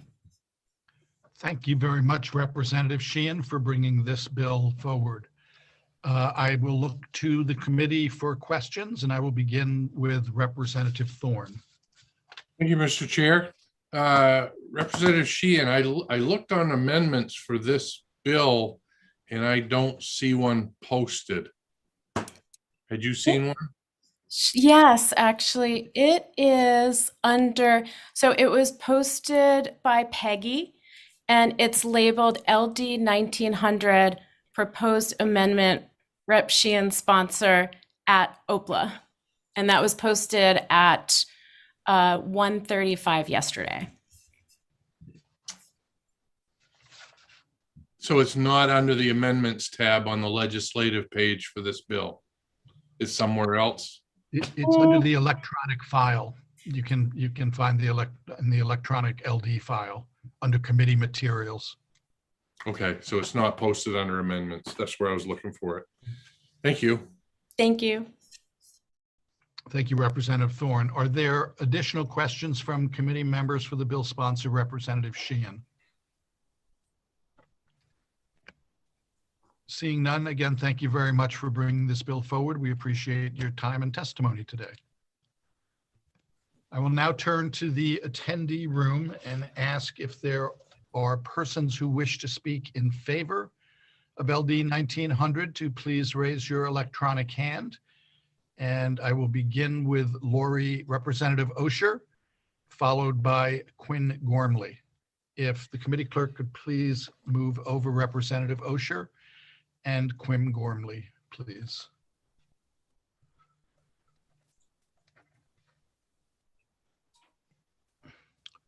Good afternoon, Representative Osher. Welcome to the Judiciary Committee. Thank you for being here today. Please begin your testimony when you're comfortable. Good afternoon, Senator Carney, Representative Harnett, and esteemed members of the Judiciary Committee. I'm Lori Osher, and I represent most of Orono in the Main House. I'm here today as a co-sponsor of LD 1900, an act to amend the laws governing name changes. This bill is designed to protect Maine citizens for whom publishing their name change may put them in danger, specifically transgender Mainers and Mainers escaping domestic violence. This bill, for most transgender people, legally changing their name is an important and essential step in their transition. Choosing a name, like choosing a life's goal, should be a joyous occasion. However, in our transphobic society, one of the legal requirements in the name change process includes publishing the previous and new names together in local newspapers. This turns a joyous occasion into a dangerous one. It's dangerous because in Maine and in most places in the world, transgender people are the targets of violence. Each year, since records have been kept, the number of transgender people murdered in the US and in the world has increased. Publishing their previous and chosen names puts these Mainers at great risk for being targets of transphobic violence, greater risk, and of being murdered. While trans Mainers fear potential violence by an as yet unknown perpetrator, survivors of domestic abuse fear violence by a particular known perpetrator. Changing their name may be a part of creating a new identity so that they can escape one person's abuse. If they have documentation, specifically a protection from abuse order, they can keep their name out of the paper. However, not all people experiencing domestic abuse have the documentation required for the granted exception. To have a protection from abuse order, the abuse must be reported to the police. Those who choose not to report the abuse to the police are denied this exception. The most dangerous time for an abuse survivor is when they attempt to leave. That's when they are most likely to be murdered. So fleeing may be a better choice than going to the police. Requiring publication of their new name, an essential part of the escape plan, unnecessarily increases their level of risk. Please vote to support these people as they attempt to build new lives full of hope. Thank you for your time. Thank you, Representative Osher, for your time and testimony this afternoon. Are there questions from committee members for Representative Osher? Seeing none, again, thank you very much for your time today. We greatly appreciate it. Thank you. I will next turn to and welcome back to the Judiciary Committee, Quinn Gormley. Good afternoon. Good afternoon. Thank you for having me back. Senator Carney, Representative Harnett, and honorable members of the Judiciary Committee. My name is Quinn Gormley, and I'm here today on behalf of the Maine Transgender Network to testify in support of LD 1900, as well as to express our support for the amendment offered by the bill sponsor. Although Maine Transnet supports this bill in its entirety, I will focus our testimony on the first section concerning adult name changes, as this is the area where we have the greatest expertise. I think we probably fill out more name change paperwork than almost any other organization in the state, and it's one of our favorite things to do. But I do note that there is an additional section to this bill that concerns minor name changes, and I would urge the committee to review the positive reports from FLAC concerning that section of the bill. Maine Transnet supports LD 1900 for a few simple reasons. First among these is that LD 1900 will keep our community safer. The current public notice requirement often leads to the outing of transgender Mainers to employers, landlords, estranged or unsupportive family members, friends, and neighbors. Outing a transgender person without their consent can have real and tangible consequences on their life, ranging from mild discrimination to extreme forms of violence or loss of housing. Secondly, LD 1900 will make name changes more financially accessible. The publishing fees related to the public notice requirement add significant and wildly inconsistent additional costs to the name change process. Many people seeking name changes do not have the financial means to pay these additional costs. Transgender Mainers are twice as likely than the general population to be living at or near poverty, and the prohibitive cost of name changes leads many to delay getting their names changed at all. Apologies for the sirens. This delay lengthens the time transgender Mainers may have incongruent legal documents between their legal name, their gender presentation, and how they're known publicly. And as we know from multiple studies, incongruent legal documents and gender presentation are one of the most common sources of outing and discrimination that transgender Americans face. Finally, we support this policy because frankly, it just makes sense. Private information should be protected. And we have a variety of modern ways of protecting against fraud and ensuring public safety that don't rely on interested parties happening to see a particular newspaper notice on a particular given day of printing. We can control costs, better protect privacy, and still ensure safety simultaneously with the outcome of this bill. Thank you so much for your time and consideration, and I'm happy to answer any questions that you may have. Thank you very much for your time and testimony today, Quinn. Are there questions from committee members for Quinn Gormley? If so, please raise your hand so I can recognize you. Seeing none, thank you very much for your time and testimony today. We greatly appreciate your input. Thank you. And I will now ask the committee clerk to please move over as panelists Christine Caulfield and Joey McLaughlin.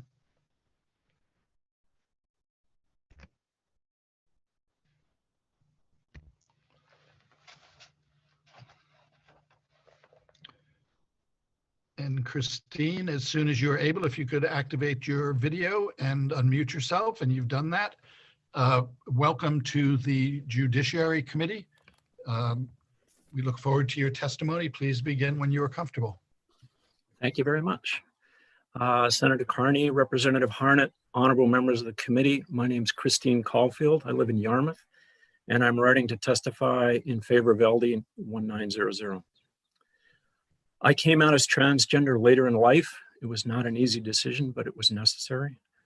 Coming out in one's 50s has its own set of challenges that are significant after decades of living with a partner and children in a community, with friendships, careers.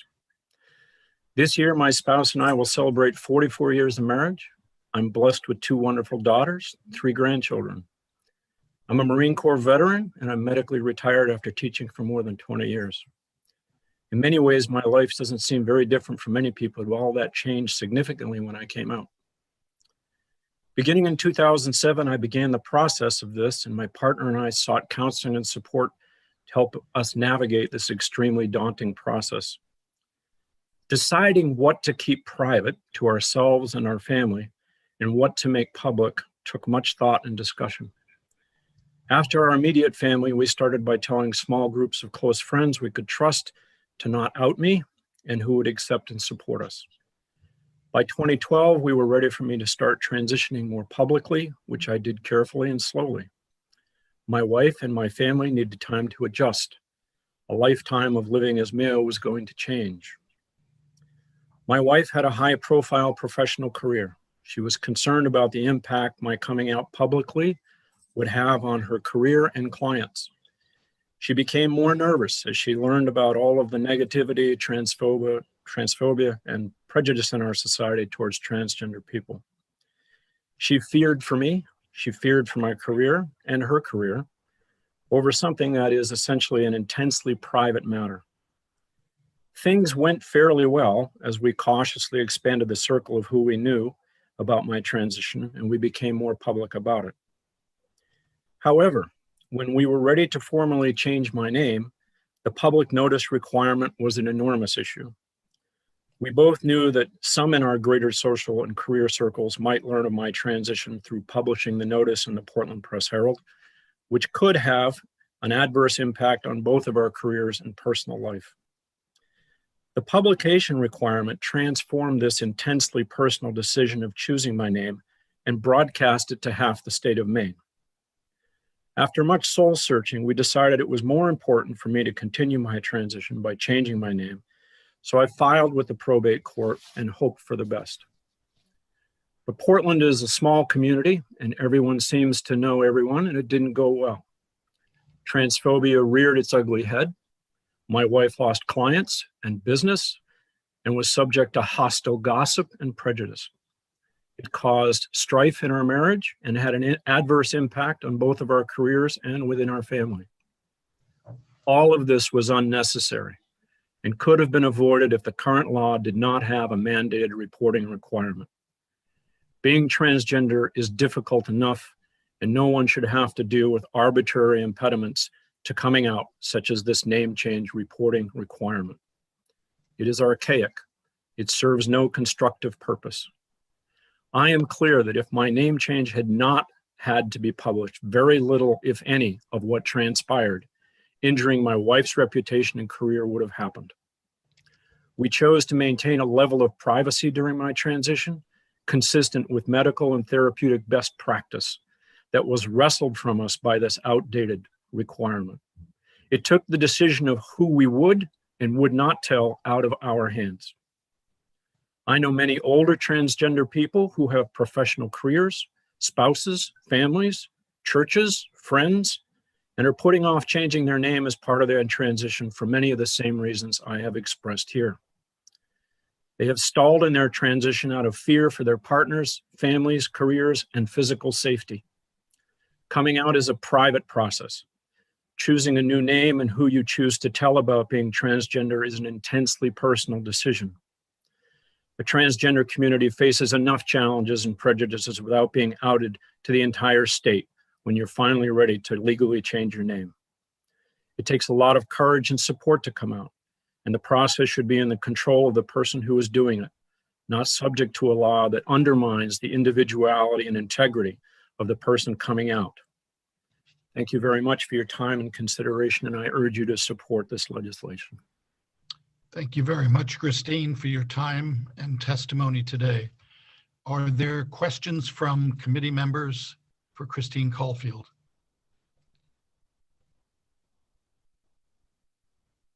Seeing none, again, I thank you very much for your testimony and the information that you provided us today. Thank you. I will now turn to Joey McLaughlin. I hope I'm getting that last name right. Please be welcome to the Judiciary Committee. Please begin your testimony when you're comfortable. Thank you. And get my last name right. Representative Harnett and honorable members of this Joint Standing Committee on Judiciary. My name is Joey McLaughlin. I am 16 years old and I live in Calais, Maine. I am writing to testify in favor of LD 1900, an act to amend the laws governing name changes. I am transgender. I haven't legally changed my name yet, but when it becomes an option for me, I deserve the right to protect myself from danger. I live in a rural community where education is uncommon in terms of people like me. I enjoy playing basketball. Sometimes the other boys on the team jokingly call each other slurs, most commonly the F slur. They don't know I'm trans. I worry a lot about what would happen if they found out, especially if they treat each other like that without the knowledge that a trans person is standing right next. Outed other people finding my old name on documents. One instance of this happening is when other people see my work timesheets. Sometimes my boss leaves them laying around on the office desk in plain sight of anyone who is in there. I've been outed because of it. I am lucky in that my coworkers don't really care, but that is not the reality for some people. When I turn 18, I want to change my legal name. My parents don't support this. They don't want me to change, but I have to. When I am 18 and I'm an adult, I don't think they should be able to find out that I made a choice that they didn't like simply by opening the local paper. That decision is mine, not theirs, and I deserve privacy when I make it. I urge you to support LD 1900. Thank you for your time. Thank you very much for your time and testimony, Joey McLaughlin. Are there questions from committee members for Joey McLaughlin? If so, please raise your electronic hand so that I can call upon you. Seeing none, again, thank you very much for your time and delivering your testimony to us today. We greatly appreciate it. I will go back to the attendee room to ask if there are any other persons who wish to testify in favor of LD 1900. If so, please raise your electronic hand. And seeing none, I will then ask if there are any persons who wish to speak in opposition to LD 1900 to please raise your electronic hand. And again, seeing none, I will ask if there are any persons wishing to speak neither for nor against LD 1900. If so, please raise your electronic hand. I do see a question from a committee member, Representative Babbage.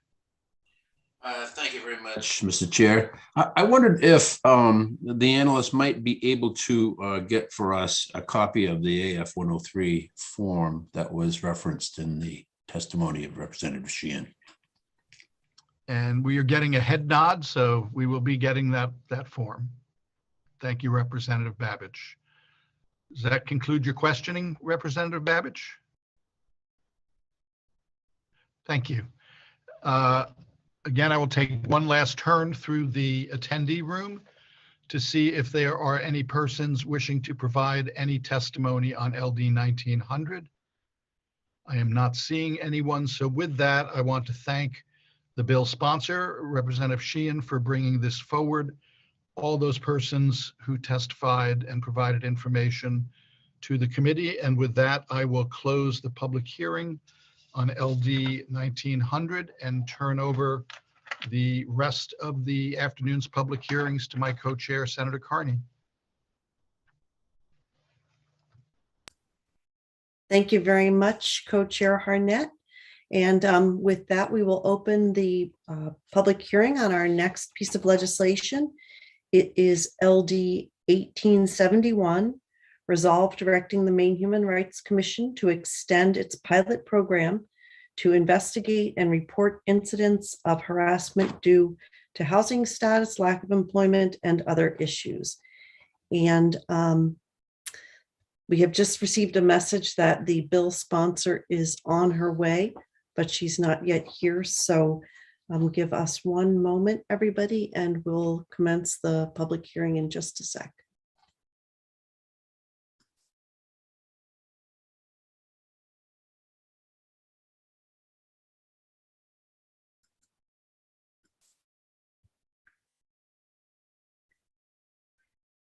And the bill sponsor is on her way to the panel, so we'll begin in a moment.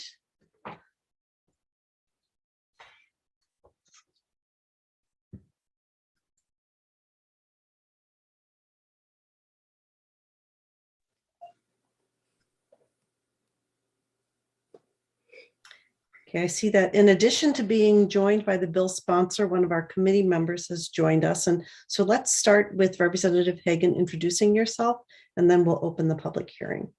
Thank you, Madam Chair. Hi, I'm Dave Hagan, represent Hamden, Newburgh, House District 101. Thank you.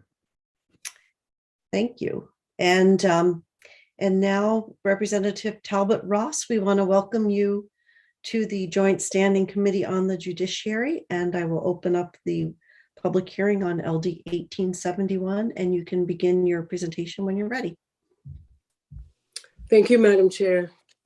Senator Carney, Representative Harnett, and the honorable members of the Judiciary Committee. My name is Rachel Talbot Ross. I represent House District 40 in Portland, and I serve as the Assistant House Majority Leader. I want to thank you for this opportunity to present LD 1871, Resolve, directing the Maine Human Rights Commission to extend its pilot program to investigate and report on incidents of harassment due to housing status, lack of employment, and other issues. In February 2020, the 129th legislature passed and the governor signed into law LD 1294, which directed the Maine Human Rights Commission to implement a 2-year pilot program to receive, review, and investigate incidents and complaints of harassment due to a person's lack of employment or housing status and other reports of interference with a person's access to public accommodations. The resolve directed the commission to produce a final report for submission to this committee by September 15th, 2022. As we all know, however, the weeks and the months that followed February 2020 introduced challenges and delays we would not been able to anticipate when we initially discussed LD 1294. The COVID-19 pandemic interfered with the ability to carry out the duties of that original resolve.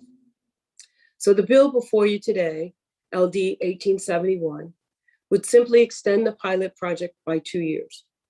It would move the commission's deadline for an interim report to September 15th of this year, and a final report due to this committee on September 15th, 2023. Members of Homeless Voices for Justice, the lead community partner in this pilot, and Executive Director Amy Sneerson of the Maine Human Rights Commission are here today to share more details about the process so far and the complaints received to date.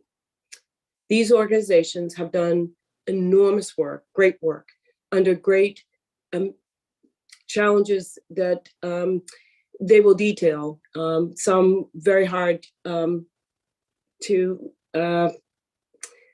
process, for which I am very, very grateful. The Human Rights Commission has produced a pamphlet, an intake form, frequently asked questions document, and they've dedicated an intake line.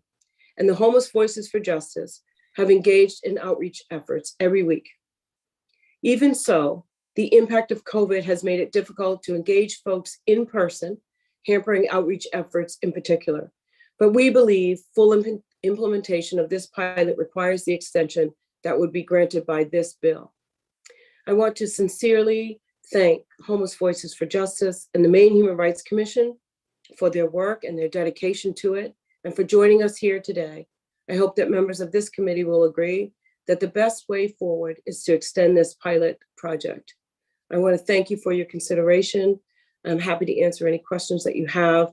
I welcome you to engage with Homeless Voices for Justice and the Maine Human Rights Commission Director shortly thereafter. Thank you very much, Representative Talbot Ross. Committee members, are there any questions for the bill sponsor?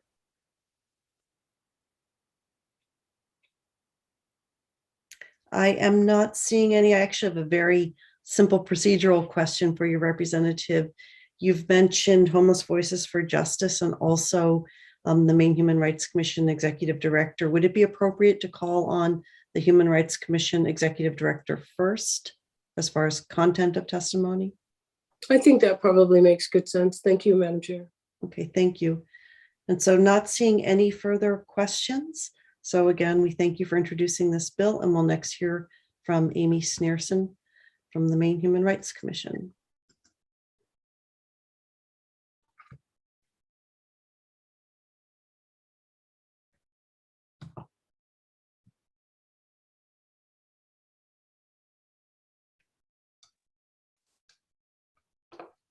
Welcome to the Judiciary Committee. You can proceed when you're ready.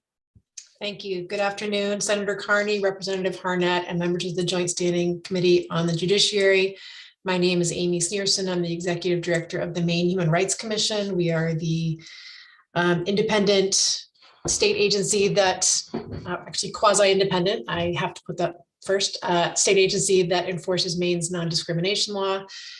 And we are the agency tasked by the bill in question here, the prior bill that tasked our agency with implementing a homelessness discrimination pilot program. And I just want to thank you for your time today, and to Representative Talbot Ross for bringing this forward. As she mentioned, this bill, the original bill implementing the pilot program for our agency to receive complaints of discrimination based on lack of housing, on homelessness status, was intended to gather data, really. It was to try to determine if there was, in fact, an issue that was causing a problem in our communities of discrimination based on homelessness. And so our agency, as Representative Talbot Ross mentioned, in the days running up to the governor signing this bill, we were preparing for beginning this project. And we do that. We came to you, I think in 2019, to talk about why we thought that this was appropriate. And I want to come back to what our statute tells us. And I initially was going to testify neither for nor against the original bill, and I testified in favor of it because the Maine Human Rights Act tells us that it's our duty for us to keep continually in review all practices infringing on the basic right to a life with dignity and the causes of practices that may infringe upon that, so that we can recommend corrective measures. And the Maine Human Rights Act tells us we have to do that to do that whether the discrimination is carried out legally or illegally by public agencies or private persons. So I think we haven't, unfortunately, because of COVID, had an opportunity to do all of the work that the pilot program tasked us with doing. The commission did, as Representative Talbot Ross said, create the framework for receiving complaints, for information to give out to folks about what this pilot program does and doesn't mean. We specifically put in our information and on our website and on our pamphlets that this did not create a private right to action, but that we were collecting information and we wanted to hear people's stories. And we created some nice laminated cards, and we had a phone line for folks who didn't have access to the internet. And we were learning the structures of homelessness and what agencies and groups were involved.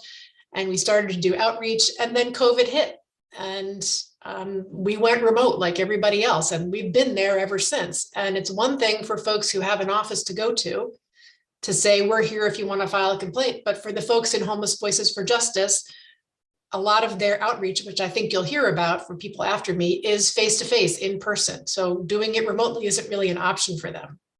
So the commission is here, and we've been here, and we're receiving complaints. And I looked back, we've gotten maybe about 20 complaints.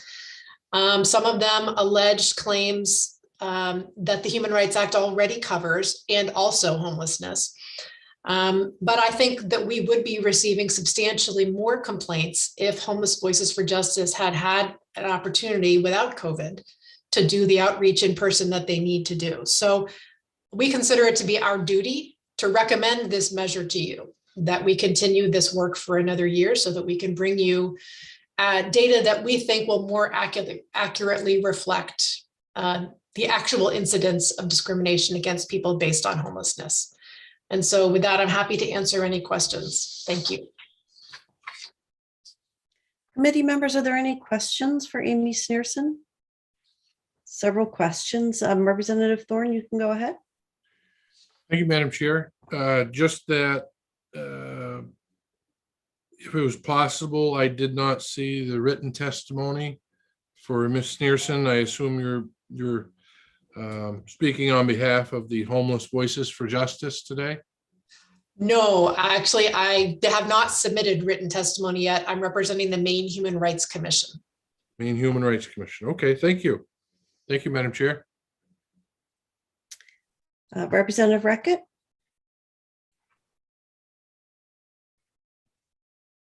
Ms. Sneerson, welcome. My question to you is, do you really think a year is enough? Or is this really need a year and a half or whatever to, I mean, I'm a little hesitant to say you can do this in a year, and a year from now we'll be back here doing another year because we still got a mess on our hands. So my question is, what's your best guesstimate on what really the time frame might be? Let's say, just for the sake of argument, that our surge or whatever this is gets done in the summer.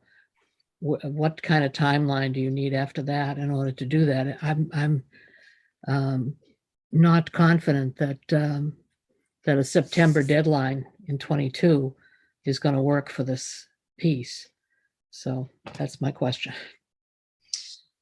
That's a great question, and I wish I had a really intelligent answer to that. It's difficult for me to predict. I think having good weather, having periods of time with good enough weather for Homeless Voices for Justice to do face-to-face outreach. I think the proposal would extend the pilot by a year. So currently we're slated to give a report to the judiciary in September of this year. So it would bump us out to September of next year, if I'm understanding the proposal.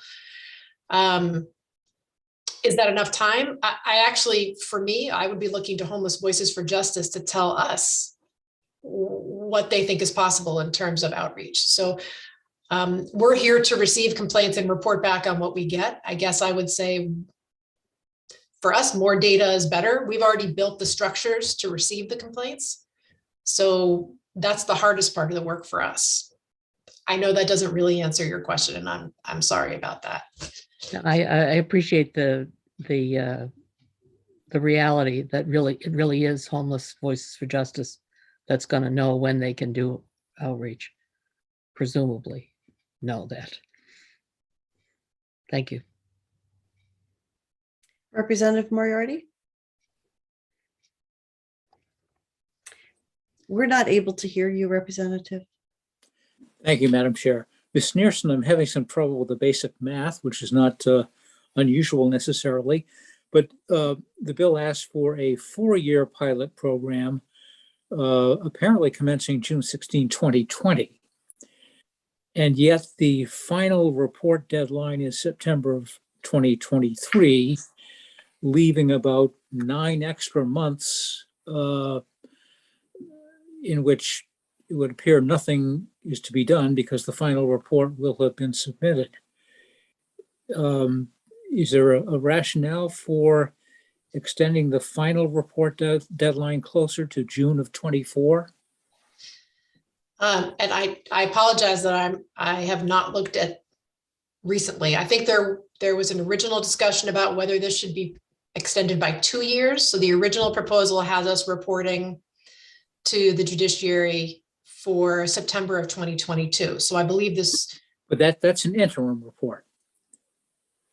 So in September of this year, we get an interim report. In September of 23, we get a final report. But the pilot program itself, it appears, lasts through June of 24, if I've understood the numbers correctly.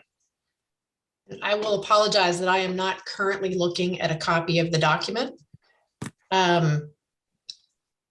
So I guess I would have to go back to Representative Talbot Ross and the folks at HVJ who have worked on the drafting. I'm sorry that I don't have the answer to your question. Okay, thank you.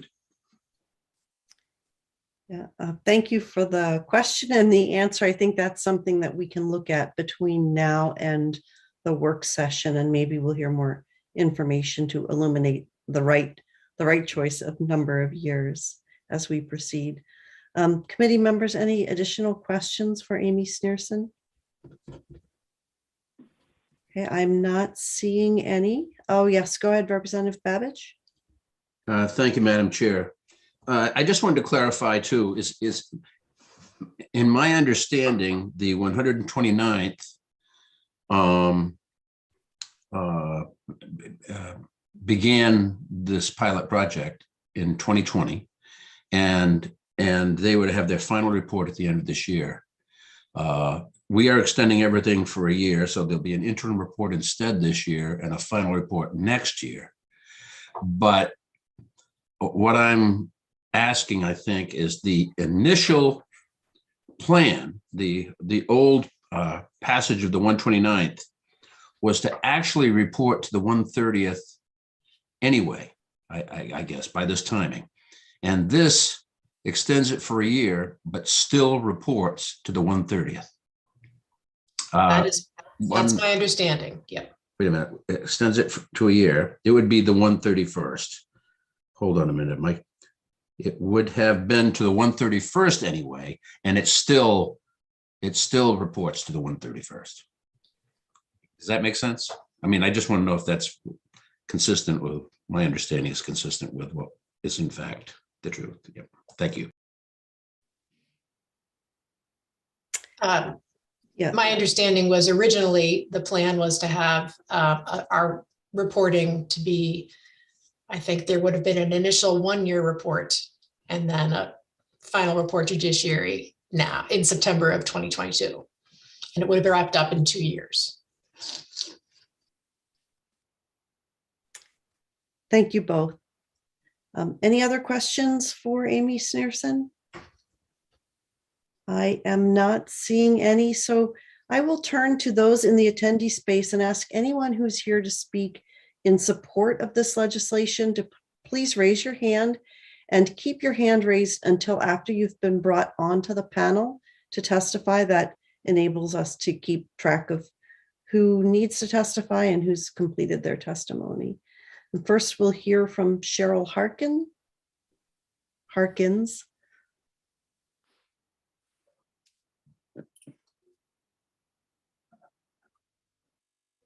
And Cheryl Harkins, once you have joined the panel, please, oh great, activate your video so we can see and hear you. Thank you so much. And you can proceed with your testimony when you're ready. Good afternoon. My name is Cheryl Harkins. I live in South Portland. I'm an advocate with Homeless Voices for Justice, and I'm also an advocate with Homeless Advocacy for All, a board member of the Statewide Homeless Council, and a member of the National Alliance to End Homelessness.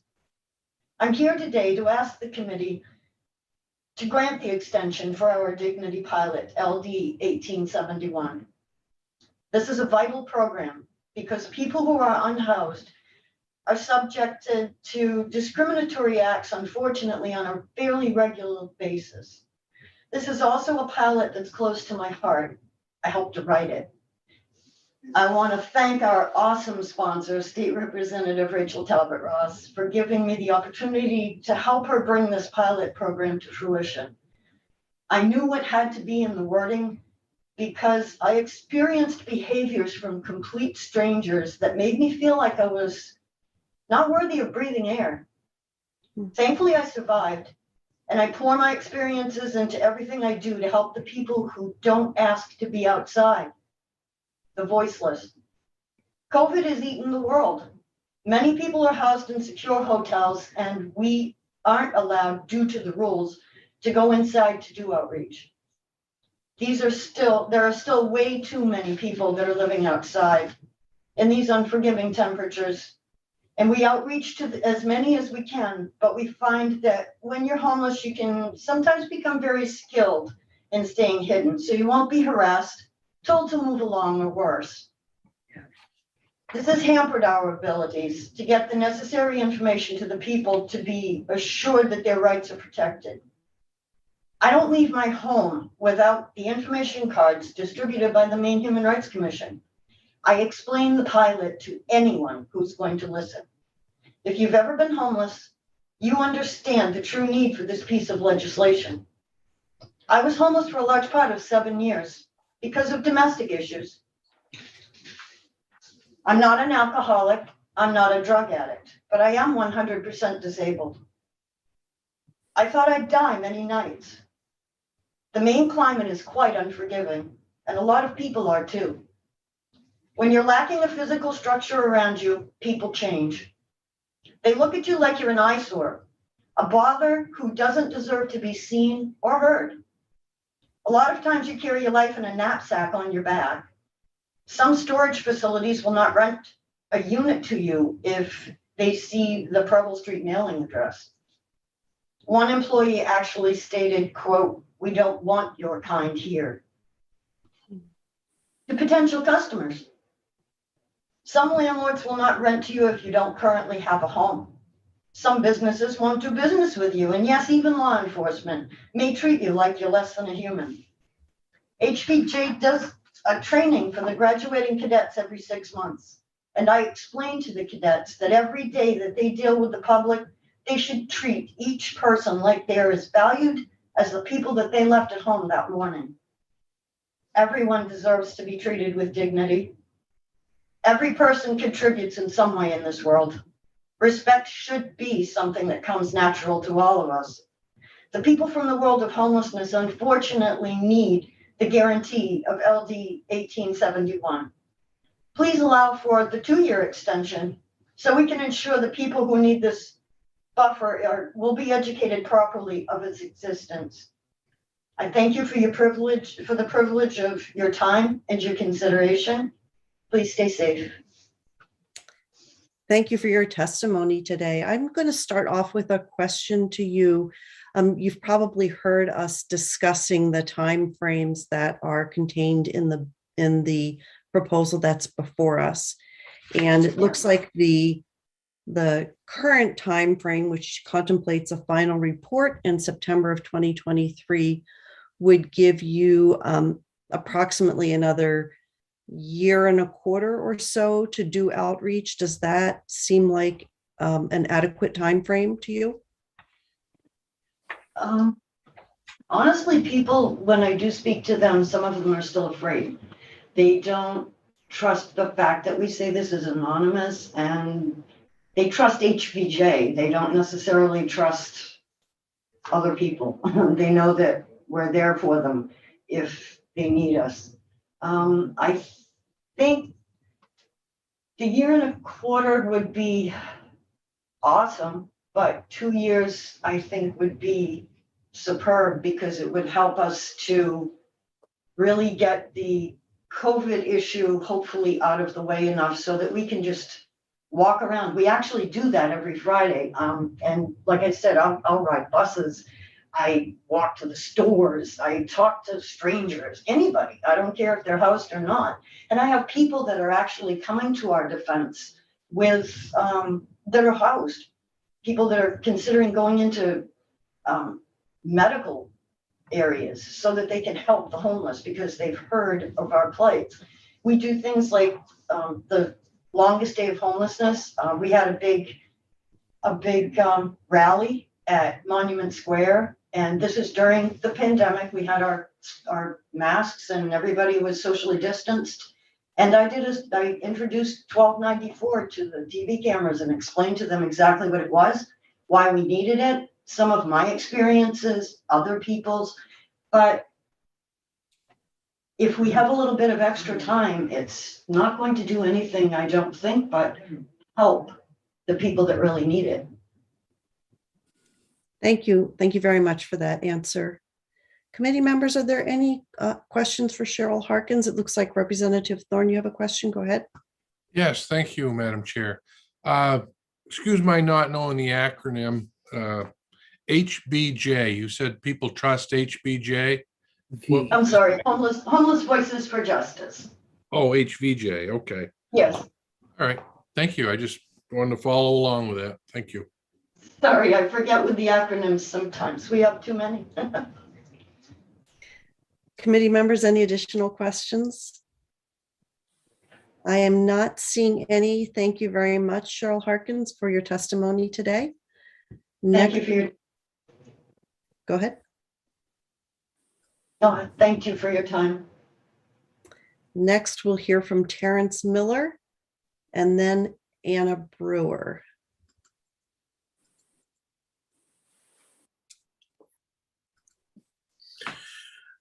Good afternoon, Senator Carney, Representative Harnett, and esteemed members of the Joint Standing Committee on Judiciary.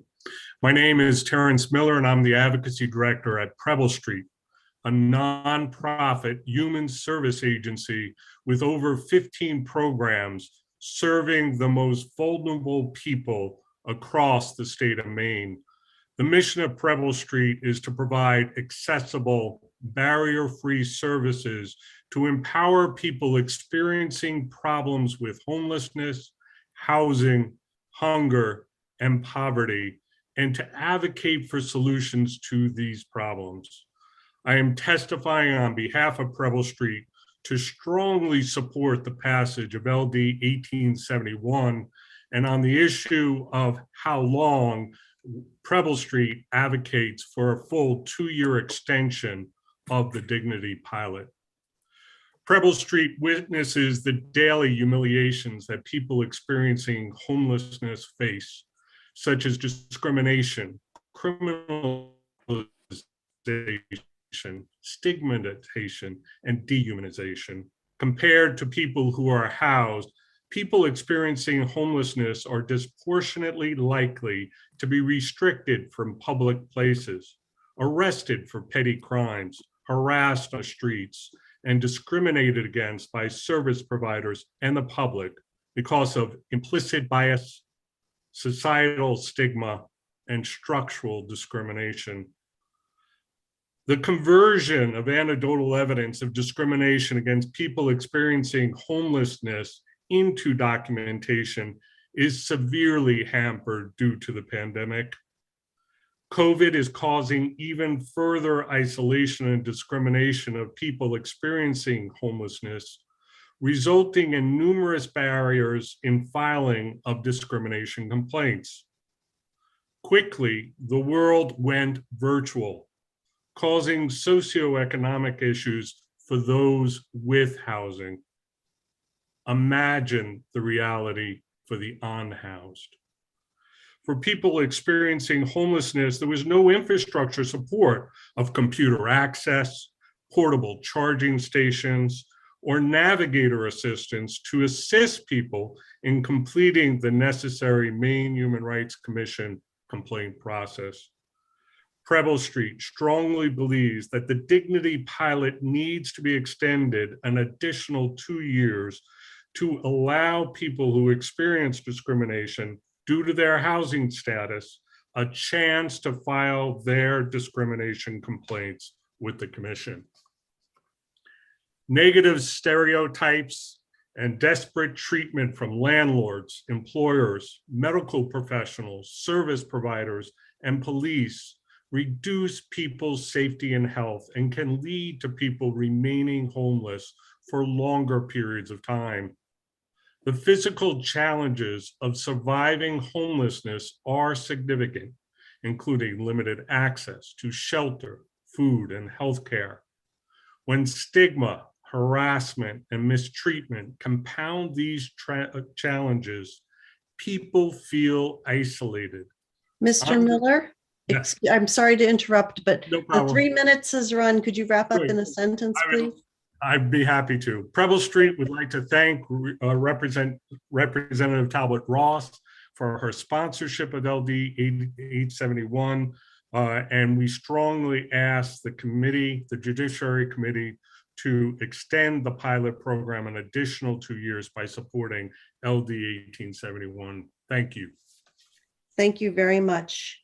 Committee members, any questions for Terrence Miller? I'm not seeing any, but I did have a question for you. If you could, does Preble Street make any resources available or try to help people complete the intake questionnaire and complaint process? Yes, we have been part of HVJ's outreach to individuals experiencing homelessness. We are partners in that. The challenge is we've all gone mobile, and so there is no center to the center, and it requires a mobile taking of the information and filing with the Maine Human Rights Commission, and that is the biggest challenge as articulated by HVJ on this call. Thank you very much for that additional information. Committee members, one final scan. Is there anybody who has a question for Terrence Miller? I am not seeing any. Thank you. Thank and you. Next, we'll hear from Anna Brewer. Good afternoon, committee members. My name is Anna Brewer. I am here to give testimony on behalf of Maine Equal Justice. which is based in Augusta, Maine. So, good afternoon, Senator Carney, Representative Harnett, and esteemed members of the Joint Standing Committee on Judiciary. My name is Anna Brewer, and I'm a paralegal at Maine Equal Justice. Maine Equal Justice is a civil legal organization where we work with people of low incomes who are seeking solutions to poverty through policy, education, and legal representation. Thank you for giving us the opportunity to testify in support of LD 1871 today. We strongly believe that the Maine Human Rights Commission pilot program to investigate and report on incidents of harassment due to housing status should be extended in order to allow for it to sufficiently serve its purpose, which is to document the extent to which people who are unhoused in Maine face discrimination in various contexts. Due to the COVID-19 pandemic, it was an insurmountable challenge for people navigating both the pandemic and homelessness to participate in this pilot program. More time is needed to complete the outreach that is necessary to ensure that the pilot program is successful and to make sure that the process for filing a complaint based on housing discrimination is transparent, streamlined, and accessible. Through this program, the legislature will gain access to critical data on housing discrimination, or on discrimination against people experiencing homelessness in Maine. But this data will be woefully incomplete unless the pilot is extended. Every day, our legal services team works with people who have experienced and who are experiencing homelessness, who continue to describe the discrimination they face on a daily basis while trying to navigate life without housing. In order to protect housing stability, public health, and economic opportunity, Maine must protect all Mainers, housed or unhoused, from unfair stigma and discrimination. Homeless individuals in our state too often face legitimized forms of discrimination which directly lead to increased negative life outcomes. Maine advocates for the homeless report that homeless individuals experience discrimination by landlords, employers, medical professionals, and more. Unhoused individuals are disproportionately restricted from sleeping, sitting, or eating in public spaces, activities that are vital for their survival, but criminalized in most municipalities nationwide, including here in Maine. And I just wanted to share a quick story from my own experience working with somebody who was homeless for 10 months. Though she had a Section 8 voucher and she was working tirelessly to find an apartment, she had multiple landlords tell her directly that they don't accept vouchers due to the administrative burden that they can claim. And she had no legal recourse to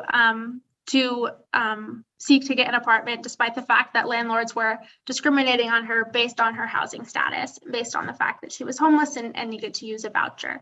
And I think this highlights the fact that discrimination based on housing status is currently legal in the state of Maine, and as with many states in our nation. And the pilot program is one of the only few places that people experiencing homelessness have the opportunity to report what's happening to them and to seek to help make a report that can. Anna Brewer, your time is up. Could you just finish up with one sentence, please? Just to make a report that can hopefully be used, that won't bring them justice, but can hopefully be used to advance legislation in the future that could provide more protections for people experiencing homelessness. Thank you. Thank you very much. Committee members, any questions for Anna Brewer? Go ahead, Representative Babbage. Thank you. I just earlier we heard testimony about legalized discrimination, and your example would be an example of that. Is that correct?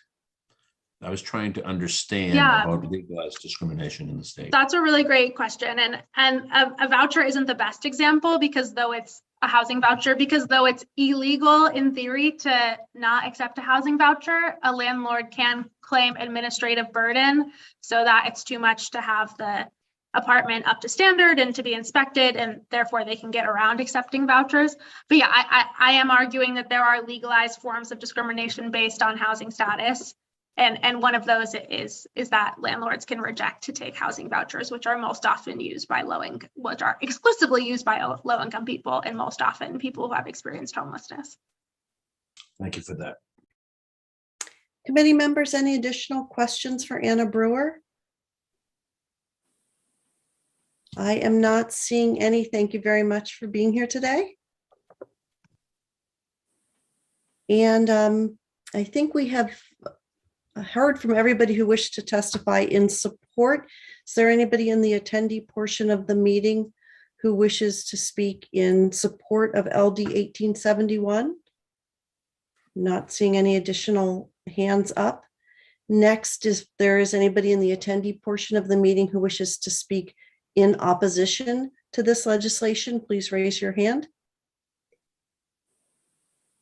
And again, I am not seeing anybody. And is there anybody who wishes to speak neither for nor against LD 1871? I am not seeing anyone. And with that, we will conclude the public hearing on LD 1871 and thank the sponsor for bringing this legislation forward. Thank you. And that brings us to our last public hearing of the day. And that is LD 1918, an act to provide funding for guardians ad litem. And I'm just going to take a minute to have the sponsor join us.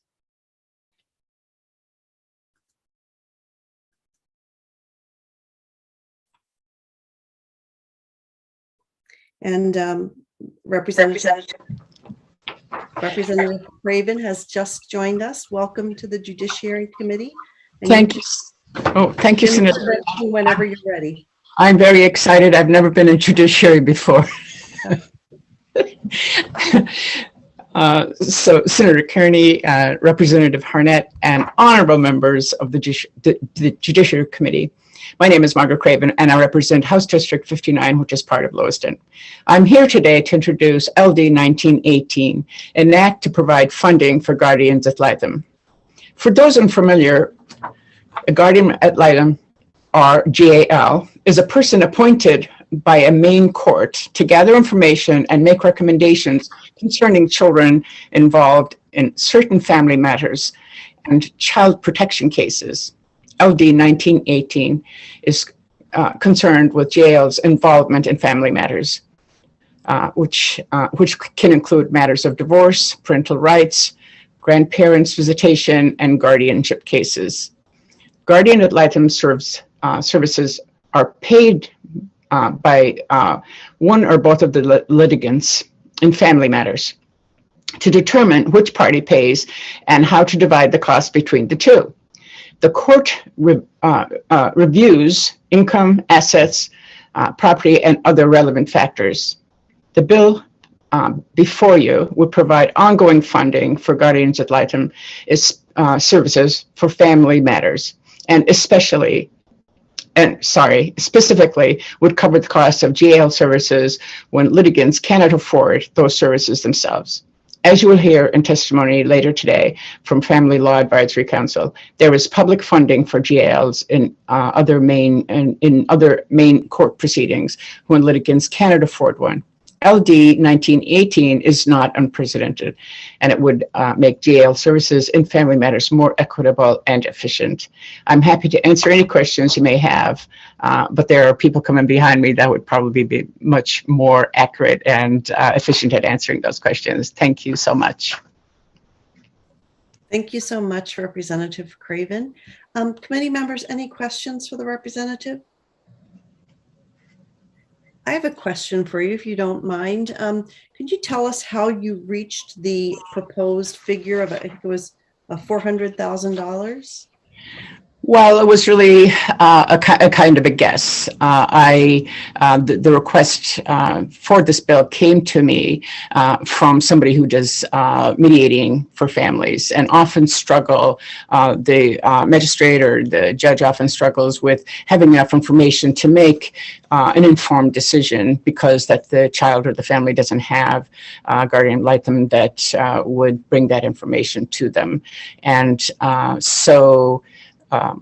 even though I have been talking to the court system a little bit, there wasn't a lot of guidance about going forward with what would be needed to make sure that that the court systems, because I think that often the guardian ad litem is requested to do, pro bono work, which is a lot of work, and that it's probably not fair, really, all the time to be asking people to do pro bono work when the family or the child deserves to have, a paid representative in the court. Thank you. That's helpful information. Thank you. Committee members, any additional questions? Representative Thorne, go ahead. Thank you, Madam Chair. I may have missed it, but were you going to provide written testimony, Representative Craven? I think that I had sent that in yesterday or this morning. Yeah, and I would just note that it is available in the electronic file for this bill. Thank you. Thank you. Other questions, committee members? No, Representative Craven, you're welcome to stay on the panel while the rest of the members of the public testify. It's one of our traditions here in judiciary. And I see that there is another question from Representative Harnett. Go ahead, Representative. Thank you, Senator Carney, and thank you for bringing this bill forward, Representative Craven.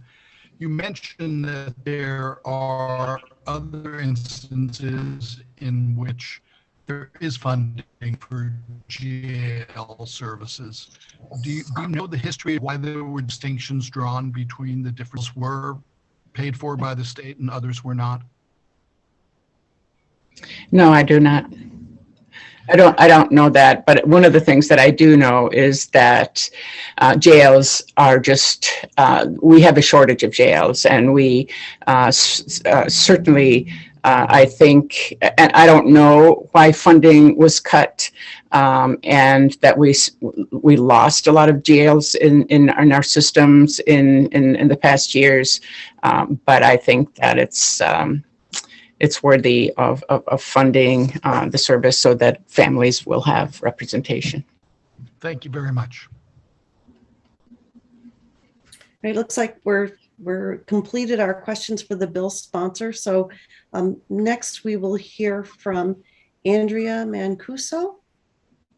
Actually, I should ask, I have the list of people, but and it looks like everybody in the attendee room is here to testify in support of this legislation, but please raise your electronic hands if you're here to provide testimony in support, and I'll move you over to the panel. And we'll begin with Julie Finn, actually.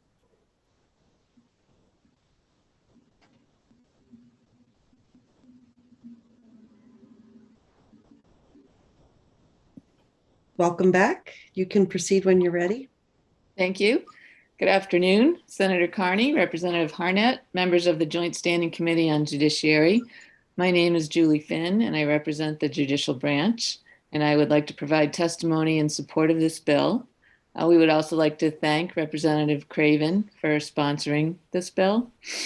The judicial branch supports providing funding for guardians ad litem, also known as GALs, in family matters cases. As you know, funding for GALs in Title 22 child protection cases is already provided by the state and is part of the judicial branch budget. Family matters may include cases under both Title 19A, such as divorce, parental rights and responsibilities, and grandparent visitation, as well as Title 18C, which is the probate code, including adoptions. In these cases, GALs are appointed by a judge and are paid by the parties. The appointment order specifies the GAL's duties and the length of time for GAL participation. The duties often include making recommendations about parent-child contact and visitation and the child's primary residence. In many cases, the parties cannot afford the cost of GAL services. In some of the most pressing, GALs may agree to serve pro bono, as Representative Craven mentioned, without compensation. There are many more cases in which the parties and the judge would appreciate the services and recommendations of a GAL, but the appointment is not made due to a lack of funds. It is those cases we believe that this bill is intended to address. The judicial branch supports this bill if it would provide funding for some of these cases. It is somewhat unclear, however, how much funding would be needed and how the funds would be administered. The judicial branch does not have data on how many cases exactly could benefit from GAL services, but we are happy to assist the committee in any way that we can. And I thank you for your time, and I will happily answer your questions if I am able to. Thank you very much. Committee members, I see that there are going to be some questions. Go ahead, Representative Moriarty. Thank you, Madam Chair. Ms. Finn, I just have to get some of the basics down here. You've indicated that there is already funding for child protective cases. And I wonder how much funding does the legislature provide for these matters? You know, I don't have that number off the top of my head. I could certainly, it's part of our budget every biennium. I can certainly easily get that number for you. But it is in statute that all parties to those cases have, the children always have a GAL appointed. Okay, but as I understand it, there is no current funding for family matter cases. That's correct. You know, it's similar with the attorneys. Child protection cases, both parents have appointed attorneys by the Commission on Indigent Legal Services, and parents are on their own in the family matters cases. Madam Chair, I have just one more very short question, if I may. Go ahead. Ms. Finn, is the term family matters cases sufficiently specific to tell us under which statutes funding for GALs would be available? Well, it would be, we have several different case types within the sort of heading of family matters. So it would be cases that involve children. So parental rights and responsibilities motions, custody, visitation, you know, in the probate area, it would be adoptions, and grandparent visitation as well. So it's really any matter that involves children could potentially benefit from a GAL. Certainly not all of them, but some. Thank you. Committee members, any additional questions? I had a couple questions for you, Julie. Finn, do you think you could provide us with information about annual expenditures on any guardian ad litem matter made by the judicial branch in the last, say, 2 to 3 fiscal years? Probably 3 to get us to the pre-COVID timeframe. Are you referring to the child protection cases? That's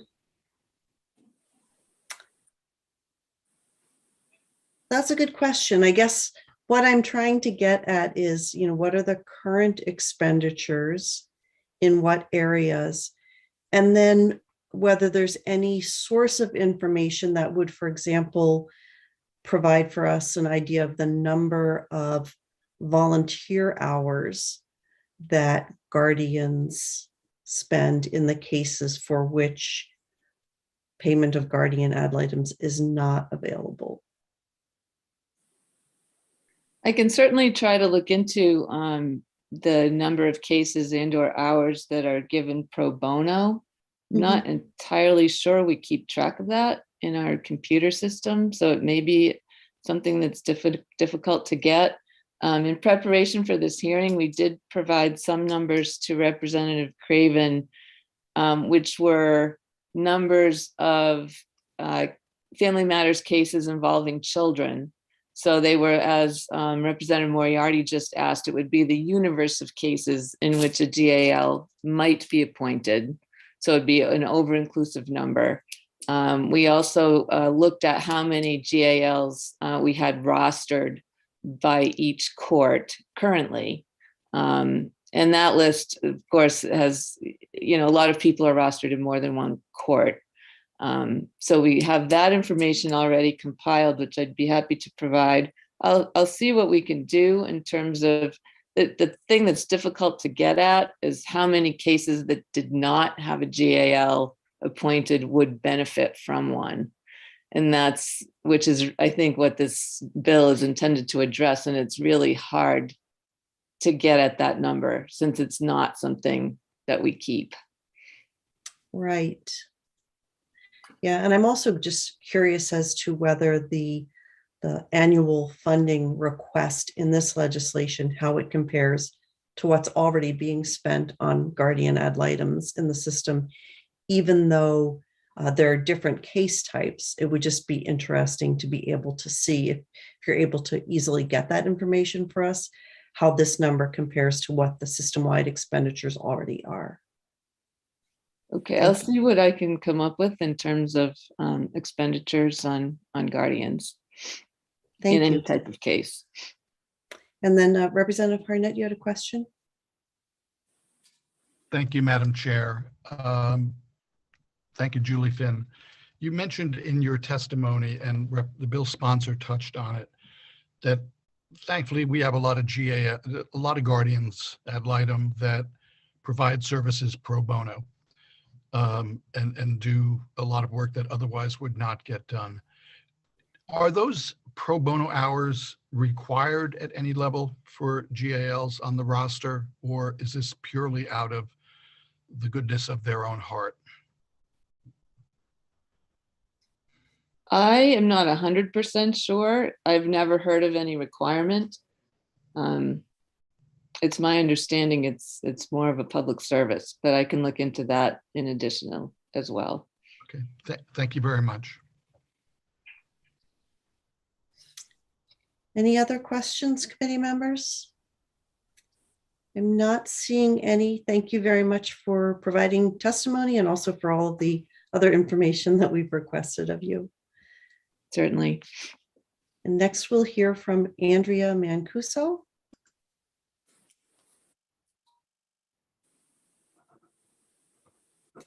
And then finally from Richard Wagner.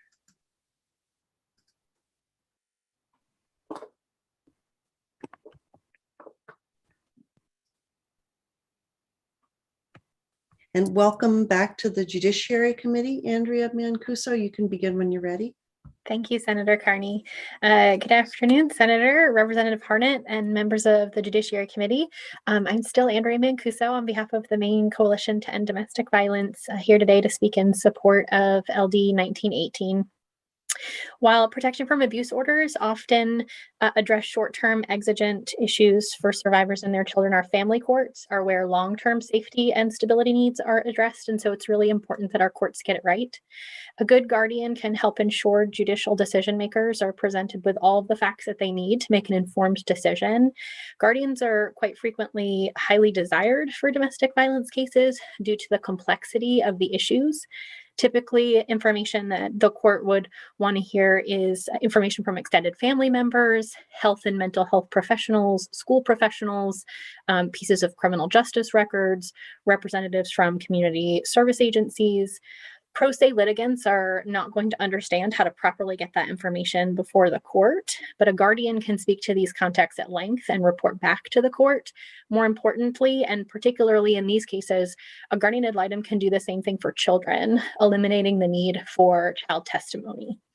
For survivors, the struggles are even more nuanced than just a hardship around affording a guardian, because the mere presence of any guardian is not necessarily going to have a positive impact for their case. In fact, what we hear from survivors is many times the guardian appointed in their case was experienced by the survivor as undermining their efforts to achieve safety and stability, as opposed to helping them keep themselves and their children safe, which really underscores the necessity of enhancing access to well-trained, highly skilled guardians who understand the dynamics of abuse and its impacts on family post-separation of the parents. Legal advocates from within our resource centers spend not an insignificant amount of time each year attempting to secure a guardian and the right fit of a guardian to take a survivor's case pro bono or for a reduced fee. Thankfully, most advocates have developed relationships with a small handful of guardians who've demonstrated trauma-informed approach and ability to understand the impact of abuse and knowledge about how their recommendations can really help fit those puzzle pieces together. However, understandably, many of these guardians are guardians are really financially only able to take 1 or 2 cases a year pro bono. We lean into the judicial branch's sort of requirement that every guardian on the roster take 1 pro bono case a year. But it effectively results for those families without financial means, a very small pool of survivors gets a guardian that really understands how to address the issues in their case. And that's particularly challenging in Maine's rural communities. So if payment for guardian ad litems were not the responsibility of the litigants, but instead state funded, those guardians with a particular aptitude and interest in working with cases that have that involve domestic abuse and violence would be able to more frequently apply their skill set in a way that helps our courts make more informed decisions that appropriately attend to the best interest needs of families. So we're very supportive of the idea that funding for low to no income litigants would be available to help support guardians in more of these cases. And if there's anything that we can do to help you also support that, please don't hesitate to let me know, and I'm happy to answer any questions. Thank you very much. Committee members, any questions for Andrea Mancuso? I see a question from, go ahead, Representative Moriarty. Thank you, Madam Chair. Ms. Mancuso, very quickly, do you find that in cases involving people of financial means or what have you, choose to hire GALs, or do they simply hire their own personal experts, as it were, to resolve family matters? Experts are really hard to come by in domestic violence cases in Maine. It's a thing that we're working on. I think it really depends on the facts of the case. Those with financial means almost always have attorneys on both sides, which I think helps at least present information to the court, perhaps over-present information in some cases. I think it's not unusual to also see a guardian in cases with families of financial means. It's much more rare to see a guardian in family court matters for families who have limited financial means, and the need is not less. The issues are not less complex. It really just is the financial payment barrier. And in cases where the parties can afford one, do they jointly agree upon one person, or do they each have their own? I think it's one of the most contested pretrial issues. They have to agree on one. Only one guardian gets appointed. I think typically if there's counsel on both sides, each counsel sort of presents the court with a short list of who their preferred guardians would be and makes their arguments.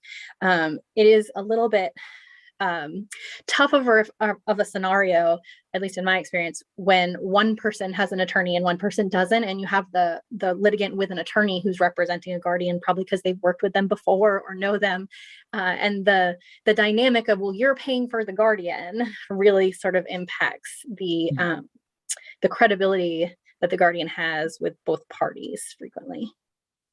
Thank you. Representative Evangelos. Thank you, Madam Chair. Hi, Andrea. Hi. Nice to see you. Nice to see you. Thanks. I just want to make sure I heard something right. Did I hear you say that there are concerns about the guardians undermining the very interests of the person they're supposed to serve? Did I hear that right? Yes, that is not infrequent feedback that we hear about guardians ad litem and how folks' cases resolve. Just recently, to take effect, I think last week, the training for guardians ad litem on domestic abuse and violence has been increased. Historically, they've only been required to get an hour and 45 minutes of training on domestic abuse and violence to be rostered to take 19A cases, and that has recently been changed.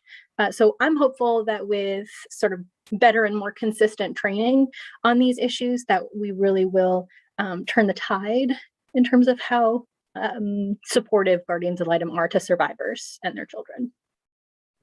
Thank you. I hope it's not a tide, but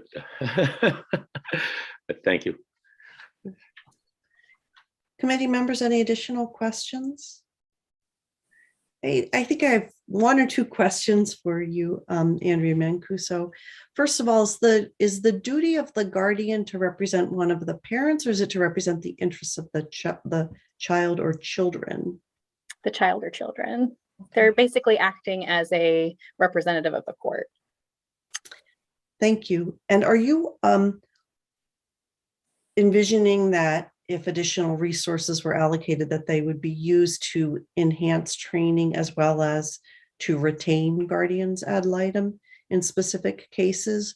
Or do you think that all of the any resources budgeted should just go to retaining guardians for specific cases? I think the resources are better spent probably going to directly to provide the direct services to the courts and to have appointed guardians in cases. We have started collaborating with the judicial branch, have been collaborating with the judicial branch for a number of years on guardian ad litem training. And so I'm hopeful that the training will come, and certainly that's, we receive funding to train professionals in the state to some extent. So I'm never going to turn away money if you'd like to give me some to lean in on training. But I think for the purposes of what Representative Craven is putting forward, the money's better spent right in our courts. Okay, thank you for clarifying that, because when you were speaking, I noted the same observation that Representative Evangelos did, where you raised a concern about guardians ad litem potentially undermining a party's position. And I wanted to know if you were suggesting that additional training resources were needed, but you're not, and we understand that now. Thank you. The legislature helped us out with that last year, or last session, in fact. And I will say it's not unique to Maine. Survivors all across the country have mixed experiences with guardians. Thank you. Committee members, any final questions for Andrea Mancuso?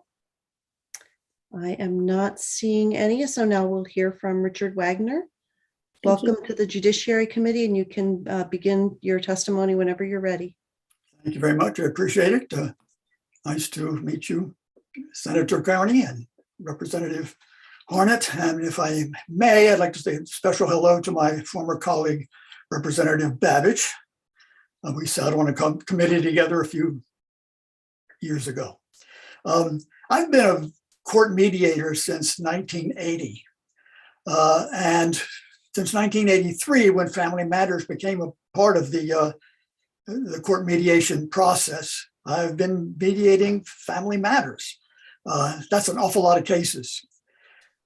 In my experience, probably the most difficult ones to deal with, the ones that really kind of grab you, are ones where the parents will say the other parent is not able, not qualified to take care of their child. And often you'll hear this in both directions. And what can also happen is that one or both of the parents will try to turn the child against the other parent. And this is, as you can imagine, just horrendous. So how do you handle that? Judge, what's a judge going to do? Call the 6-year-old in? No. Maybe there'll be people who will testify, who can convince the judge one way or another. But really what's needed is a neutral party to go in and see what they can find out. And that's what a guardian ad litem can do. What they do is they will often visit each of the homes when the child is there, get a sense of how the parent deals with the child. May very well, if sometimes there are school counselors, they may interview the school counselor.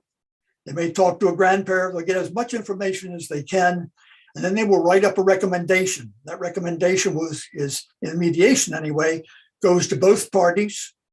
It also comes to me. It will ultimately go to either the magistrate or the judge.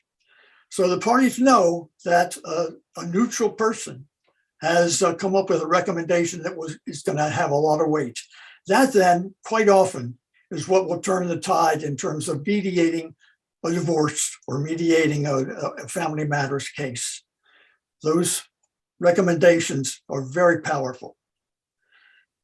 Unfortunately, as has been said numerous times, poor people can't afford them.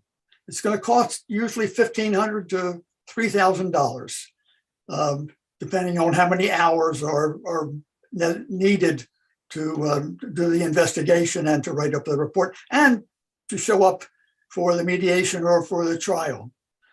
That's why this bill is very valuable and why I'm in favor of it. I do want to say that one thing, the pro bono, yes, pro bono, the guardian ad litems are required to provide one pro bono case per year. Some do more than that, of course. And finally, I do want to say that I have talked with a magistrate or two, and one of them used the word fantastic about this bill. So I hope you will support it. Thank you. Thank you very much, Richard Wagner. Committee members, any questions? I have a question for you. I'm just asking you to brainstorm a little bit with us. We are trying to get some information about how much is needed to fund guardians ad litem for those who can't afford them. And do you have any suggestions as to how we could get some information that would help us quantify that? Or if you could give us an estimate based on what's obviously a lot of experience that you've personally had? I looked at the $400,000 amount, and I figured that's probably 200 guardian cases. And at least to begin with, it seems to me that's a fair amount to start with. There are a lot of cases, as you know. For example, the number of cases in Lewiston District Court is up in the 600 or 700 of family matters cases. Obviously, not all of those require a guardian ad litem, but I would, I'd say probably 5 to 10% would certainly profit from a guardian ad litem. Thank you. That's helpful. I see that we have another question for you. Go ahead, Representative Babbage. Thank you, Madam Chair. I want to welcome the good countenance of the Honorable Richard Wagner. I am sorry that I did not recognize you earlier on, and you bring back good memories of an earlier time, and I thank you for your public service. Thank you. Committee members, any additional questions? All right, thank you so much, Richard Wagner, for providing your testimony today. My pleasure. And now I'll turn to the attendee part of the meeting and ask once again, is there anyone who wishes to speak in support of LD 1918? Please raise your electronic hand. Anyone opposed? And anyone neither for nor against? And we don't have anyone in the committee room, in the attendee room, who hasn't already appeared on our panel and spoken about this legislation. And so, Representative Babbage, did you have a final question before we close the public hearing? No, thank you, Madam Chair. Sorry about that. No, that's all right. Okay, and so with that, we will close the public hearing on LD 1918. And that concludes our work for the day. Representative Evangelos, go ahead. Thank you, Madam Chair. I just want to take a moment of silence for Nan Heald, please. That's a good suggestion. Thank you.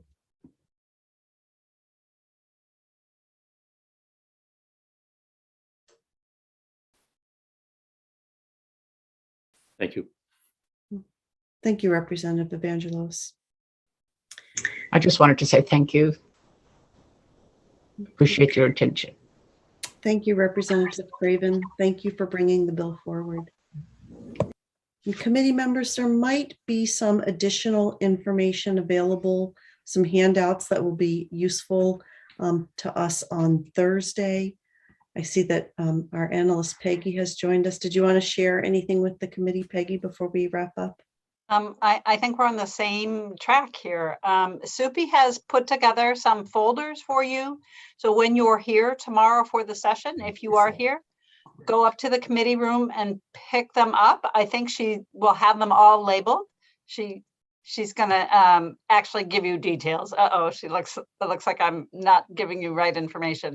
But Thursday is gonna be a lot of presentations, and you've gotten everything electronically. We're trying to get you the paper copies.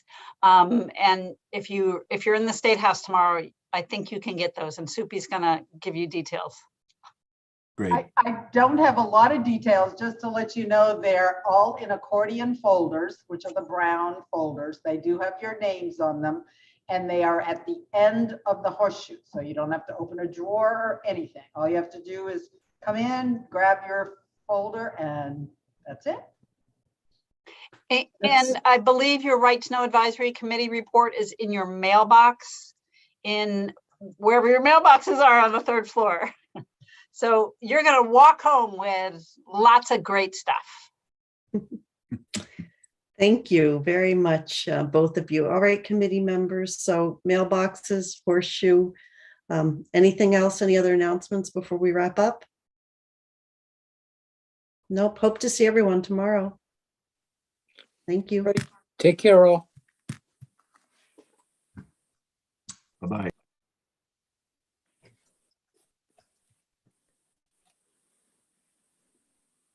Peggy, you still here?